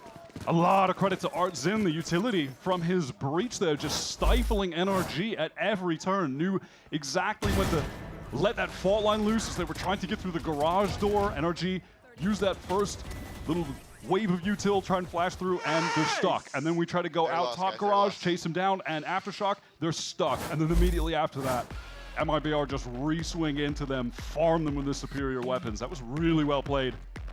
From the MIBR breach, IGL, flex, everything. I mean, this man just does it all for the team. I really think at this point, this is where, like, if you're hoping for something for NRG, it's the mid-round calling of FNS, especially from positions when you're down a player, because frankly, you have to contact into some parts of this map. You cannot drone yourself onto every line. NRG have really struggled in those situations where they get picked apart, and we've kind of talked about it before, right? In the past, when FNS has actually managed to get his hands on tape of his opponents, NRG have looked very, very good at adapting and crafting a strategy to punish them. That was the case in 2024. In 2025, though, that same alacrity doesn't really seem to be there, or at least it's not evident. Now that does feel like where, again, yeah, that is where their advantage would lie in the past. Coming into this game, you're going into Haven. We just got to see MIBR play 24 full rounds against Cloud9 on this map. This should be prime opportunity to put together a competent attack half. Maybe it can begin out of this timeout. NRG have not played either of these first two maps in this series in Stage 1. Information would be outdated for their opponents. Doesn't seem to bother MIBR, happy enough to play their own game, as Verno suggested in the pre-game interview. So you're going to have that standard early recon thrown by Brock to get that A long control. Ethan pushes up, gets the space, and he's just going to gate crash away to the rest of the team, who off of that early pressure are hoping that that will convince MIBR to stay with their eyes peeled towards A, and they can hit into C. All right, perfect drone from Brock. Aspas denied the angle, denied a shot. That crash comes in, and it's followed up on danger for Aspas. He doesn't have a shorty to work with, apparently. It's getting hot and heavy on the side, but Beautiful Ethan, from Ethan. gets in there. And honestly, that was so standard, so straightforward. Our drone forced the line, get a dart connection, get him with a gate crash. Yeah, perfect textbook. They keep it simple, execute well, but Artin wants to throw it all the way for them. It doesn't seem to matter. Ethan has to come alive in this position, and Artazine slaps him down. This IGL, take him matters into his own hands. And after that, what do you have left as NRG? And even when they do it all right, it somehow all goes wrong. Artzin, one of the litany of players on MIBR that at any given moment can step up individually, runs in, finds the two-piece. Finesse can't find the trade, then Ethan is isolated on an island-back platform. This is really disastrous. Does this not just speak to the woes that NRG are suffering? Fundamentally sound. The game plan is there. When it comes to the execution, the raw shooting, the mechanics, the skill expression, they pull up heavily second best in that round. Let's fucking go, guys. Bear in Most mind, excited Shannon moment. NRG started this up 4-0. They won the pistol and the bonus. Since then, only getting 2 rounds to MIBR's 11, who are in more than firm control of the game at this point. Ethan, dimensional drift into A, gets the information, knows that it's just Verno forcing them back, but hey, the rotates, they are here real quick. Committing to this, apparently. No, game crash out, back to Sewer now. MIBR pull off the side entirely, and it's a bait and switch. NRG have headed over to C, and Som is the pioneer. Yeah, that's a good from the shadows pop. Going to get all of that space for the team as they try to move with some haste through Garage, meet up with their Omen Som, who has just been the star of this team in stage 1. Maybe this is where he can come to life as the Armageddon is coming through. A retake flooding in. Som has to move. He's able to sidestep there out of that. Mara is going to be back to back with him. Ethan for 1. There's 3 players for MIBR grouped up inside the smoke, and Brock is able to take down the emergent ones. Artazine and Shannon both fall. It's even now numbers-wise, but MIBR are no further on the site than they started. The silver lining, there's no plant yet. Verno's still just waiting to use those salvos. There's no plant because Brock doesn't want to commit just yet. Going to Zia, he's too sharp. He is the Brazilian headshot machine. What is he supposed to do here? And this is where Brock thrives. He is known to be a clutch demon. 2 kills for the round already for Brock. He's caught a Zia low, 31 health. Verno has to finish the job. And I think there was a bit of venom in that one. Pleased as punch. Just a wry little cheeky smile from Verno. How do you like me now? Brock thinking that he had already committed further right. Can't blame him for that, but it's the swing from Spawn catches him totally unaware. Verno's going to take his sweet time with this defuse. Oh, buddy, winning the clutch against, I guess, his closest contemporary, right? Oh, yeah, the 2 star initiator players of Challengers America for so long. NRG went straight to that well. They were like, get me number 1. When that didn't work, get me number 2. And then Verno decides to probably produce a number 2. It is such a classic, atypical sports media thing to ask are you going to go extra hard today because you're playing against your old team? You like that play, Cortez? And in this case, I feel like it's right, though. I'm not going to lie. This guy's going crazy. Is he taunting Cortez here because he's not top fragging? Bro. Nothing like a bit of friendly competition, I guess. I don't know how friendly it is between these two now, but hey. Might not see much more of this map anyway. It's NRG already clambering over the C site, but there's camera in that corner. MIBR can play off of that. Early rolling thunder coming through. Oh, what a shot! NRG, they want to fight them before that all could come in. Cortezia just descends. After the shorty got involved, and now he's working the backside. 3 left here for NRG, and MIBR still chomping at the bit to get their hands dirty. Mata falls. Senum's able to find him now. All from backside. They emerge, and not even FNS could keep it alive. 22-7 for Verno against the team that did away with him. Said he doesn't communicate enough for our liking. Well, how about this? Onto a fully Brazilian roster, trust placed in him to fit in, to assimilate. I'll tell you what, he's leading the charge now. NRG picking into Haven, going away from Lotus. The slow start narrative for this team, well, it continues. after round 5, they had gotten blown out. They started up 4-0. They win the first pistol. They win their bonus round. Then round 5, Verno, 1 versus 4 clutch. And from there, MIBR take 13 rounds to NRG's 2 to their 2. So dominant. And the ideas were good for NRG, albeit maybe not particularly inventive. They were fundamentally solid, but I would say not exactly, putting the fear of God in MIBR. And then when eventually they had to set their feet, fight in a sight, cover each other, crossfires, just shoot heads, it fell to pieces, man. The individual talent. I think MIBR has at least created a much more effective conduit to display their mechanics, as opposed to NRG, who fought inside a system, but it doesn't get them the result. We're going to take a break for a quick moment, and up next, Golden Boy and Atlas are going to break down map number 1 as MIBR run away with Haven.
Ethan could potentially do a lot here from that spot. Oh, and he does it too. Classic right click in play, even going for another.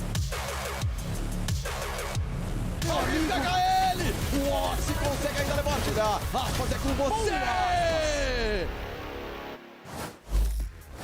I am here with Fraud ahead of map 2, coach for MIBR. That looked pretty clean from the team. Was the full plan executed by the way you guys wanted to do it? Well, we had a different plan because we didn't know what comp they were going to play. Okay. So we obviously started a little bit slow. But after the pause, I think, I fully understood how they're going to play and the limitations of the comp that they have, especially compared to ours with a lot of resources. So I think once we finally broke down, how to play, how to counter that comp, I think it was kind of smooth sailing from there, especially on defense, when we play defense where they didn't really have anything to stop us from retaking. We had so much more resource advantage and stuff. So it was, a really good game, but we felt like, we started a little slow, but also their plan was good and we needed to adapt to it. Awesome insight as always, Fraud. Thank you. Good luck in game 2. And MIBR pick up a 13-6 win on Haven. And you heard Coach Fraud there talking about what happened going into the game, because if you remember, NRG were up by 4 at the start, looking pretty solid. And then MIBR eventually slowly but surely started to creep their way back into the game. And at that point, it was already too late. Yeah, I mean, Fraud brought up a great point. As a timeout, they needed to adapt to what they were doing on NRG's side. And NRG started off very well because you kind of had like an Ethan walking down, gets a kill, could TP away. Mata goes down towards Long C, gets a kill, dashes away. So it seems like the game plan for NRG was trying to find those early first picks so that when you're trying to flood into sites for the side of MIBR, you only have 3 players left. It's not only the answer that we see on the first half after those 4 rounds and that Verno clutch that was insane. But also what we see into that second half, where MIBR looks so comfortable on this defense side. Aspas is getting those multi-frags, seeing those eco rounds, and then there are not even a single round the NRG is able to get as they switch sides. It seems like they were getting some momentum. We were thinking maybe they were cooking something, and then it just slipped through their fingers. Yeah, well, hey, you know what? Good news for MIBR and their fans, because with that one map win, they have clinched their spot in the Stage 1 playoffs. Remember, they just needed to win one map, and they did it right there. And for NRG fans, it's not doom and gloom yet, because they still have at least week 5, or at least a series win here to give themselves a chance to propulse themselves into playoffs. It's possible. They would like to get this one. I think they had a chance. I believe when I saw those 4 rounds, I thought it was going to be possible, but it's really cool to see as well MIBR and the way that they're adapting into it, the way that Fraud is talking about it. Not any team, not every single team is able to adapt into those rounds that fast the way that they did it. And he literally said, we thought they were going to run a completely different comp, and then they switched it out, and then they had to figure it out. But also what helped out too is the fact that they had Verno, who just went insane.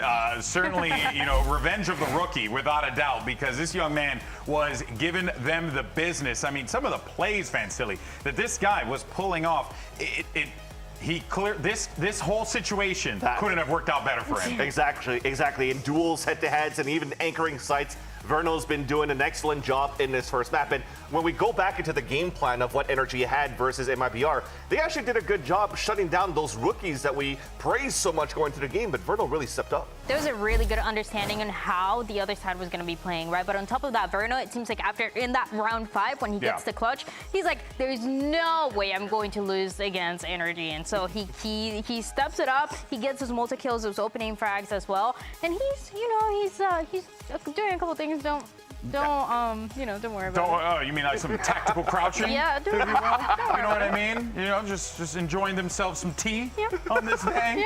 Break dancing here and there. Yeah, maybe air squats like we were doing on the desk. Big fan of bags. In any case, though, let's go ahead and hear what Coach Mike's had to say as we get ready for map 2.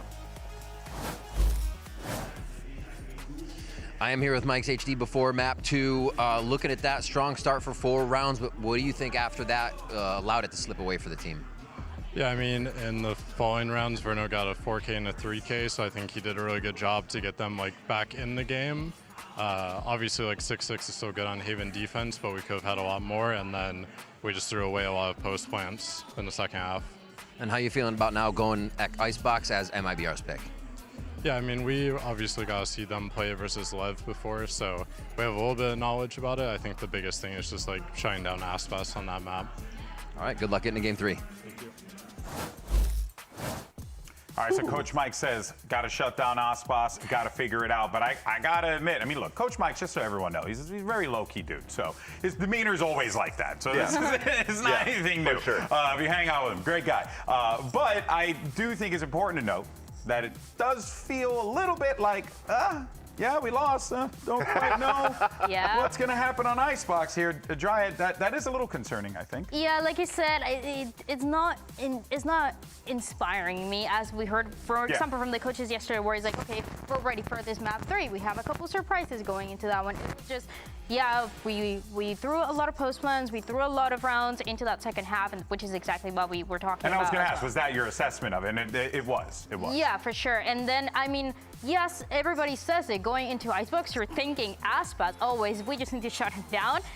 Is not as easy as it sounds. Not just Aspas out there, Vance. I still think it's an understanding of maybe how MIBR works them map too, if they're continuing with the same composition of playing the double controller, so around the Viper and the Harbor. That could be something here that could be good for what's NRG to overtake. crazy is we're not even talking about Aspas coming out of Haven.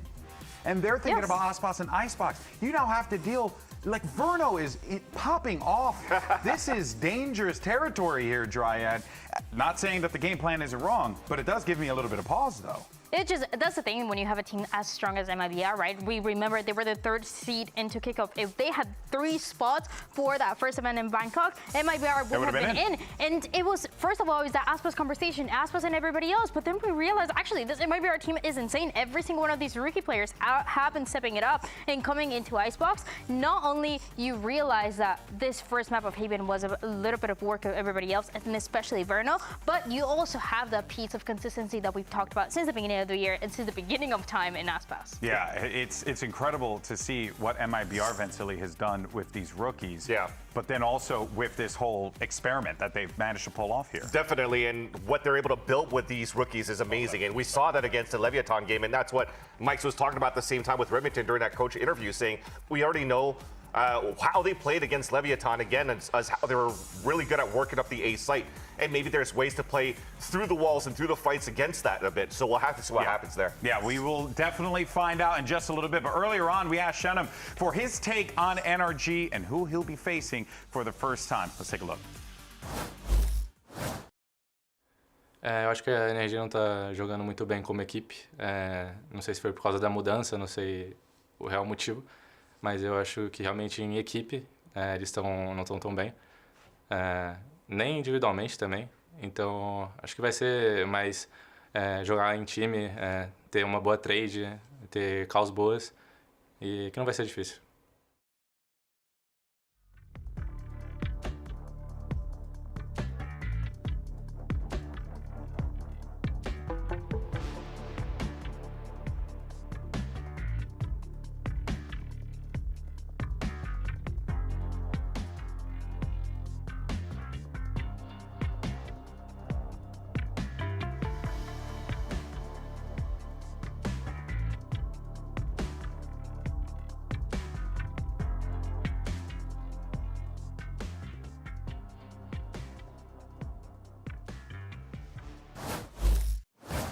Well, a rough scene, I think, for any NRG fans coming out of that first map, and also some of the words that Shenham had to share with them.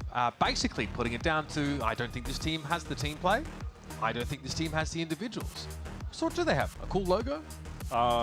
Famous streamers as their players? Hopefully, I don't know, nice team house, good salaries. Hey, yep. Fun time, they got their health. Positive energy. Live, laugh, love. They used to have that really nice private chef. That's positive. I don't know if he's still there, but what are they cooking anyway? Let's see. Oh, hopefully okay. they have a good icebox. Hopefully that falls somewhere in the docket of the things that they do have. They are going to match the double controller comp. We're expecting to see that, of course, from MIBR. And now, NRG, they have to know that Icebox is going to get picked in this series because they ban it second when they ban it. And ordinarily, their first ban is always split. So they have to have expected this. They have to have planned for it. Any sort of dry run in your head about what the map pick and ban would look like has to have had them come to this conclusion. Certainly. This is the Aspas home map. He has always gone crazy on Icebox.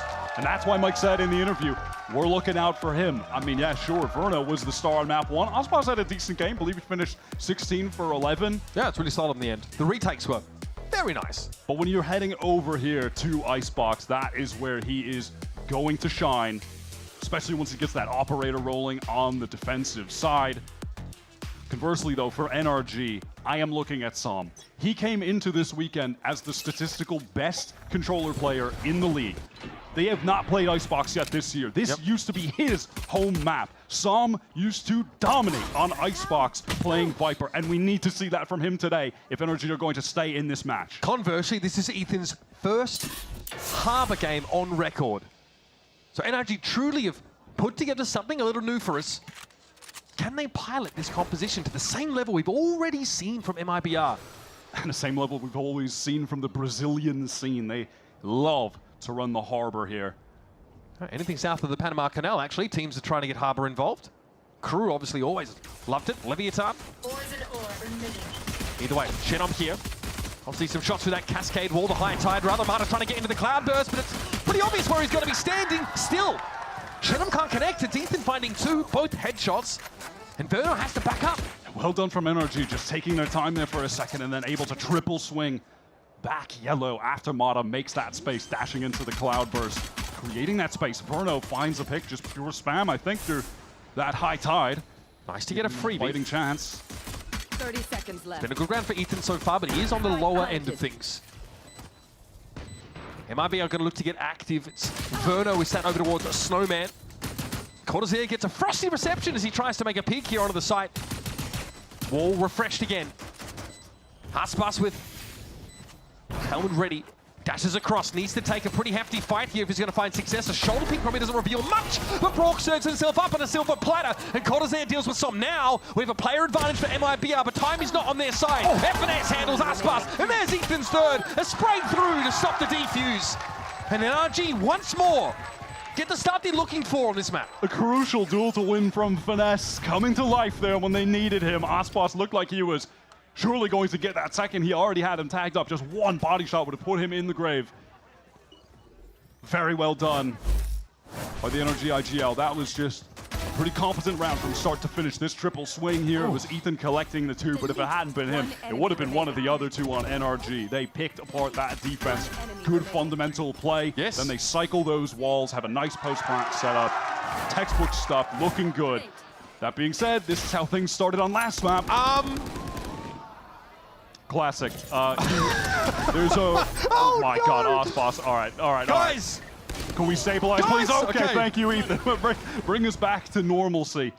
There is a crazy timing you can hit over on B if you just start with a shotgun. You can just sprint forward and beat them to getting out that door, which is really obnoxious. And Artsun gets a free kill doing that. No one does it like he does. He is the shotgun guy. However, losing your harbor right at the start of the round here, it gets pretty tough, especially if we end up on the B site and MIBR are trying to retake some of that space through the attack side Viper Wall. We'd love to high tide to give them a pocket to play in. Yeah, he does have a great kit for the retake tools, but that's something to keep your eyes on as we get further into the game when we're on the actual full gun rounds here. Just wants to send it and try and make some magic happen, and it's at least resulted in MIBR having the player advantage, but are obviously at severe weaponry deficit. You're still expecting NRG to be able to clean this up. I mean, they got a couple shooters with Sheriffs. You can't ask for much more. Aspas, Cortazir. Cove now dissipating as Verno wants to set up here. Aspas is going to have to break that alarm bot, and now someone from NRG will have to pay attention to the flank. It's going to be Finesse. Ethan fighting forward. Tara takes contact there as Cortazir shows himself. Oh, yep, I warned you guys. Don't say I didn't. Ethan now needs to get involved. There does, of course, need to be a defuse. It's tapped again by Cortazir. Aspas on the ramp. It's low. It doesn't matter. It's down to FNS now. 1v2. Verno looking to get it to half, and Shannon's going to be watching him. Dangerous. Dangerous play there from NRG, and it costs them dearly. Aspas winning that duel over towards A, and then still able to find a flank timing, biding his time, while the rest of the team made all of the noise, retaking from the front after the wall drop.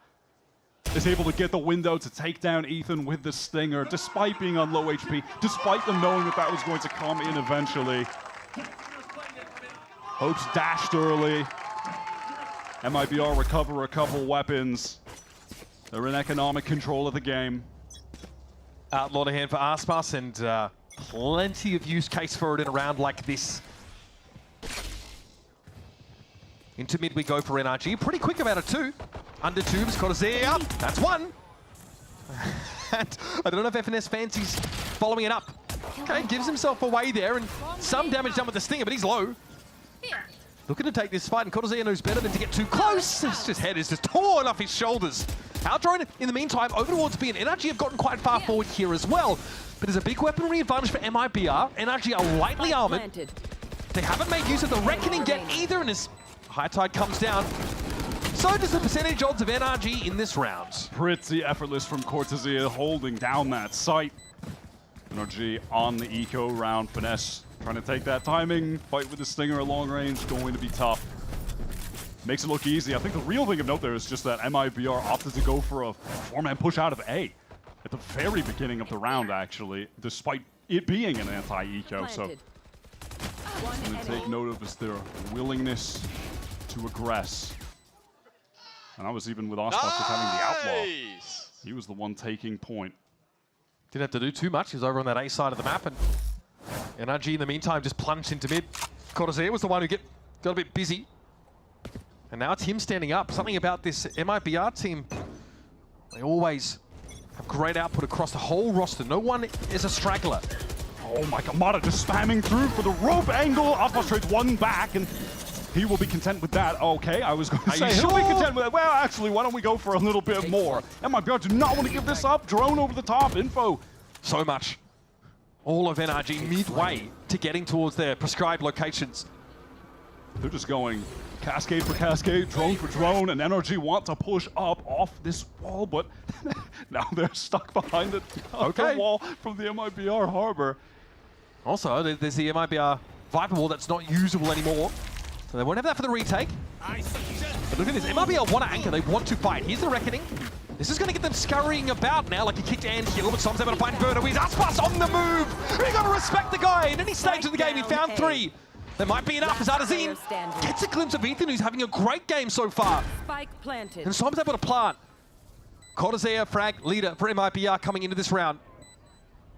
Effectively controlling mid thus far, but now he's a long way from home and he doesn't have any friends to rely on.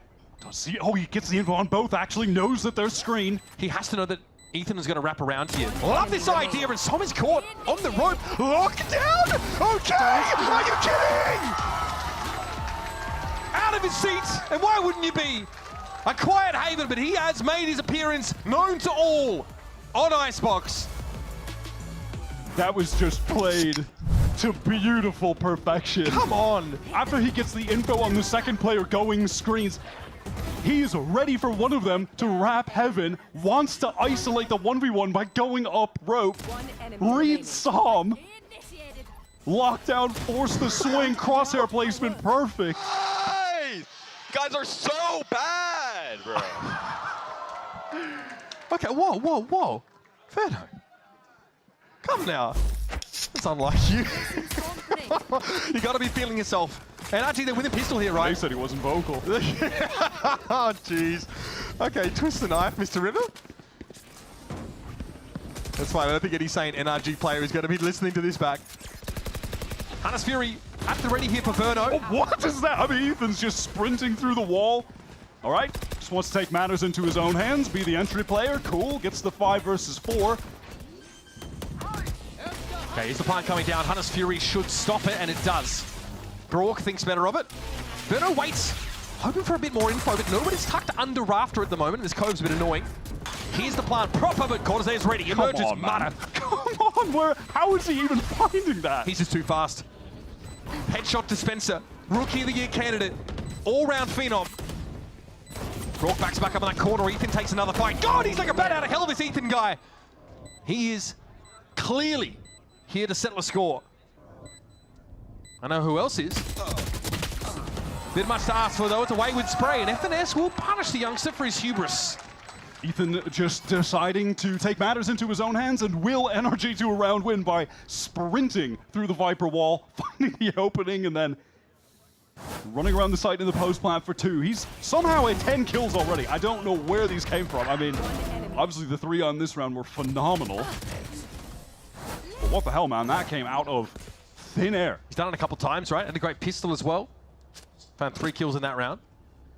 So, NRG at least have been able to try and stabilize things a little bit more, and the weaponry's fine. They've got a Reckoning still to play off of, but Aspas didn't care last time, Wyatt. Speaking of, Aspas has upgraded from that Outlaw into the Operator, and already making it, saying that is a first kill for him. Spacemaker, duelist for NRG, shot out of the round mere seconds into it. And again, there's no Aldrone used to try and force an Operator player off the gen angle. There's none of that early util to try and deny that line from Aspas. NRG have to start respecting now that the Operator's in the game. They want to try to make this pivot towards B. Aspas is already on the rotate over, though obviously there will be multiple walls obscuring his view from Snowman.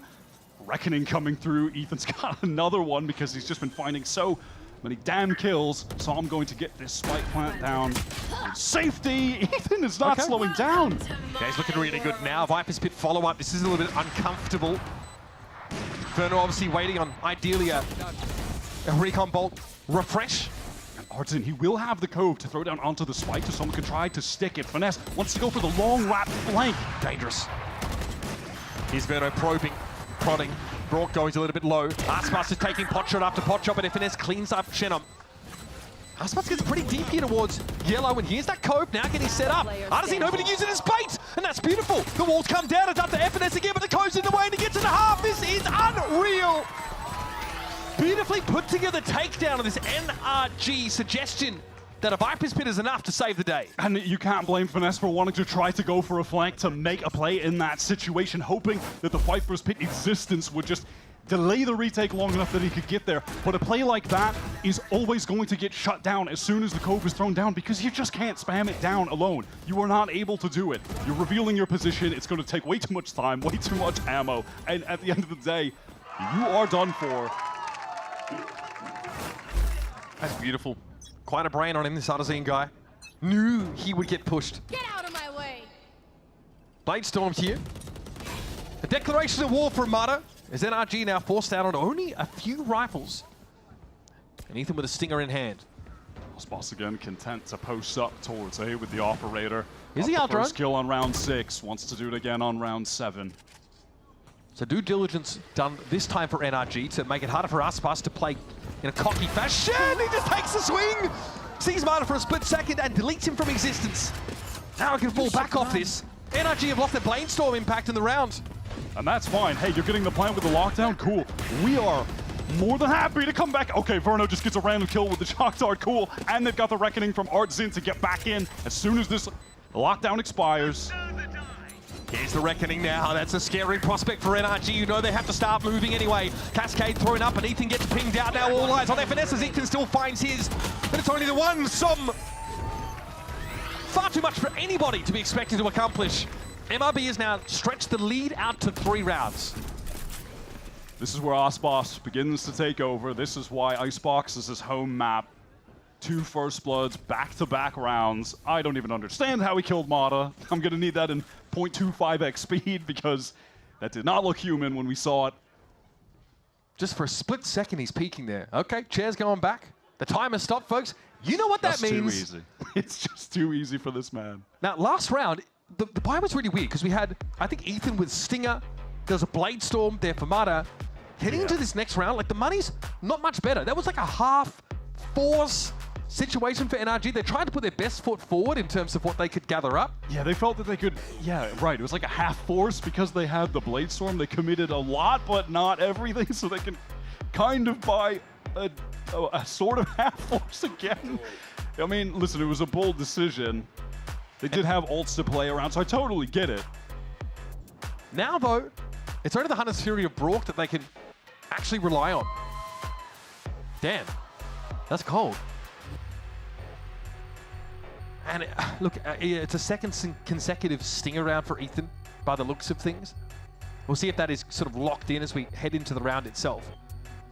And I mean, it was deadly effective, right? The use of the Artazine ultimate as he walks up, Reckoning popped. NRG really just have nowhere to go. Again, Ethan gets his. And low on the 3rd day, he rose again. Here's a flip. What is that? I mean, okay, sorry. Come on, man. Insane shot. All right. As we get back into this, NRG, they are going for the buy what you can and let's have a full buy on the next round type beat. They have a lot of stingers to play with. 1 rifle for Mata. Intentions of going fast towards A again. They have struggled on this site so far. MIBR have been excellent on the retakes. MI6 is getting on the phone for Brock. He better watch out. Right here. He might be the next new agent to step up. Here it is, Artazine and Verno finding theirs. That's up to Brock and Ethan. Again, somehow Ethan seems to be standing as the dust settles. Kobe is going to at least allow him to plant. That Snake Bike takes a chunk, but nothing you'd write home about is he's able to back away with the Vandal. Nah. Okay, I'm just thinking there's no way, buddy. Oh my God. Again. Chenham's on the other side, and now it's up to Ethan. Trying to squeeze up. The retake wall deployed. Ethan huddled on the other side of it. Matter of time before MIBR come knocking. He has to do something absolutely otherworldly. A good start. Headshot on Ethan now. The reaction just couldn't get there in time. NRG again. Sent packing. Another weird force round. They had a good crack at it. Heart dropped there for Ethan. I'm not going to lie. I thought he had that. It was a nice sidestep, good movement, but Shannon was too quick, too sharp. Oh, yeah, okay. Having to play off that util. Beautifully done by Genom. Again, look really quiet. In fact, Genom's frags have only really come in these more clutch situations so far this map, and yeah, head in hands. And look, that's how I felt watching him, man. He's got Can't 60 imagine health. how he feels. He's in a 1 versus 2. Aspas is still alive. Ethan is at 14-7 right now. Putting on a show. He can't do more. It's all that for 2 rounds. NRG, they are going back to the well. Time to try and hit into A again. Get the early forward space with the Cascade. They have a Reckoning to get in this site. They have a Hunter's Fury to close things out theoretically, if that Reckoning allows them to get the spike down. They're going to pop it preemptively here and try and clear the side of any MIBR defenders. They acquiesce. They say, fine. We like our retake, especially with our controller util. Spike planted. Hunter's Fury also at the ready. For both sides, in fact. Verno posting up, ready to send in the recon and then rattle off that ultimate while the rest of the team try and scale back in together. You should see something. NRG, clear it. Here's the Fury now coming through. Som a little bit low, and yep, dealt with the second shot. Genom comes alive at just the right time, and ooh, that's otherworldly. Even FNS gets a tickle. Hunter's Fury coming back the other way. Arzine can't get it to half. Dangerous. Time is of the essence. There's not much of it left here. Aspas is trying to get ahead of it now to shut down anyone who would interfere with the defuse. It's Ethan on pipes. Aspas is just the weapon for the occasion, and Ethan crumples. Brook, can he do it? He cannot. It's an MIBR defuse amidst the chaos. Brook is still struggling to have an impact. Verno getting that Hunter's Fury connection onto Som not only resulted in the kill, but it also isolated Mata forward. He didn't have a second player to fight off of him, trade off of him, because Som was trying to dodge the Hunter's Fury, rope away. So he gets swarmed, dealt with, and this is just heads up, aggressive, excellent play from Aspas. Hey, thank you for the wall! It's like toxic positivity. It's like, I mean, at least he's thanking him for it. Maybe he didn't get enough thank yous in the past. Come on, there's a crucial gap in this util. Just hoping that the Cascade would obscure that sight line. It does not. Why are we banking on hope at this point? Countless first kills for Aspas with the operator since he's purchased it. He is taking over the game. I mean, Coach Mike was right. He is a problem. Okay, Cascade wall here, rather high tide. Blocking off MIBR for now. Dart ahead of it. As it comes down, it's a 1-for-1. Aspas is still in the game, now with the Blade Storm. As he's ready to get a little bit hot and heavy. I think Brook might have peeked and spotted him there. And opts not to take the engagement. Oh, Cortesia wins the flank duel. They have a real shot now. Doubled up they are. Aspas has Cortesia at his flank, makes a bit of noise. Oh, the lockdown is... Oh! No way, dude. You had util in your hands. It's not supposed to happen, bro. It's just not supposed to happen like this. How are they getting away with it? It's just not right.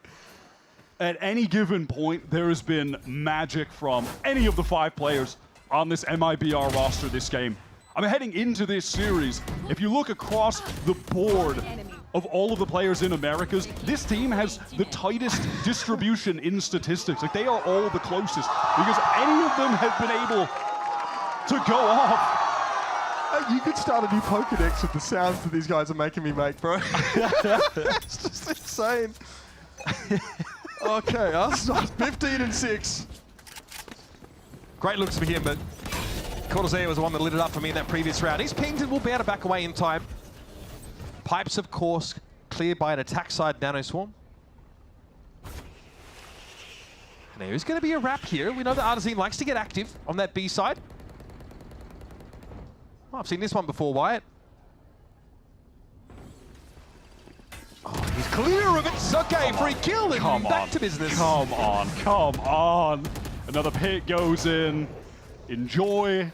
Trying to make your way through that. Oh my god. All right, Aspas, he's getting a little bit silly perhaps, but can you blame him? No. Can 8 you to 2. blame this man? 8 to 2 and he can barely do any wrong. FNS looking for a 6th sense to guide his aim here. Still no plant though. This is so cheeky. Arzine. No, he sees 2 players at least toss here. What? How did that happen? Was that... Broken Ethan just got fleeced, bro. They're walking through the streets of the market in Agrabah. They just had their pockets picked. 10 and 16 health respectively, dying to shockies. Oh my goodness. Arsene has no idea. There's a world where Verno gets 2 kills with a shock dart. I hope we don't live in it for the sake of NRG. Bro, he even use the lock. Oh! What? Through the wall? That is hard! What? He's doubled his frags! And he didn't see any of them! God, what that could have been. Still, it should get NRG in a position to take this away. Low has broken Ethan R. They have been saved. Now, we've seen a lot of heroics from MIBR, but surely Shadow would never win this 1v3. Not right now. I mean, Brock and Ethan are low, but there's no way. Sorry, your co-caster is unavailable right now. Please leave a message after the beep. Shannon doesn't even really consider it. Steps forward, hoping to see a glimpse of anything. Ethan shows some leg, but that's it. Why stat padding? Don't worry about it, folks. Ah, yes. Ethan is one. The guns are not gunning, as it were, for NRG, and decent economic damage put down here. FNS can salvage it up, but that's about that. Yeah, they've put the vice grip on the NRG economy for the last round. Won't be ideal. I mean, Ospas does really get punished for the hubris. Well-deserved hubris, but hubris nonetheless. I mean, what the hell is that, man? That snap on the Verno. Listen, I said it right at the beginning, but that's what we need from Psalm. For real. This is also his map.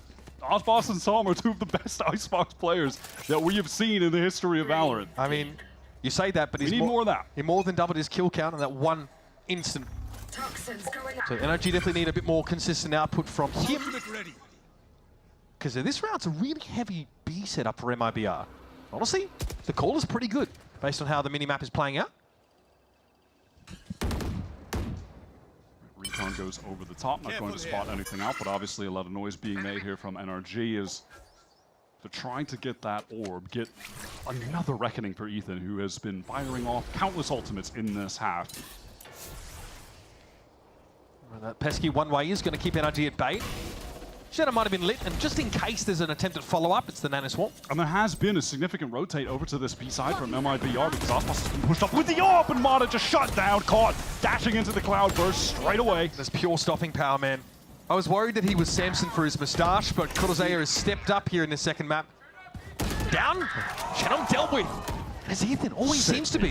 He's just leading the way. And that's one way to get the reckoning. That's going to put the pressure on Artsin and Verno, who are both in the site with the lightning strikes raining down on them, but the counter reckoning keeps temporarily at bay. Trade. Both ops sing. 30 seconds left. Still no plant. You do have a theoretically small window to get out of the site now if you wanted to, but and that's what Ospas is a little concerned about. That's not the plan for NRG.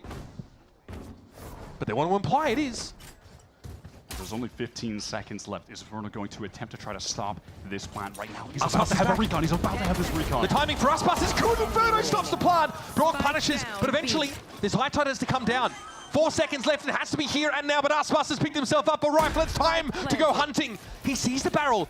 And now know there's a player close. He gets past the turrets, and FNS is down! Gina Ospas once again tears you limb from limb, and then doesn't look back at the explosion. Even when NRG have done everything right, it still goes wrong. They've been in winning positions. It's been Ethan putting them in winning positions. That swing back yellow, the reactions to get that kill, so sick, all for naught, yet again. Name any of the players on MIBR. Seems someone's gonna just find a clutch out of nowhere, but on Icebox, yeah, it's Ospas. This man's at 19 and 7 right now. This is his map. This is his series. Crushing end to the first half for NRG as we reminded why this is Ospas's map. He's 19 and 7. Let's go to a quick break, collect ourselves, and come back as NRG attempt quite the climb back into the game.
So where Haven was a 13-6 for MIBR, a more display of honest Valorant, great fundamentals, good strats, maybe some odd execution moments for NRG that put them behind. Icebox has been completely different, an absolute spectacle. Individuals finding unreal clutches, and not just on our MIBR side of things. Like Ethan, for a team that's only won 3 rounds in that first half on the attack side, 16 frags is a big deal. He's trying, man. He's leading the way. He's put crazy numbers on the board, and this is what people have been clamoring for. Where's EG Ethan been at? Well, he's showing up today. He needs some help. Someone's got to step up alongside him as we get onto this defense. Uphill battle for NRG. That's been the story of this series. Into the pistol now, MIBR on the attack side. So I'm the only player to get close to Ethan. That was like 3 kills randomly through a high tide. Don't know how you replicate that. Marta gets forward, tucks, but he's not able to deal with the overwhelming numbers advantage that MIBR boast, and now they're going to get busy. Som's going to see a lot of this coming, and is hoping to make use of the one-way, but Verno wants to shock him and force him back. It's Ethan again. Chimes in.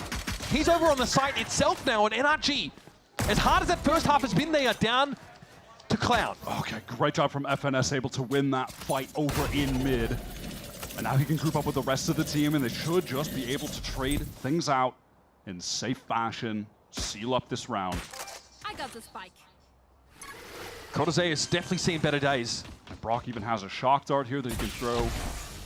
There it goes. And because of that, Cortesia, he knew he couldn't commit to the plant with that low HP. He would go down.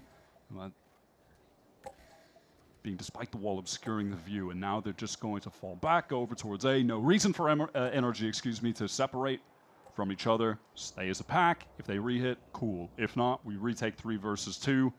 Brock has got his recon cycled back 30 up. seconds left. Verno here has his as well. So it's a question of whether you use it now or actually as NRG are trying to set up for a retake. It's definitely a weight on it. Ah, see the nano swarms? Whoop. Oh, yo! Oh, what? He's just backed into that, folks. No 2 ways about it. Cortese is the He did that so Verno could try to clutch on NRG. Yeah, that's fine. The architect of his own demise, though, I will say. I guess he likes to live a little dangerously. So Verno still has this recon to play with, and he hears so much of this action. It may not matter, though. Here's 1.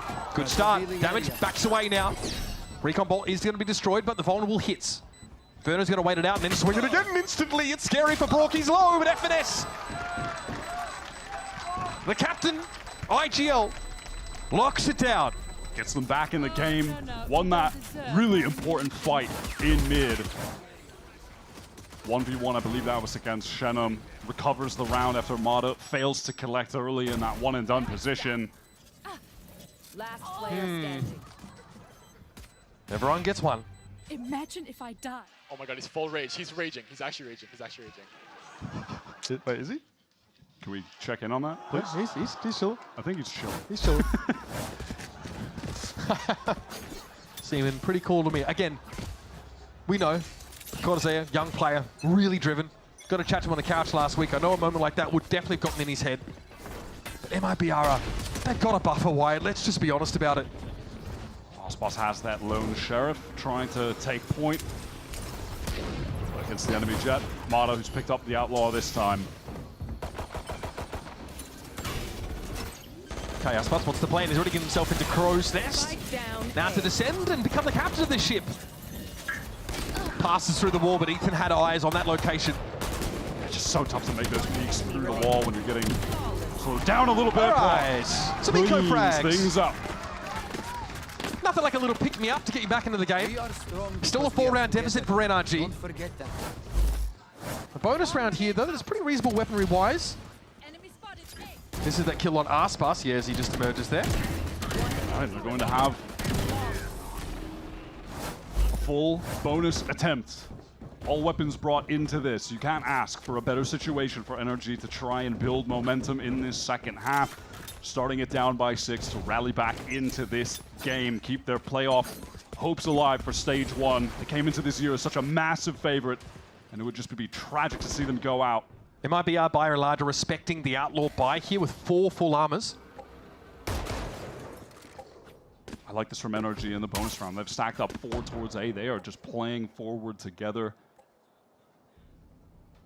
throw something unorthodox into the mix. If MIBR overcommit, they'll be running into some serious crossfires. Mata, snappy headshot.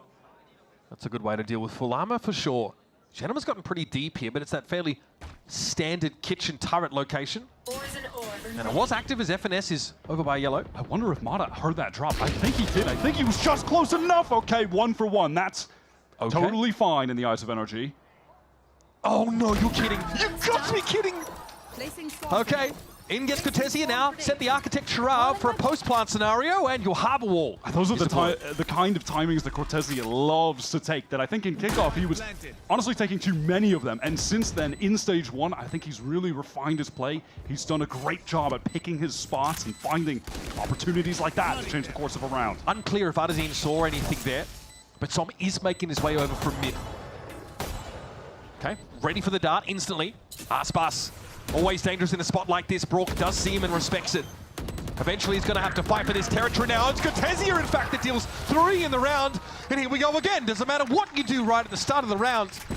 MIBR find a way to unravel you. I need to see how Cortesia was able to do that on the replay, and then Aspas just swings off of the contact that he was taking to presumably get an easy third.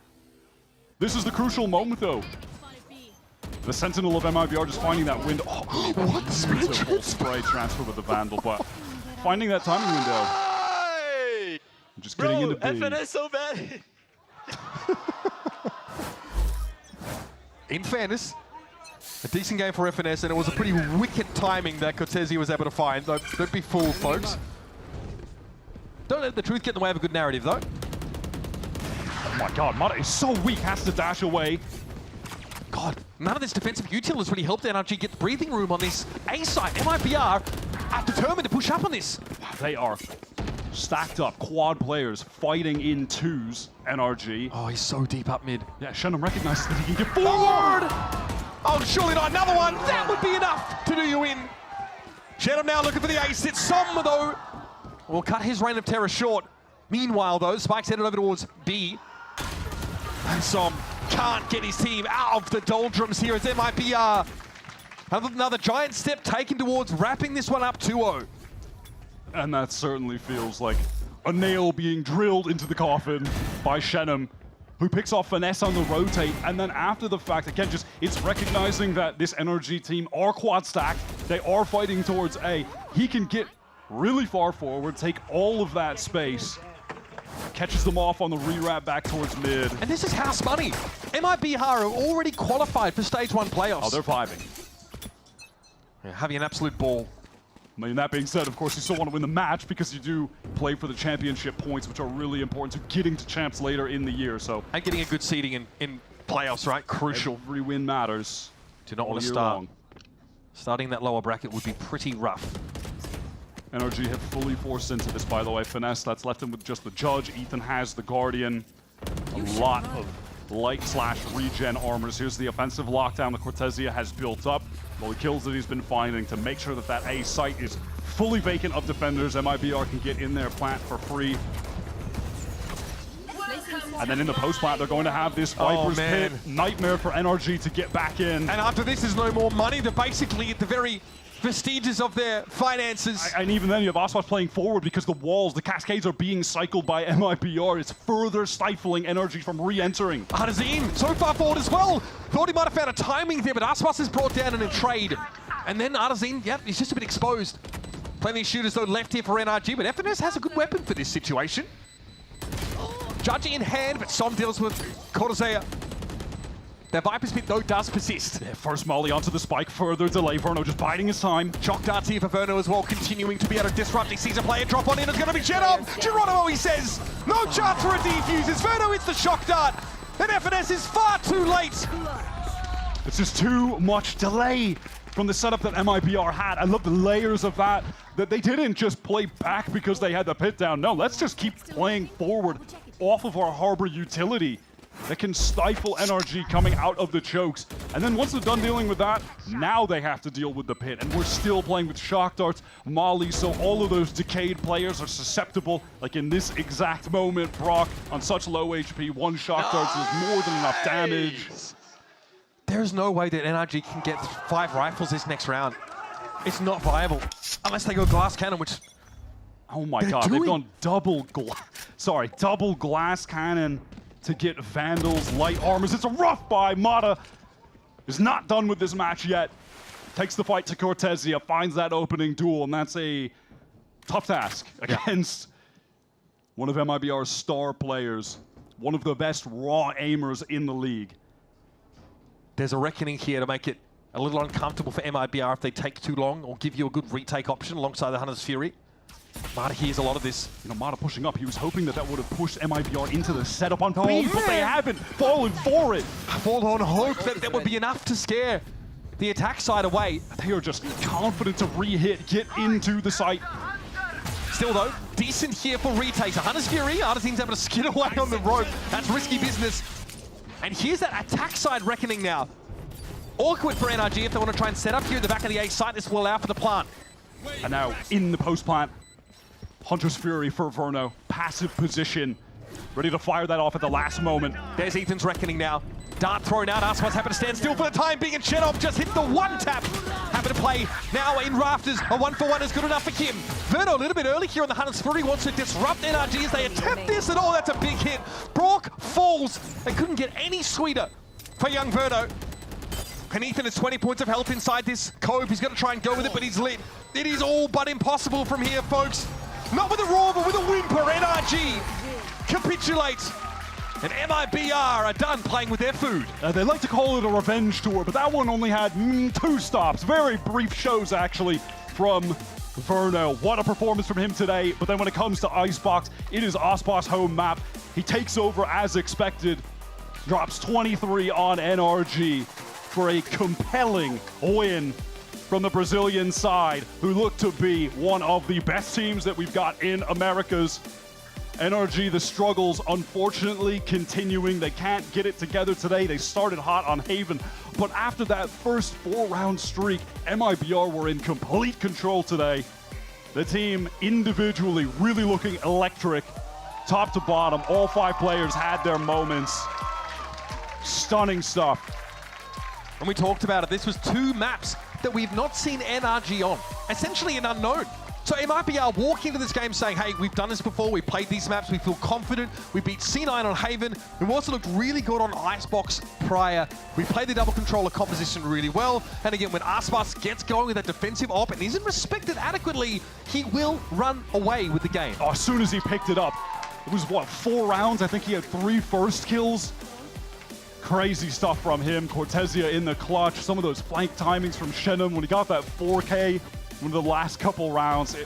Just so sick, man. I mean, coming into this, we were talking about it when I was looking at the stats. Compared to all of the other teams, MIBR have the least disparity in the average stats between them. And it just really is highlighted on a game like this on Icebox, where you're seeing every single player bring out these highlight reel moments. They all have that star power. They all had their moments today. This was such a decisive victory. And this is a team now looking ahead that is headed into playoffs, and they've got a pretty impressive map pool, like a lot to work with now. They're going to be dangerous. We're going to continue to see these youngsters step up. And the hype about Verno fitting into this team, it's clearly real. Whatever didn't work out with NRG has definitely hit the mark on this MIBR squad, and it's one of the more unlikely stories, a young player, coming into a team that prior was not speaking English. All of these players in MIB that are, though, adapting and their own young talent. Chenom, Cortezia stepping up alongside Artisan in his 2nd year here in franchising and delivering some beautiful gameplay alongside Aspas. There's every reason to be excited about this team that Aspas and Frod handpicked for one purpose, and that's to be the best in the world. We're going to head down to the stage now, of course, with Rivington for our Verizon post-match interview with Cortezia. All right, I am here with Cortezia. They get the win. They already have playoffs. They're looking great. But I got to ask you, you're looking great. We see the mustache is gone. The aerodynamics are in. You're playing crazy. What was the change? What's it for? So it was not my fault. Okay. Yeah, yesterday I went to the mall to try to get a haircut. And I just asked the barber, don't need to cut the beard, just cut it up, just line it up. And that's all, and he messed it up all things. He destroyed me. He destroyed me. For the first time, someone destroyed my mustache, yeah. Is it coming back? 100%. 100%. There you go. Anybody that's worried, it's coming back. I got to ask you next about the turtlenecks. We see Aspas wearing these. Is it just a choice by you, or are you trying to bring in a little bit of that Aspas power? Yeah, 100%. If Aspas do, I'll do it again. But this turtleneck, we bought when we are going to the Ireland because there is so cold. And here on the stage is cold as well. So I'm really trying to use this now. Sometimes I'm sweating, but usually I'm comfortable. Overall, just cooking. It's perfect. Yeah. Playoffs are coming in your rookie year. How are you feeling? How are things? Are you really happy with your play right now? And what are you excited about playoffs? Yeah, I'm trying to improve my Sandel game. I have a lot to improve, so I'm happy with the win. I'm always happy with the win, but I need to improve a lot of things. Probably I don't need it to, but I probably can do a better series against NRG today, but we won. That's all. I'm happy to be on the playoffs, but I'm not satisfied. I wanted the Masters and the Champions, so that's all. All right. I mean, you got the team, you got the coaching staff, and I want to ask you, what is it like coming in under Fraud, being coached by somebody who's been in FPS for so long? What's that like? Bro, Fraud is a legend. Everybody knows. If you don't know Fraud, you don't know FPS. So it's true. We trust a lot in Fraud. If he says something, we just do it. We don't try to question him. But yeah, he's really good. I'll trust him. We trust in all players of the team. I trust in all my teammates. So that's a good relationship. Perfect. A few more questions for you.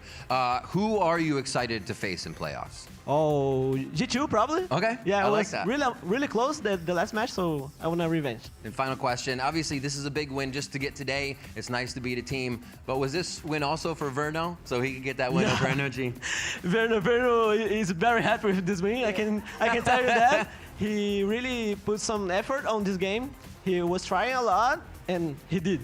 All right, awesome, Cortesia. Thank you so much. Thank you, guys. Congratulations on the win. MIBR continue to rack up the W's, and we're gonna go over to match point. We got a W over there. It's Aspas and Verno. Take it away. Yes. That's a good side. We have the power. Welcome back, everyone, to Match Point. Let's put Tactibear down gently from the ears. That has to hurt. Hey, everyone. Golden Boy here alongside Aspas and Verno. You know those guys. They happen to just crush and win their game against NRG, and they have officially locked in their spot for playoffs. So congratulations, guys. You are set to go. But you're probably wondering what we're doing here and why they're fighting with the grabbers from this morning. Well, we're going to play our favorite non-descript, non-advertised, because we can't legally say the name, Tumbling Towers game. Yes. I like that. Totally not a name with a Towers. J. Now, you, of course, are familiar with the game here. All right. But the twist is we're going to use the grabbers to grab the wood blocks, place them on top, and then I'm going to interview the guys, okay? So Aspas, since you're pretty much like the GOAT, why don't you just go ahead and go first? And while I'm at it, you're fucked, bro. Verno, how's it feel to get that win, buddy? Pretty good. Pretty good. I mean, we heard a few of them. We heard some dialogue. I liked how I played today. Yeah. Except sometimes I was missing. I was like I made like a couple mistakes, but most of the time I was playing really well today, so. Yeah. No, I mean, dude, you had some incredible moments for sure. Look at Aspas go. He went for the bottom. That's a bold strategy. That's a bold move. That's a good strategy. Okay, it's out, so now you gotta, okay, so Aspas is doing the two-handed technique. Oh my God. But even with the two-handed technique, he's struggling.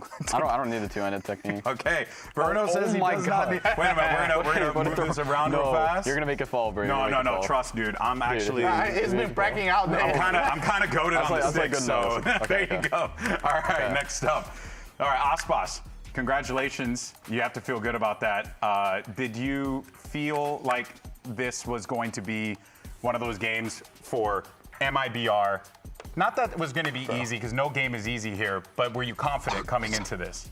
Yeah, like for every single match that I have, I always go with Oh my God, bro. Speed run? Oh my God, bro. That was a speed run, bro. We never got it. Hey, you know what? The confidence was in the server, not necessarily here for the tumbling towers. I was confident. You were confident. Here. Yeah. You like put it together here. Well, we'll put it together and continue to talk. But I guess as you know, we look forward here. What is the capability? Like, what's the peak for this team? Because it feels like every week we see you guys. And you get better and better and better. Is that how it feels for you, Verno, when you're with this team? Because it feels that way. And also, good God, you guys are terrible at this. Bro. So what do you think about that, Verno? Do you feel like there's more to show for MIBR? Yeah, we're learning like. I mean, we're still like a okay. So we're still like a new team. Yeah. So every week we're like realizing and like learning things. Yeah. And improving our map pool, etc. Like, and clearly coordinating on Jenga builds here as well, doing a real good job. Aspas doesn't know how to put them back though. Aspas is just putting them back. Yeah, and getting them out of the floor. To be fair, he did say he didn't know how to play the game, so he's just kind of rolling with it. You know what I mean? I respect the hustle. Well, why don't we go ahead and do this? Why don't we go ahead and take a look at the standings? It's just good guys over here, just helping us out to clean the rug. Here we go. So Alpha Group all locked in because Evil Geniuses got that win here today. What'd you guys make of that EG win today? Did you see that one coming, Bruno? Yeah, I saw it coming. You did? You did? Was it like anything like scrimming or against them, or you just kind of knew it was a matter of time? No, it's not even a matter of time. It's just like EG have a play style that counter crew. Ah, okay. So you felt like that was going to be probably their kryptonite in that one? I mean, I didn't think they were going to win 100%. I thought it was going to be like 50-50 game. Yeah, yeah. And it definitely, we thought that it could have been as well in that first couple rounds, but then after that, oh boy, just completely ran out of that one. Of course, now we do have one more spot left for grabs in the Omega group. These guys getting hard to work. But don't worry, folks. Don't worry, because we have plenty more games coming for you lovely people. Look at these guys fighting now. They're fighting with the grabbers. Okay, here are the matches that you're going to be seeing on Friday. You got G2 going up against Cloud9, and then MIBR. You guys are going to be taking on Furia. Wow. So that will be the two matches on Friday. And, of course, we're also going to be back over, I believe, at the Smoothie Bar. Yeah, that's right, on Saturday and Sunday. We're going to be back in the lounge for the 2 days of action for, of course, our... well, it's going to be a good time. We're going to have TriCast. We're going to have people just, messing around on the couch. It's going to be a good time. Maybe some more tumbling towers. Hey, do you guys mind joining me on the sign out here real fast? If you, I want to do the OSPA since we have the secret lab chairs here, all right? So we're going to say goodbye, but as we say goodbye, here is your Samsung SSD fast replay. All right, hit the recline. Yo, I'm going to break my back. I'm too old for this, guys. Oh, bye. Enjoy the replay. Get into it here for map number 1, EG versus Crew. The EG, a win here, it locks them into playoffs. Crew dishing out the damage here. Still not enough with the guns and not enough with the armor. Ice even committing his own ult to try and get themselves into this one, but Shy spotted and deleted. And you've got to imagine the mood in the crew camp is miserable right now, because the idea they've had has run up against the brick wall of EG. Classics try and do a lot of work here. There's a lot of damage done. Multitudes of players weaken up. Superman! My goodness! 13-4 for our opening map, going the way of EG. Might not be too much of a problem to pull. It's being denied. EG, hold on, Nature. He's finding some ground here, but no coverage in from the back there. But okay, Nature's already found himself the 3-piece. Kisnet round to the side just with the shoulder, and he's found that first kill. Okay, still Garden. It's available. 8 seconds left and remaining. This is it. An ace potentially to seal this one up. He wants to end this round here, and now, and he spawns it out entirely. That's a ridiculously good round from Nature. Up and over with a dash and around, but Superman, here he is! Just absolutely dominating. Osman divide in your face. Derek can stick this one, and as long as there's that count for it, Superman just doesn't intend to miss today, apparently. EG! It's a 13-7 finish and a 2-0 dismissal of Crew in an insane upset to secure their spot in the playoffs. I have FNS in my pocket, Ethan in my pocket, Brock in my pocket, Mata in my pocket, and Sam in my pocket. Wow.